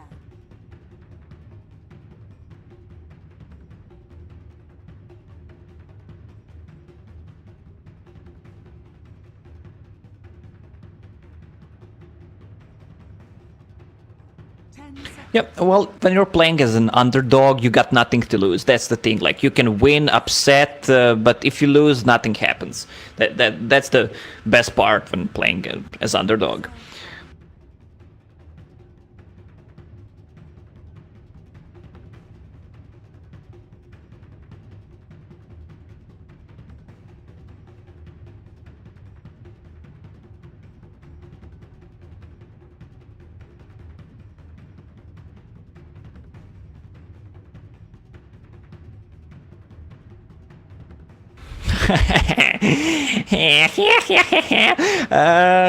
Yeah.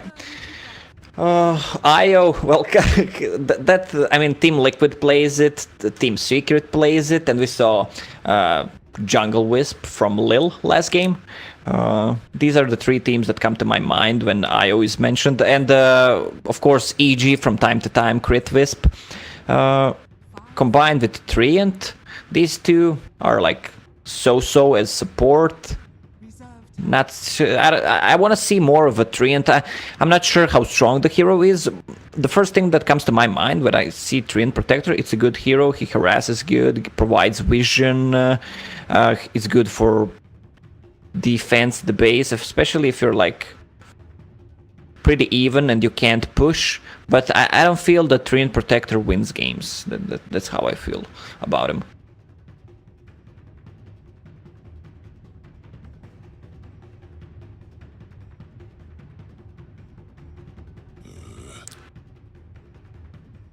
Radiant team pick.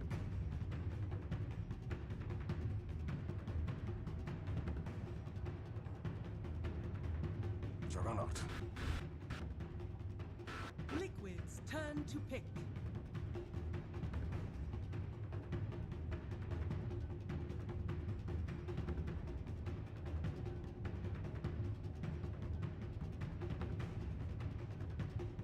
Well, we saw last game in VP what they had for Juggernaut, Wisp, press the attack, what else was there?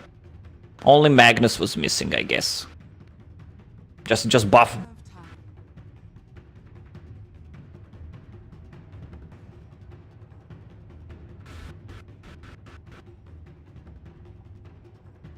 Well, it can be GH. Well, they can't. I mean, they have IO and Treant, my bad. But the GH plays some kind of jungle / roaming Magnus, but it's not gonna happen this game. So.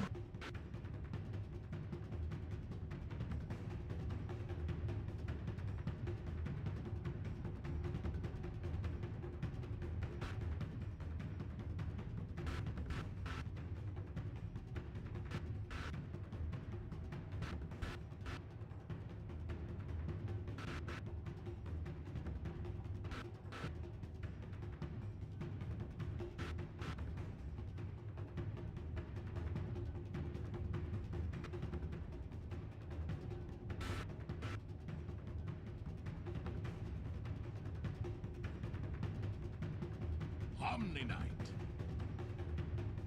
Radiant team pick. I saw something similar from EG. Shadow Fiend. Liquid's turn to pick.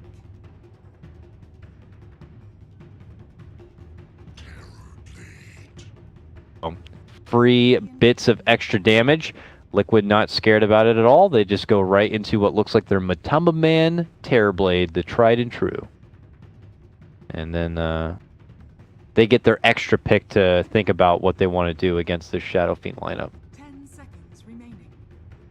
But Well- still no stuns on Liquid, you know, so I don't know if SG can even utilize that currently with their lineup. That all they have left to get is a support pickup, so...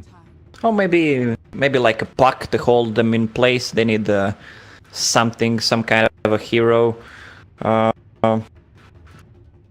They need at least one stun. I mean, they're gonna run around if you don't keep them in place. What else is there? Let me check. Maybe Wind Ranger. Ooh. That wouldn't be That's so the hero bad. we didn't see a while, but it's making a comeback.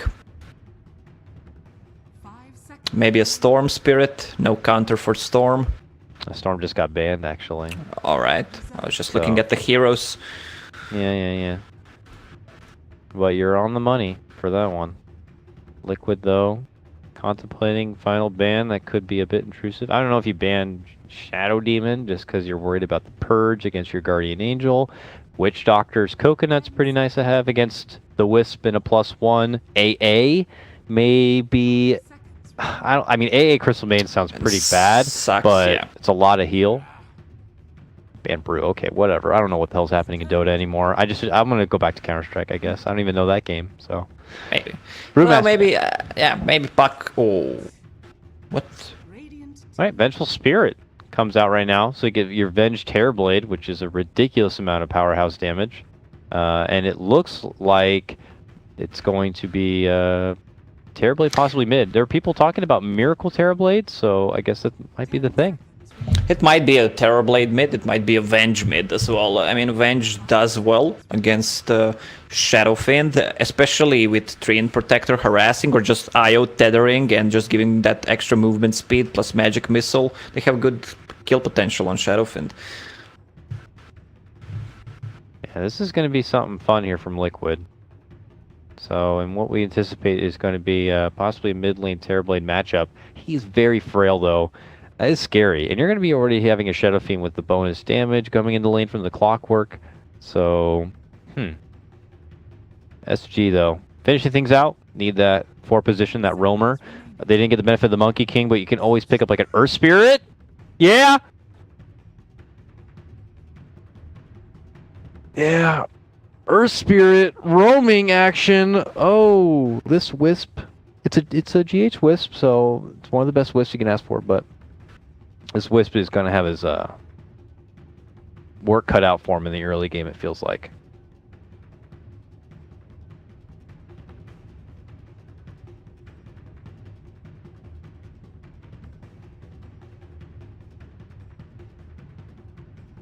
It's TNC, but they lost the game.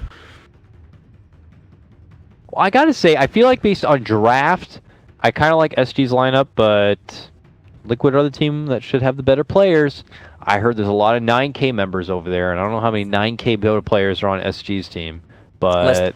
Last time I checked, it was 3. 3 on Liquid or 3 on SG? I don't know about SG, but I know about Liquid. I gotta agree with you on that one. SG's esports lineup looks stronger, but overall, I think Team Liquid's gonna kite around with all those heals. All right, folks, let's get into it. What do you want to see? What do you want to see? I want to see how the laning phase goes. I want to see, okay, Miracle is playing that Terrorblade, but they're known for switching roles in Team Liquid. So let me just check the items. They were flopping all over the place at the back end of DAC. Once they kind of came into the tournament, and it was quickly discovered that Monkey King is a big deal and Magnus is a big deal.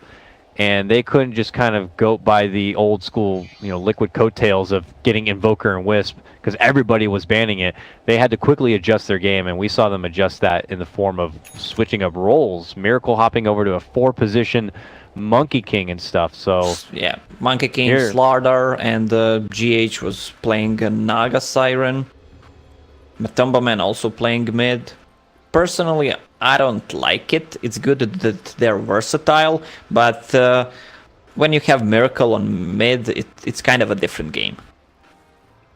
All right, so Shadow Fiend doing the COG game here with Tavo as they use the mid lane shrine. Oh, I like that.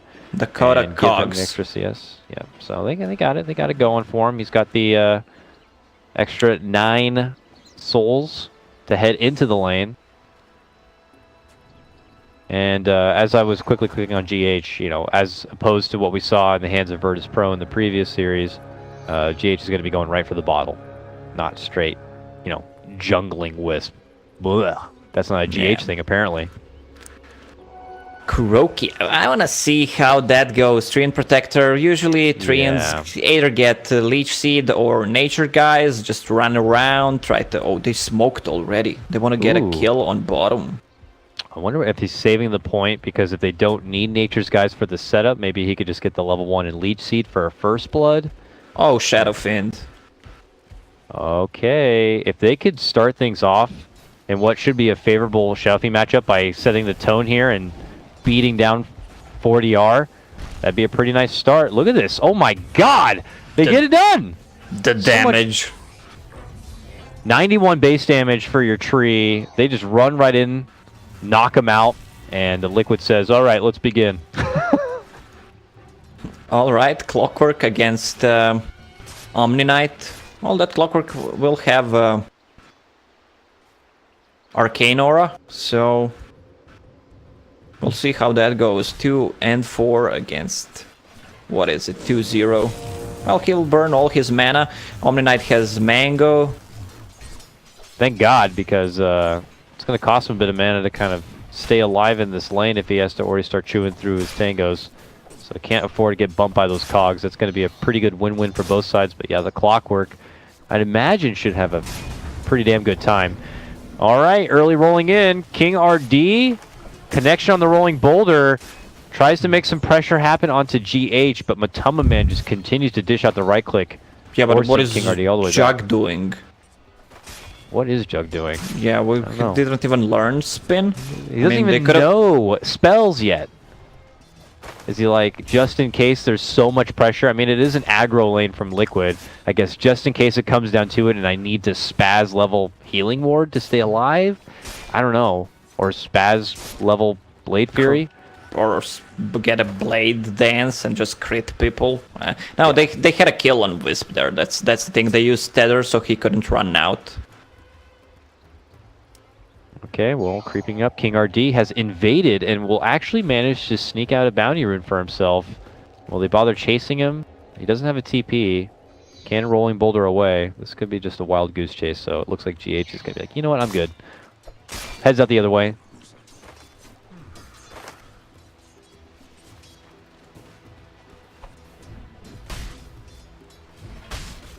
Top lane, Clockwork went 1-1-1.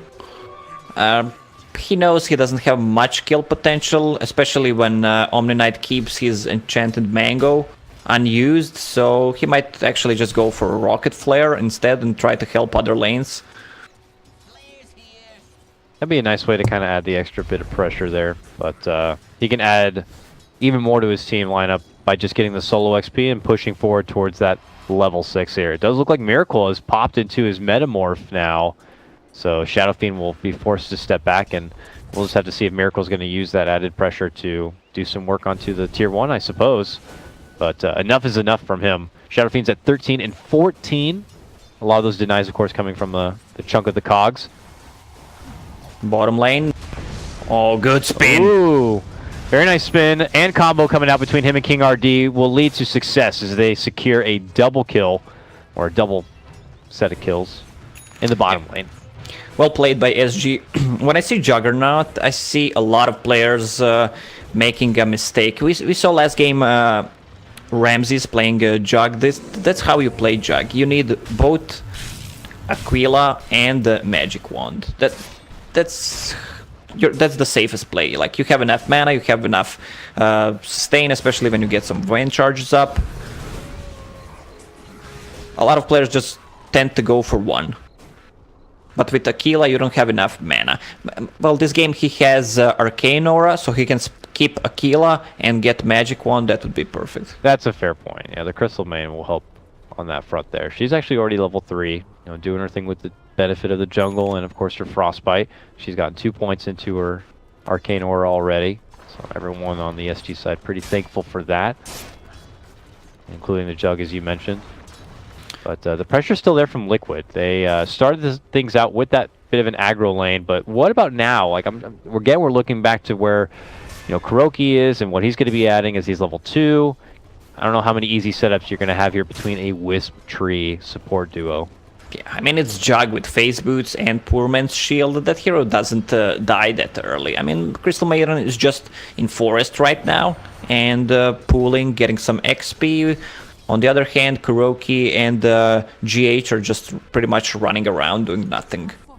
Yeah, still kind of floating around, maybe trying to get close enough to leech some XP from their opponents, but even Kuro here, it's like the second he walks into lane, he eats 2 raises, and over half of his life is just going to be taken away.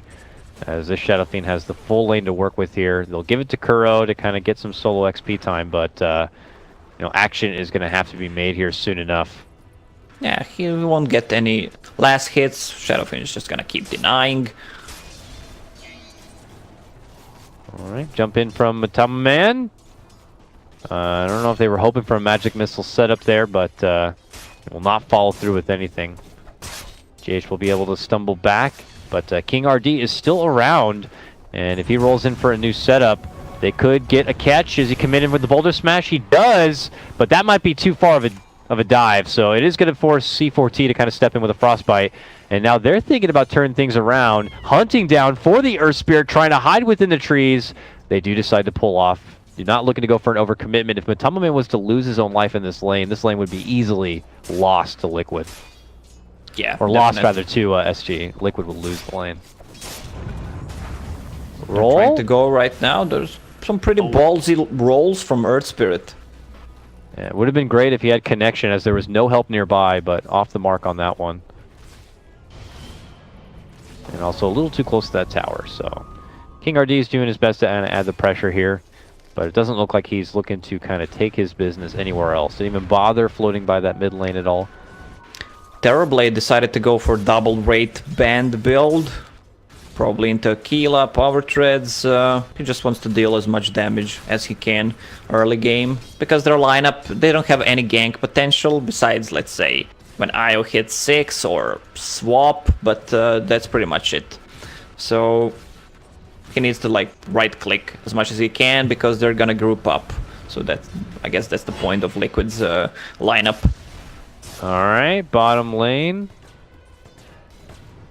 Looks like a hook shot in for some creeps here. Comes out from Tavo. Sorry, I'm getting weird reports, crazy reports that there's a robotic mic. I'm not hearing your mic robotic. I'm not hearing my mic robotic at all. I have no idea actually what that's coming from. I may have to restart the stream just to see if that would fix it, but it's not on either our ends from what I can hear, so. Alright, Top tower is under attack. is it gonna be enough? Ooh, mid lane, just in case Dota TV is still tuning in, it looks like they will be able to get off the living armor. And alright, turn the stream off, turn that stream back on. Oh, the multitasking is unreal right now. Yeah, okay. Well, we fired it back up, and we'll just hope that that did it. Yeah, should be good. Is it on the stream or the in-game? I have no idea. From my end, I hear my own mic in my own ear, and it sounds good. I hear you in my ear, and it sounds good. I feel like it might be an encoding issue between XSplit/Twitch to get it out in the stream. And it's not something I can really investigate at the moment because Dota's being had. Top lane, a fight to break out onto my control. He's going to be forced to do the self-repel. And, well, Tavo says, okay, with 2 more people coming in, I will just hookshot out to freedom and he'll be fine. Apparently it is fixed, so I guess a simple reboot of the stream did it. Sorry guys, I don't know what that was. That was totally random. I don't know, We're good guys. now. Yeah, we always have some kind of problems, and it's not our fault. It's never my fault, never. And my fault. Sometimes it's your fault. The second game was your fault, VP, but I forgave you that. Okay. Well, good thing still brewing here. 2-1. As you didn't miss too much action here. 40 are continuing to siege away onto this tier 1. This time they've handed things over to GH to get some levels because their support staff still struggling a little bit. Kuro's found his way to level 4.5, but we still see GH at 3. Tome is going to be available to them in 30 seconds. That could help a bit, but you could say the same here for SG's side. And when you have a Earth Spirit with level 6 good to go, we could see SG try to take some fights. And I don't know if Liquid's going to be prepared for it at that moment. I do have to say though, Mind Control is, decked out obviously with that solo lane he had. He's getting close to level 9 on his Omni Knight. Yeah, it's really hard to kill that Omni Knight. I mean, you can't even try to go on him with level 4 Purification and the Guardian Angel, Repel. I mean, you just can't kill him with Jug. Plus Treant Armor, or if Wisp is standing behind. Nearby we have Miracle, happy to farm his way through an ancient camp though. Got some assistance from his Metamorph plus GH. GH is happy to share the XP as it's allowed him to get to a level 4 now. Well, Clockwork finished his Midas. I mean, it's gonna be up soon when he gets the Courier.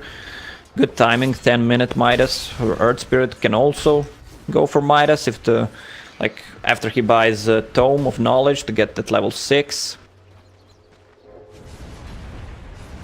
I would hope that's not the case, but that would definitely say something about where Dota is right now, if it is going to be that greedy kind of a game. It could be, very well be. Little mini heal bomb right there comes out from Mind Control to soften up. But GH is hanging nearby. Does not get the connection with that heal. But Soul Ring and Arcane Boots, he can dish these out all day. SG are trying to form themselves up into a possible position to make an approach, but yeah, as you mentioned before, Omni Knight is just a bit too tough. And look at mid. I mean, Shadowfin just hitting that tower continuously and nothing happens. I've seen him bring it down this low before. I mean, that's the kind of game when you're going against a tree, though. Yeah, it's so annoying to play against Treant, especially like when you're trying to siege tier 3 tower bottom lane. Yeah, there's a fight breaking out here. Boulder Smash comes out from King RD to kind of zone them back, but Mind Control casually walks in and hits him with the heal. Jug trying to dish out damage onto Matama Man, but the repel will shrug off all of that Blade Fury damage. But the follow-up play coming in from Tavo with a hook shot, nails it to him, and now the Omni Slash to fly will give the better fight to SG. Nice play by SG. Their hook shot was ready right on Wisp, and he was just saving Omni Slash after the Guardian Angel is used. Meanwhile, like it was gonna be a good fight. Yeah, it didn't look like it was gonna be a good fight for SG. Yeah, but it did. I mean, that's the thing, is you also have to play around the Terrorblade, who's not in fighting shape yet. Oh, I missed that one. But Tavo gets the kill on Matama Man, who just returned to the lane. Cog bump back, Liquid on the prowl. But, you know, again, not a whole lot of stuns, not a whole lot of catch. They're trying to get Mind Control close enough to maybe slow him down. He's got that level 3 degen aura, but look how fast this monster is. Miracle rushing in with the haste rune, takes it right to the Jug, but the Jug is TP'd away. Yeah, but Crystal Maiden was at tier 1 tower in Forest, just trying to kill the tower, but it was being pinged out by Liquid, and then just Kuroki used the... Matama Man dies again in the mid lane. I catch that one, but oh my god, this is ruthless now coming out from SG. They strike down like 3 back-to-back hard-hitting kills on Liquid. Radiant's bottom tower has fallen. Terrorblade 1-0 took a tower, pretty much free farming. SG got some kills, but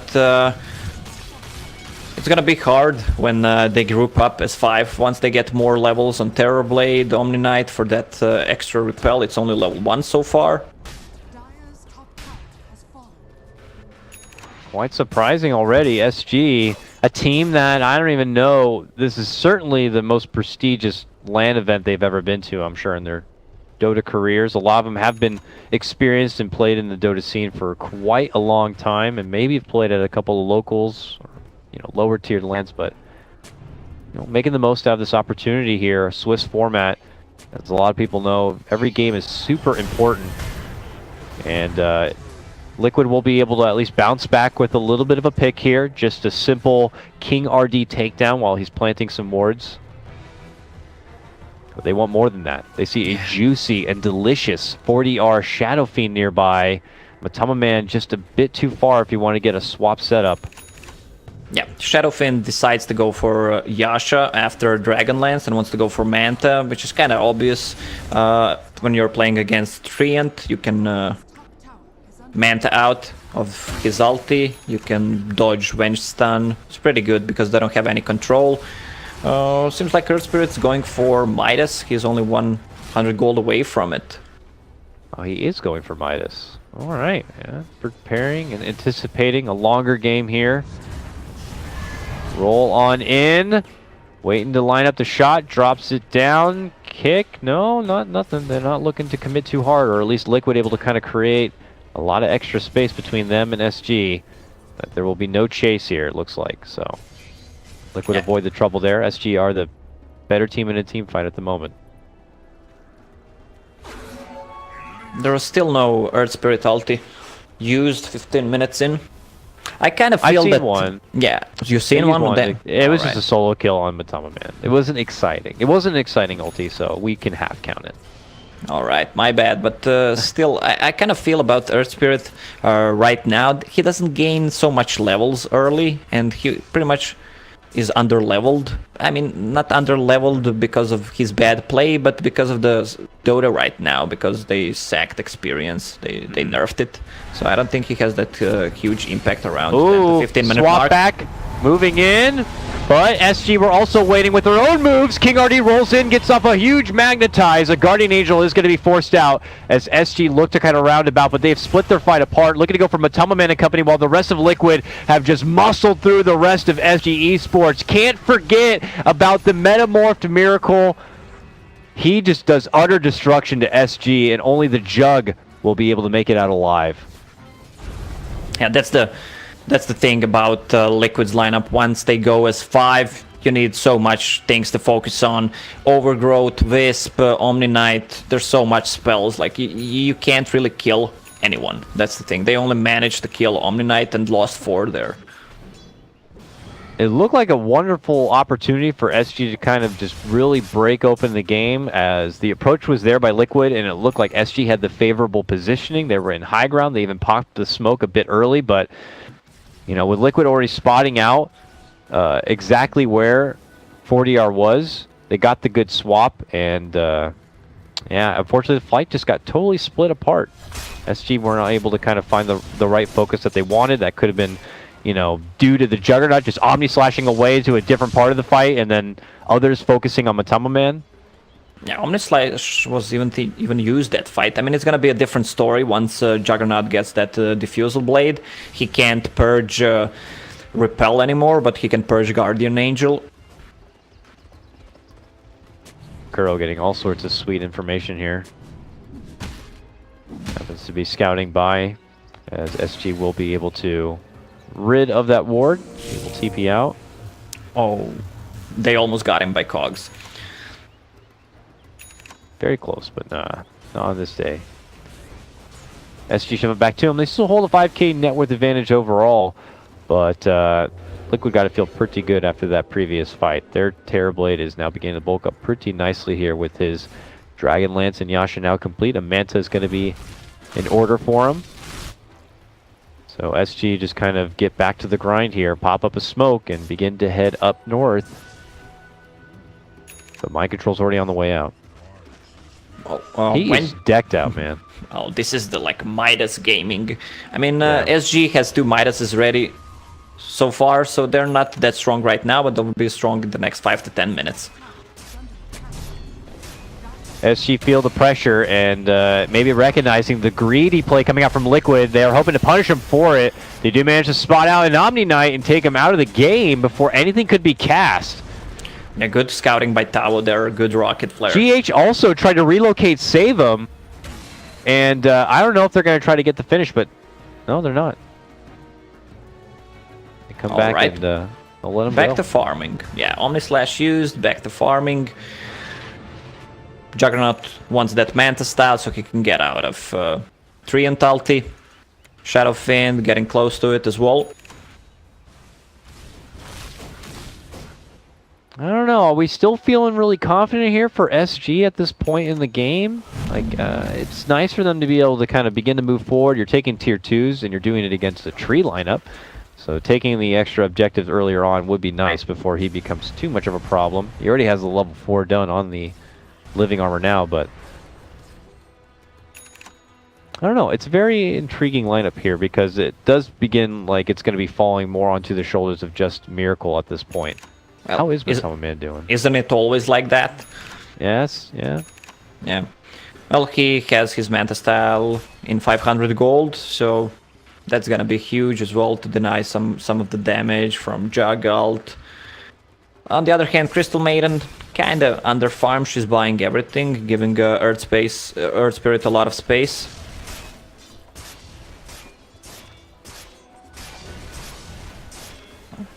And I suppose Jug content with his Diffusal pickup here has a Yasha to potentially build for, you know, Manta or such, but no Cleave to help with the Illusion army here. Ooh, ooh, Tavo, hook, long shot though, it is going to connect.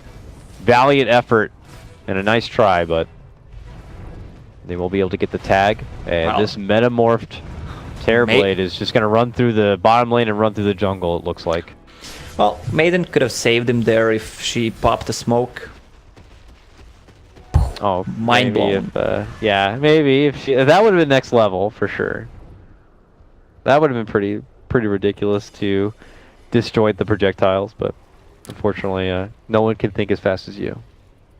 Yeah, Omni Knight 20 XP gain talent combined with Midas gets even more experience. He's level 14 right now. Let's check the levels. Yeah, he's level 15 right now, so top 3. Not bad. Oh yeah.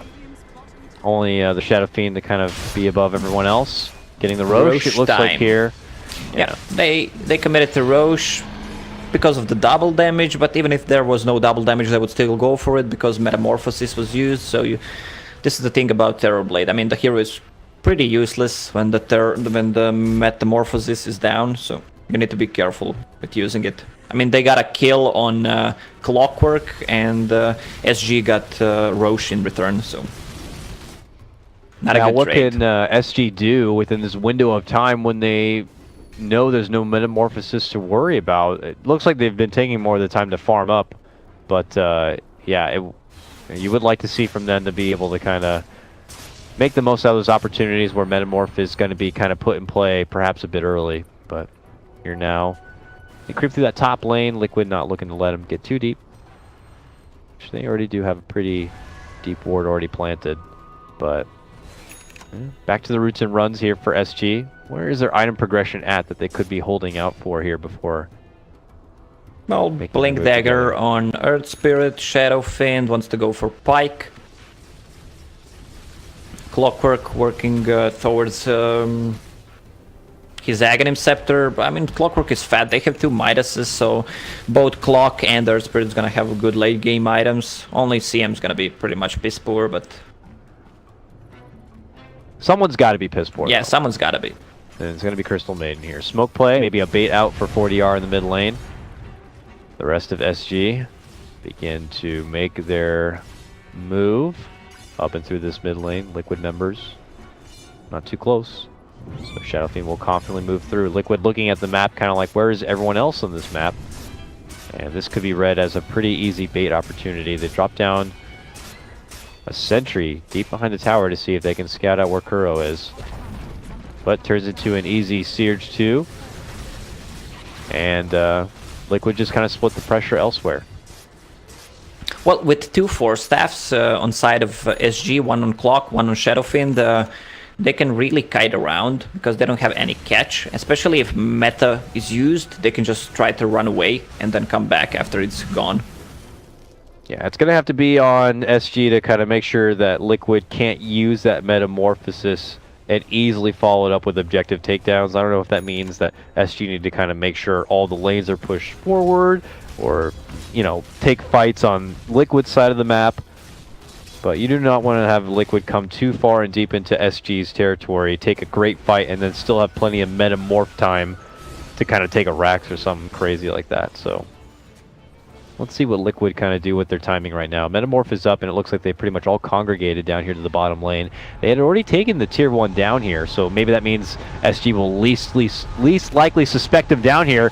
40R hiding within the trees is close to potential trouble, but it looks like Liquid could be waiting for more members, or possibly anticipating company behind him. Oh, Tabo walks in, pops out the dust to see where Kuro is, and he just gets shredded again. This time a pull through from a grip. There goes King RD. Miracle, though, is able to Manta off the silence, go into Metamorph. Omni Slash is going to be committed. Magnetize is still out, but not enough firepower. Miracle will walk in, just did the casual Sunder, and the rest of Liquid will pull off so they can get some heals out here. Not enough firepower yet from SG to go for the finish. He wants GH, can't quite get it. And 40R had committed too hard for that kill and has lost his Aegis and has also lost his Crystal Maiden. Now as he comes back for his second life, he eats a lot of damage and has to just rush out between the trees here. Does have a TP. No, he doesn't. That's not his TP. What TP is that? Oh, now it's available. It was in his backpack. Yeah. Okay, switched it in. Now he needs to pray. There's no way he's making it out from here. They get the root and they get the finish.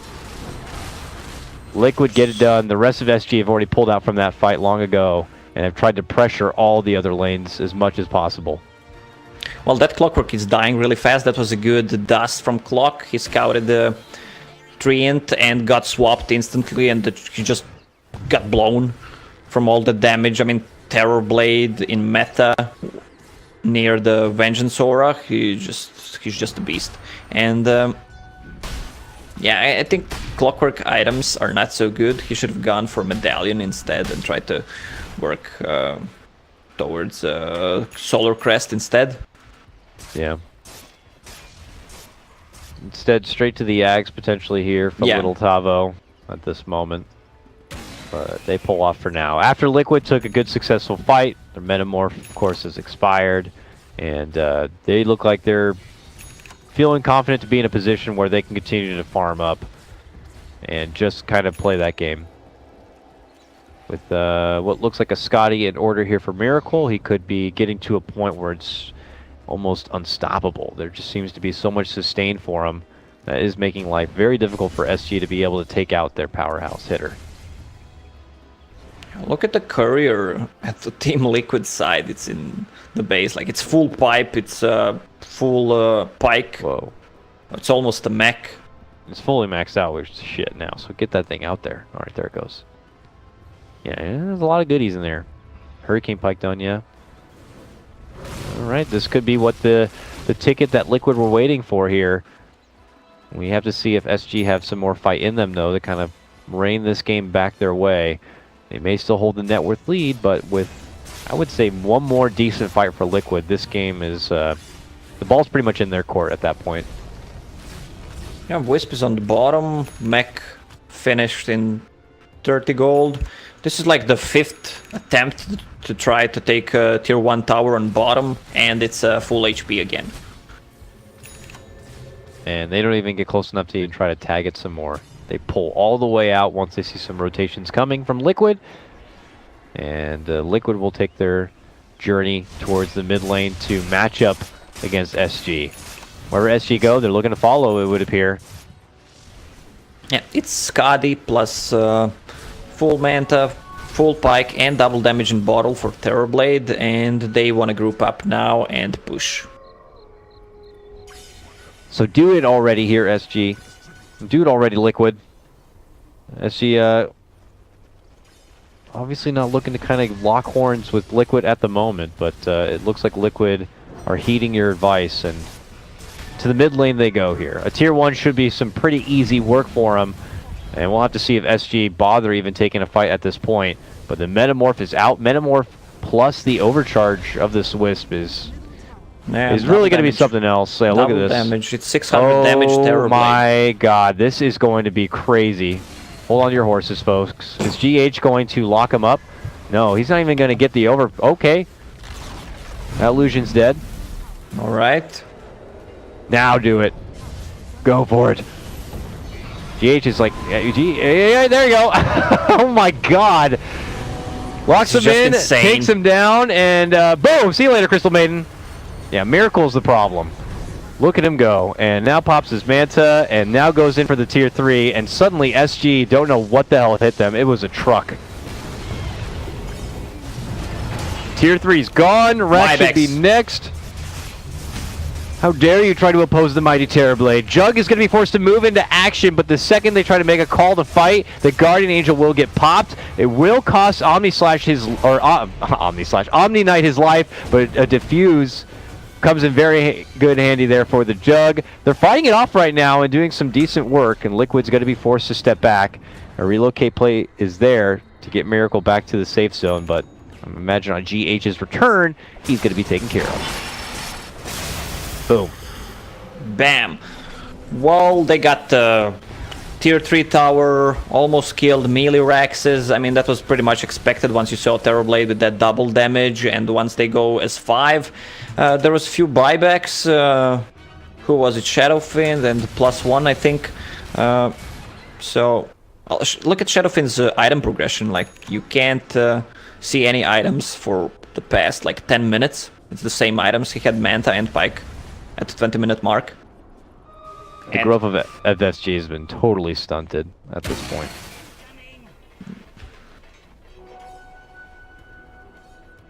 And I don't know what you look to do at this point here. I mean, there's more tools kind of slowly coming in as they've had the benefit of the Midases on their side. We're seeing like Blink on King RD and such, and the Ag's finally done on Detavo, but these tools don't feel very effective at all. It feels like Liquid is just kind of holding on to all of the real damage, everything focused and kind of surrounding their mighty Miracle God here. Whether it be damage auras or more sustained relocate saves, Guardian Angels. Yeah, the only big item that it's done, it's Mjolnir on Juggernaut, who's level 21. The Juggernaut is really tanky, has 29 armor. But let me see Miracle item. He's going for that Eagle Song, Butterfly. Let me see if Shadowfiend... Show Shadowfiend. He still doesn't have enough for MKB nor Butterfly. Yeah, he might just kind of hold this money here. Maybe if Miracle shows that he's going for a Butterfly, he might change things up and consider going for the MKB, but as of right now, we'll just kind of pocket the money here. Eyes towards the Roche, as it is up, and SG know this could be one of their few hopes to kind of stay relevant in this game one, is claiming this Aegis and having the extra life, but Liquid already onto him here. A jump in comes out from Tavo, and they get a nice, quick, isolated pick onto Matumba Man. He could buy back, and he will, and teleport back into the shrine. SG thinking twice now about committing in for this Roche. Yeah, they need to go back from that Roche SG right now. I mean, they can't fight into that. Liquid just take it themselves. Oh, I say that, but then King RD casually rolls on in, pops out the Magnetize, but a Guardian Angel is going to be there. More follow-up continues here from Tavo as he jumps in with a hookshot play, but they cannot get the finish. Miracle just continues to stand within the pit and says that he is the real boss here. He even dishes out a casual, supportive Sunder to Kuro to keep him alive and gets right back into the action and gets his hands dirty with a delicious ultra kill. Godlike now. Holy moly. You don't want to fight into that. Like, it's a Terrorblade who just finished a Butterfly, and they kill Roche in few seconds with the Solar Crest and Omni Knight. It just dies so fast. I mean, this game is pretty much over. Doesn't matter if there's backdoor. Miracle goes right inside. Didn't even need really to use a whole lot. Metamorph has still got some good timing on it to finish out that mid lane, and for them to be able to make some work happen here at the bottom lane. This could be it, and SG could be thinking about game number 2 already. They're fighting the backdoor, killing the Raxus. All right, jump in from Jug. Let's see what last hopes SG have here to stay alive. They hit him a little bit, but easily shrugged off by the sustain and defensive capabilities of Liquid here. Not too much water off their back. They will get down their tier 3 and just walk away. Big winners here. Liquid take their first set of racks, and it is looking desperate for SG. And look at this. Now it's going to be Liquid, the team, to pull out the smoke back play. Yeah, this is the VP from the last game. There's no tower, but there is a sentry ward. They want to close it out right now. Ah, a little C4T. Didn't even know what hit him. And they get the courier too. Now with Crystal Maiden taken out of the game, certainly Liquid will be able to finish it. Am I right? Nice prediction. Here we go. They should be able to get this racks, but they pop the glyph, and all that backdoor regen is going to be there. Pops out now. Tavo moves in, catches with a hook shot, and Liquid are going to be forced back. On the other front, though, is Jug.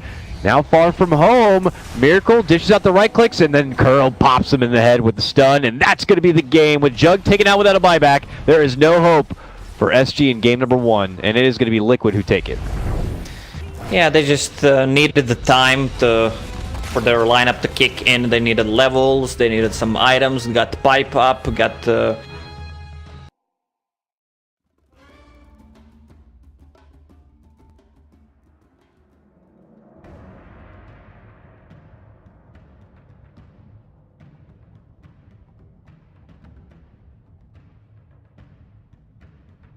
Radiant team ban. Liquid's turn to ban. Radiant team ban. Liquid's turn to ban.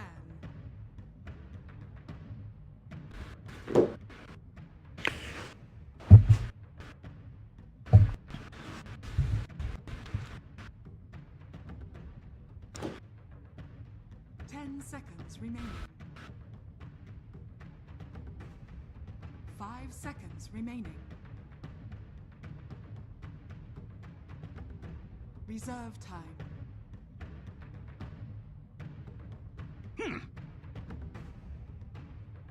Radiant team. Monkey King. yeah. Liquid's turn to pick. Hello, gentlemen and ladies. Why we never say it like that? Yeah, ladies first. Yeah, I mean ladies first, but still women want equality in 21st century. So one time we're gonna say ladies and gentlemen, and the other time is gonna say gentlemen and ladies. What about that?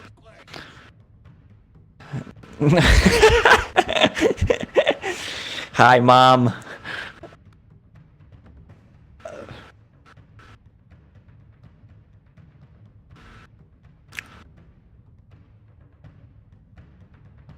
Juggernaut. Liquid's turn to ban. Radiant team ban.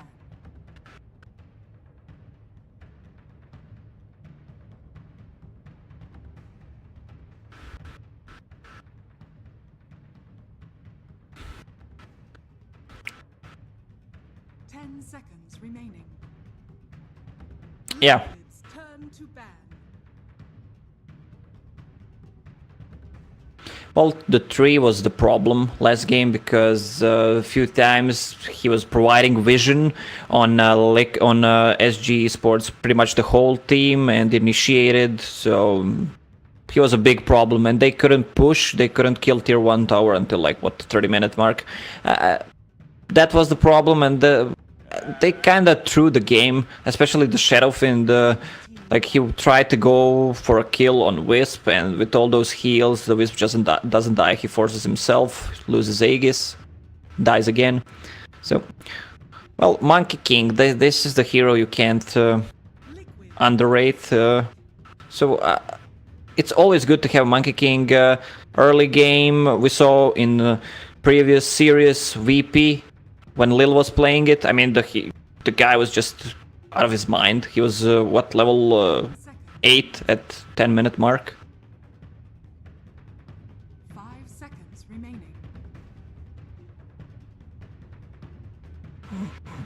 Reserve time.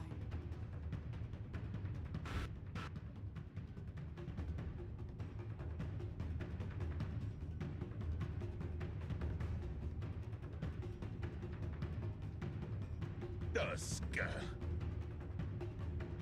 Radiant team pick.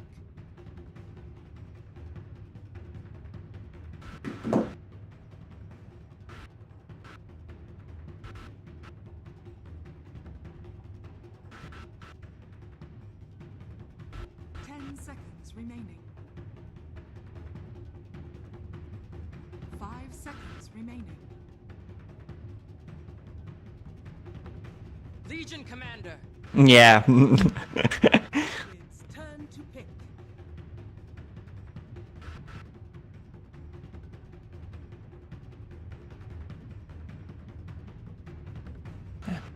Yeah.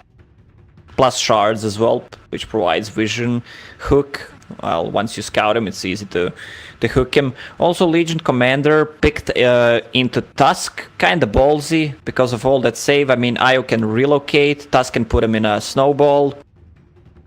Not sure it was the right pick. I mean, why Legion Commander? They got nothing to combine it with so far. If you're picking it just for the sake of the hero, I mean, it's not that good.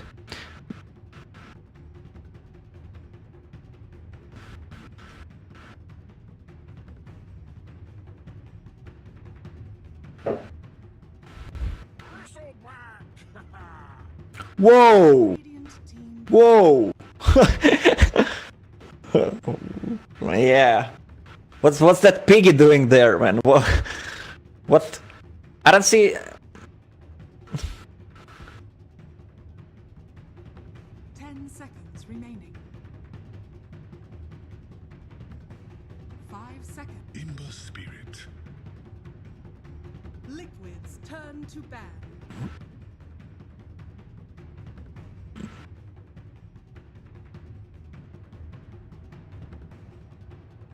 I don't like the hero at all. I think hero, I mean, he can do good at one point, but later on he just becomes kind of a hero that does nothing, goes in, tanks, and that's it, and you just kite around him.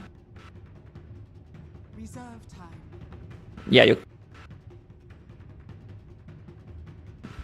Yeah. Radiant Yeah. team ban.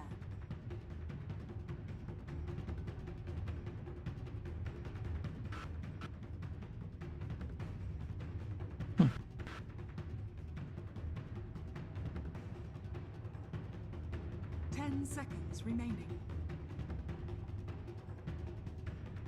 5 seconds. Probably a Matumba Man thing.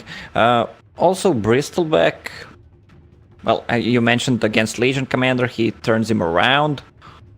But I don't know, what's the build on Bristleback? Like you go Vanguard, obviously, first item, then maybe Echo Saber if needed, or Sangiyasha, then turn it into Basher.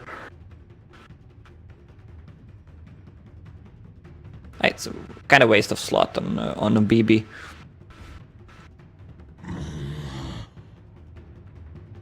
Radiant team pick.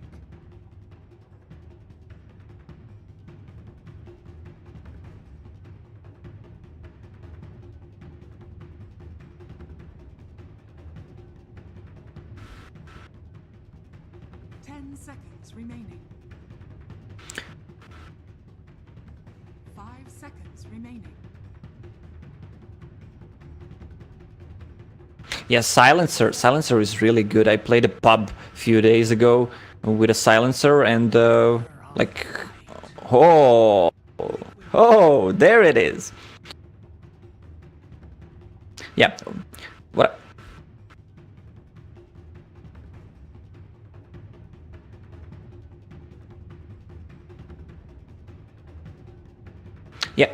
Yeah. I was talking about Silencer as a, let's say, a counter to Bristleback. You use first spell and you just hit him from behind and it automatically casts Quill Spray, so it just refreshes the Q from Silencer.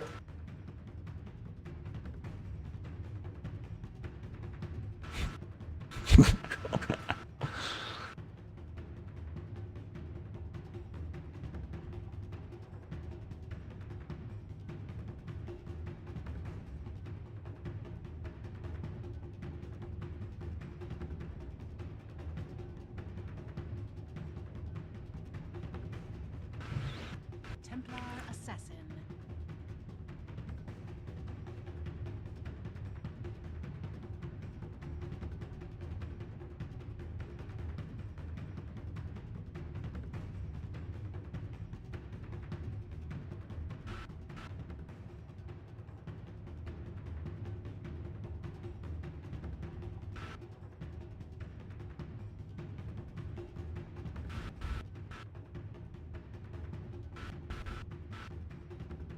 Yeah, Ember Spirit on SG, they have pretty much nothing against him. They have Hook Shot and Tusk Ulti, and that's it.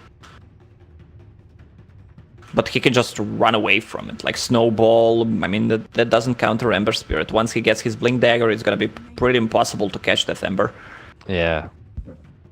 I am very curious to see how the laning stage will unfold here. If it goes even or decent for SG, I would imagine they would be super happy. It's a lot of pressure on Liquid, I feel, to be able to kind of get something going. But this isn't really like a level 1, let's begin the party and start fighting lineup. This is still a lineup that's going to need a little bit of time to be able to get into that fighting shape. Templar is going to need the stacks to kind of rip through. Clockwork is going to have to muscle his way to at least getting hold of Hookshot. And I don't know. I'm anxious to see their Tusk game as well. Yeah, I'll do the predictions same as the last game. I mean, I like more SG's lineup, but overall, Liquid more experienced team. But I'll still go for SG this game. I don't think the first loss shook them up, so I think they can make a comeback.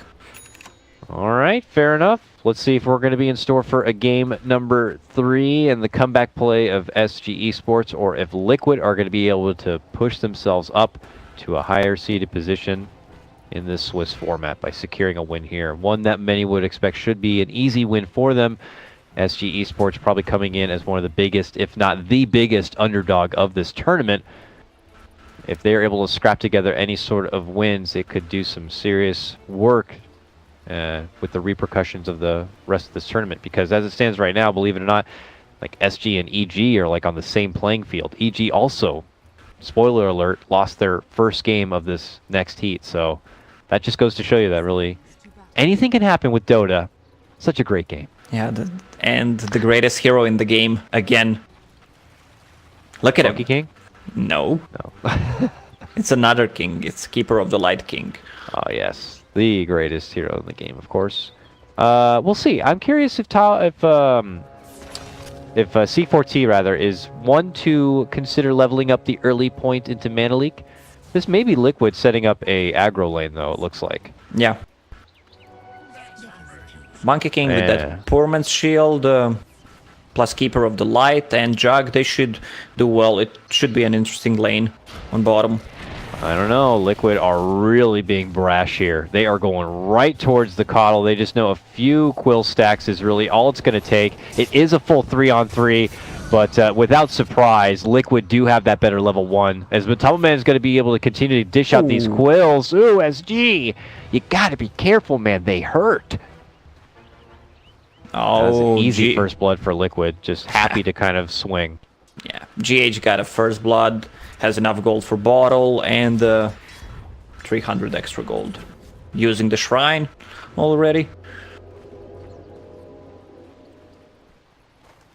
Alright, good stuff for Liquid start, and they set up this kind of aggressive lane. This was what they're hoping to kind of lead into with.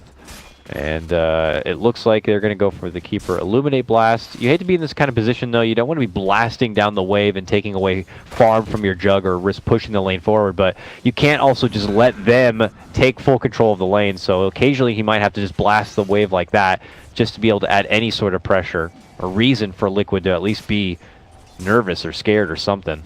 What's King RD got? He went with the Jingu Mastery, but, I mean, would you want to walk in and hit this Bristleback right now?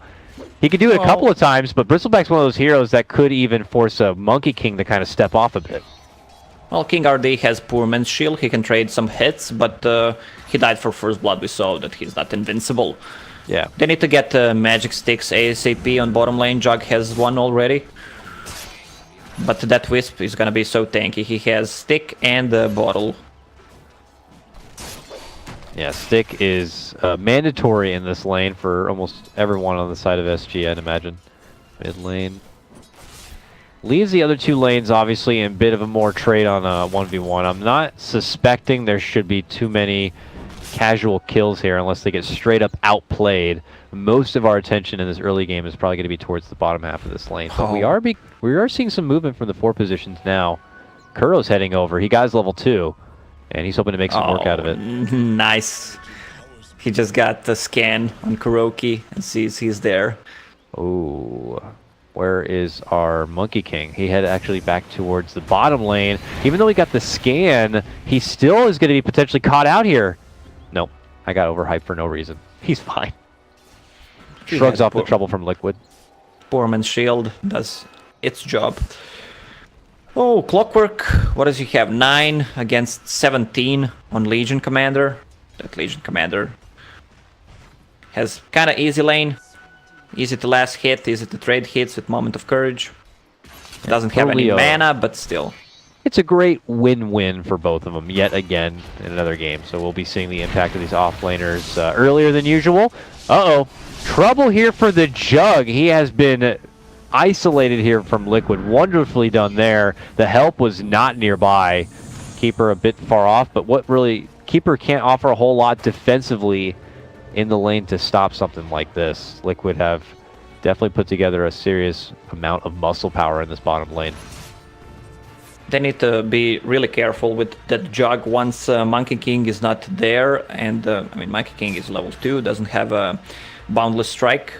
So they need to be really careful. They have no escape mechanism, and BB just sprays Jug, which is physical damage. And when Jug spins, he's only immune to spells. The Bristleback can also just walk through the lane and nearby the trees and pop off the quills, and that forces Monkey to kind of continue to also adjust his positioning a bit. That's just a nice little pickup to have against the guy. Liquid back on the move, though. Nightfall has come, and looked like Kuro was thinking about a swing towards that mid lane here.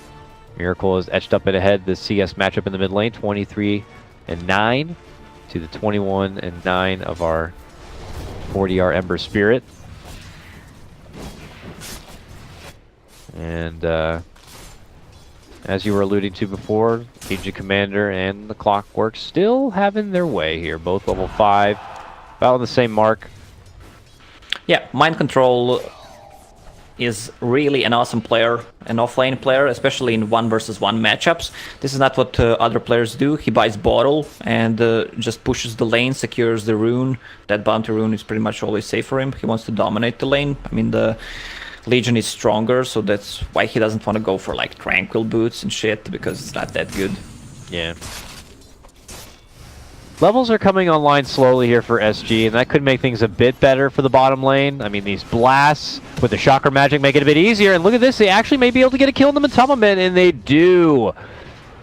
Quickly to run away, though, this Jug, oh, somehow avoids the shards, but the Snowball will find its target. Now, though, can Kuro make it away with his life? He should be able to here. It looks like not enough resources here for SG. Kuro tried to bait them in a bit. Meanwhile, Tavo is going to get the pick off on the mind control, but we keep action here in the bottom lane because GH has rotated in.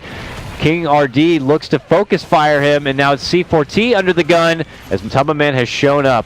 They're going to be easily able to take him down. They swarm onto King RD. He gets out one last boundless strike, but it is not going to be good enough. GH continues to bait him in further. Finally, they'll be able to bring down the Tusk, but much blood was shed on this day across the whole land, and even mid lane going to get in on the bloodshed here as Miracle gets the takedown on a 4DR Lacoste. A war happened. Every lane. No, that shouldn't happen. I mean, you're an Ember Spirit, you shouldn't die. I mean, you pop Refraction with just your Flame Guard, so yeah, I was watching the bottom lane, so I didn't see how it happened. I mean, he went on him with Blightstone, which is good for extra armor plus meld, and Ember wasn't level 6 yet, so he couldn't run away. Alright, so if we kind of reassess the situation here, things looking strong as Tavo gets his first duel successful as his own solo pick on the mind control there in the top lane, but as we saw there at the back end, SG lose one of their own and 4DR in the mid lane. And as we continue to touch base back here with the bottom, we can finally assess what the laning situation is and what kind of damage was done. Jug is still holding the top of CS, probably not as high as he'd like to be, but overall was not really prevented from finding the farm in lane. A lot of attention was needed down here, so the XP was split a bit more. So he's not super high leveled, you know, still sporting level 5 at this moment. Yeah, that's not Jug, that's LC, but they look pretty much the same if he doesn't have Arcana, sorry. Yeah, it's LC on top of... Ooh, whoa, backing out, managed to TP away before getting caught out.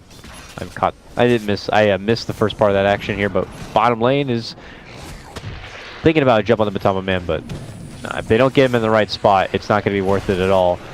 He's going to go for King RD here, and it's going to force SG to kind of step in. But this quill damage is kind of ridiculous. Oh my god! He gets one more, it should be good! Is he going to get close enough? No! No mana. No mana. He had one charge of one, and it was on cooldown. Oh, but here comes GH. Injecting him with some sweet mana. Whoa. Okay, now he wants to go back in. He's got mana. Gets a hard hit and a little bit of a tether slow. And now they just can't be in the lane. That is just tough to deal with.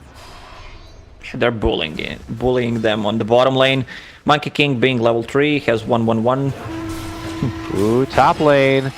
Looks like mind control. Dishes out the hook shot now. Trying to get some revenge here onto Tavo, but Tavo's able to wiggle his way out through the creeps and looks to find a way to cut himself out from trouble. He does not have a TP, and he ran past the side shop there, frantically trying to juke within himself. I think mind control's already figured he's TP'd away. But Tavo was just going to heal up instead. Yeah, they're trying to make a go on him, actually. Someone is TPing, that's Jug. No. Simultaneous action here as Tavo can't TP up there. He actually gets killed in the bottom lane. As we catch up with top lane, and when Tavo shows himself, that's when the snowball's going to be committed on forward. Jug, forced to dish out the Blade Fury, will fend off Liquid, but he gets off the Omni Slash and gets the kill on the mind control. He goes down.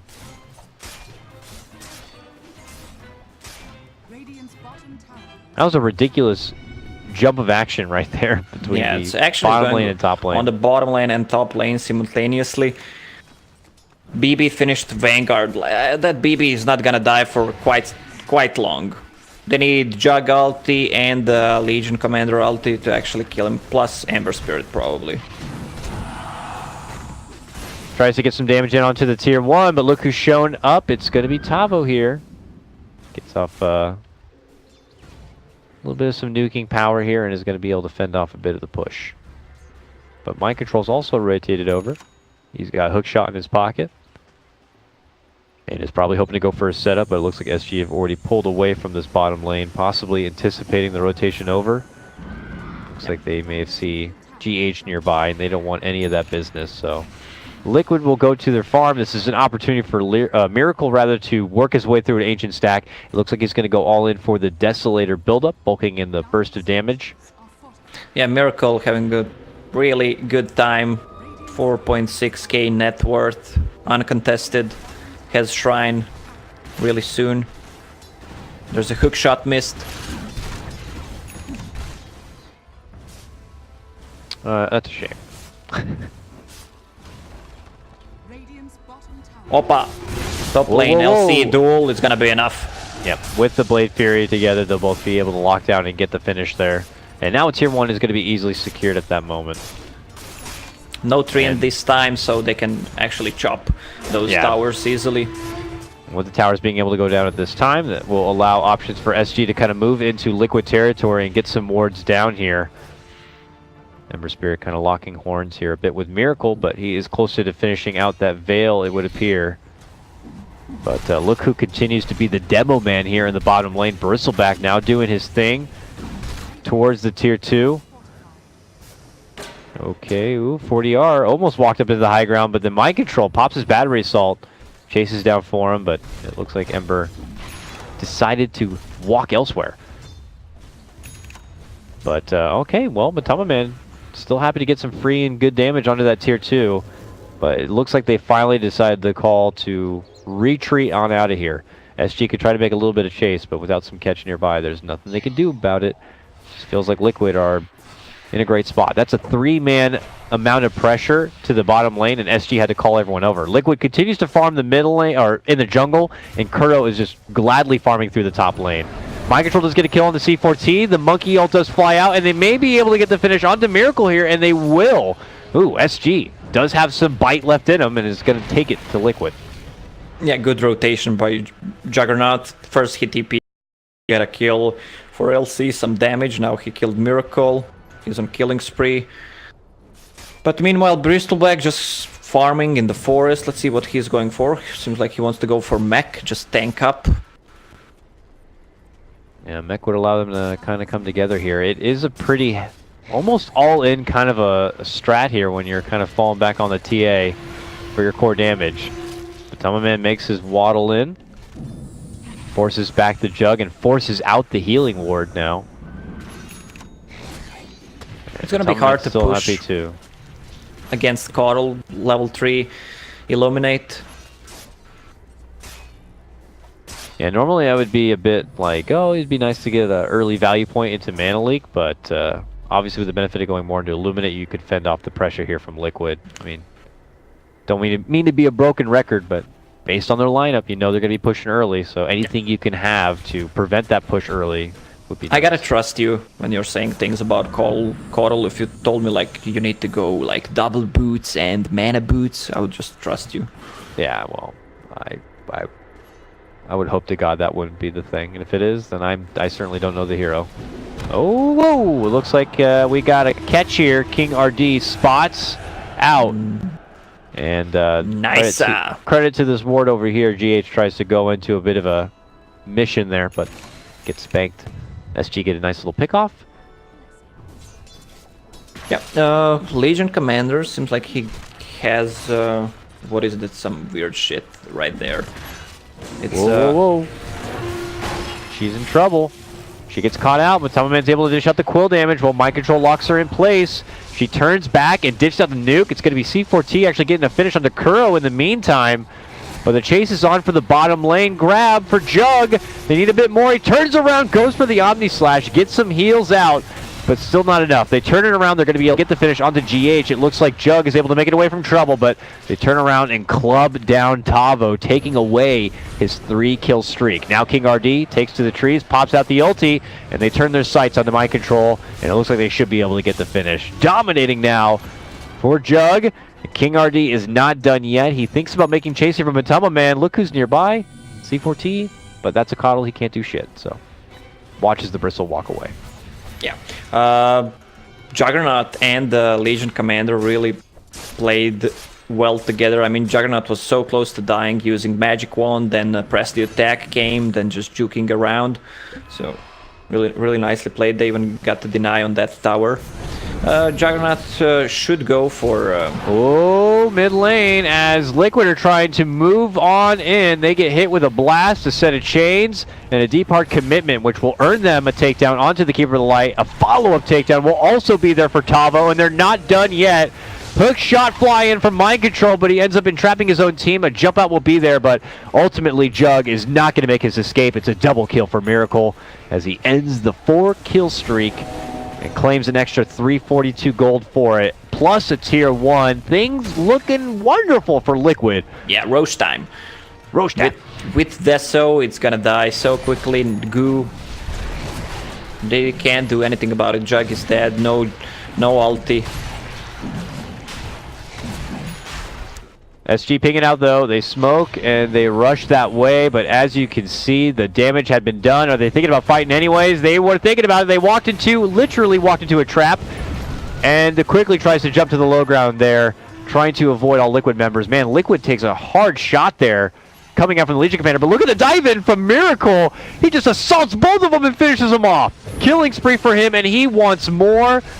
He does get hit with the chains. Ember Spirit throws himself right back in, and he will go down. Wow, TA becomes... It goes really from bad to worse for the Brazilian crew here. Yeah, TA becomes real problem right now. She has Aegis, Deso, and Blink coming right. I thought Liquid were going to have some mercy there, and after they got the initial Roche takedown and then jump onto Ember, they were going to just let SG just kind of waddle back to base. But Miracle had other plans, jumped in, and just assaulted him. Now look at what they're going to be getting from it. A tier 2, and you know, it's just the tempo of the lineup that they got, and they're using it to its full potential. Even as a blast comes through, they pop off their mech, heal up all the creeps, heal up themselves, take out their tower, and move on to the next objective. And there's even still a tier 1 standing in the top lane waiting for them. Yeah, that's gonna go down really easily. They can just backdoor it. Yeah, 40R's trying his best to kind of cut the wave, but this is not going to stop a Desolator wielding TA here. I almost said Stygian. Isn't that the old name? Yeah, it was. It was Yeah. Stygian Desolator. I just had a little bit of a weird Dota old man moment there. Yeah, you're pretty old school. I'm old school, bruh. Oh, behind relocate. Jump all the way in. Jug eats 4 shots and then gets hit with a ball. GH picks that one up. And Liquid almost effortlessly make the rotation back. But here they come to the top lane. And, okay, King RD thinks that he's going to be the one to get the jump, but he dies. And so does the LC, try to go for at least the dual kill onto GH. He will not even get that. And damage will instead be awarded to the little ball. Oh, are you And really now trying to TP? Oh. Nothing's happening here. This could be it, man. SG, I could see throwing in the towel. This is Liquid putting on a show at this point. Miracle putting on a show at this point. Ultra kill. Don't even get in my game. Wow, this game. I mean, this game is so done. Even Bob the Builder couldn't fix it. Oh, see you later. Oh, man, that's a rampage off the return of the Monkey King. Yeah, still Aegis on him. This is gonna be another rampage. Oh, Yeah, double rampage. But that's the greatest hero in the game. It doesn't matter. That's Miracle TA. Stop it.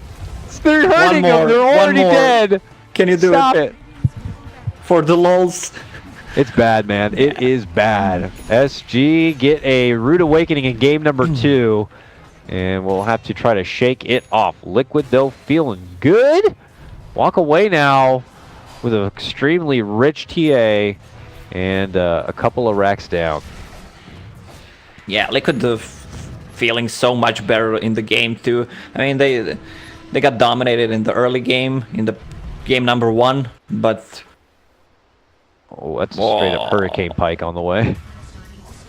Okay, sorry, my bad. I looked away from Miracle for 1 second, and Jug's dead. Oh no! The hurricane pike's not even here yet. Miracle with beast mode on. Yeah, no mercy. He's going Hamburglar right now. Tier 2 down. Time for the base. I don't know what you could do to stop this guy, but he is 11-1-4. He had a great game on the Terrorblade in game number 1. Maybe Liquid invigorated from their DAC run and looking to kind of set the record straight here. SG, okay, final life. There he goes. Keeper the light, dead instantly. King RD, he's got to go too. And Cole is just really having no mercy on anyone whatsoever. King RD throws in the bloody white towel, and this one is over. Liquid will take a strong 2-0 to help get themselves into a higher position in this Swiss bracket after having a bit of a slower start, right? Didn't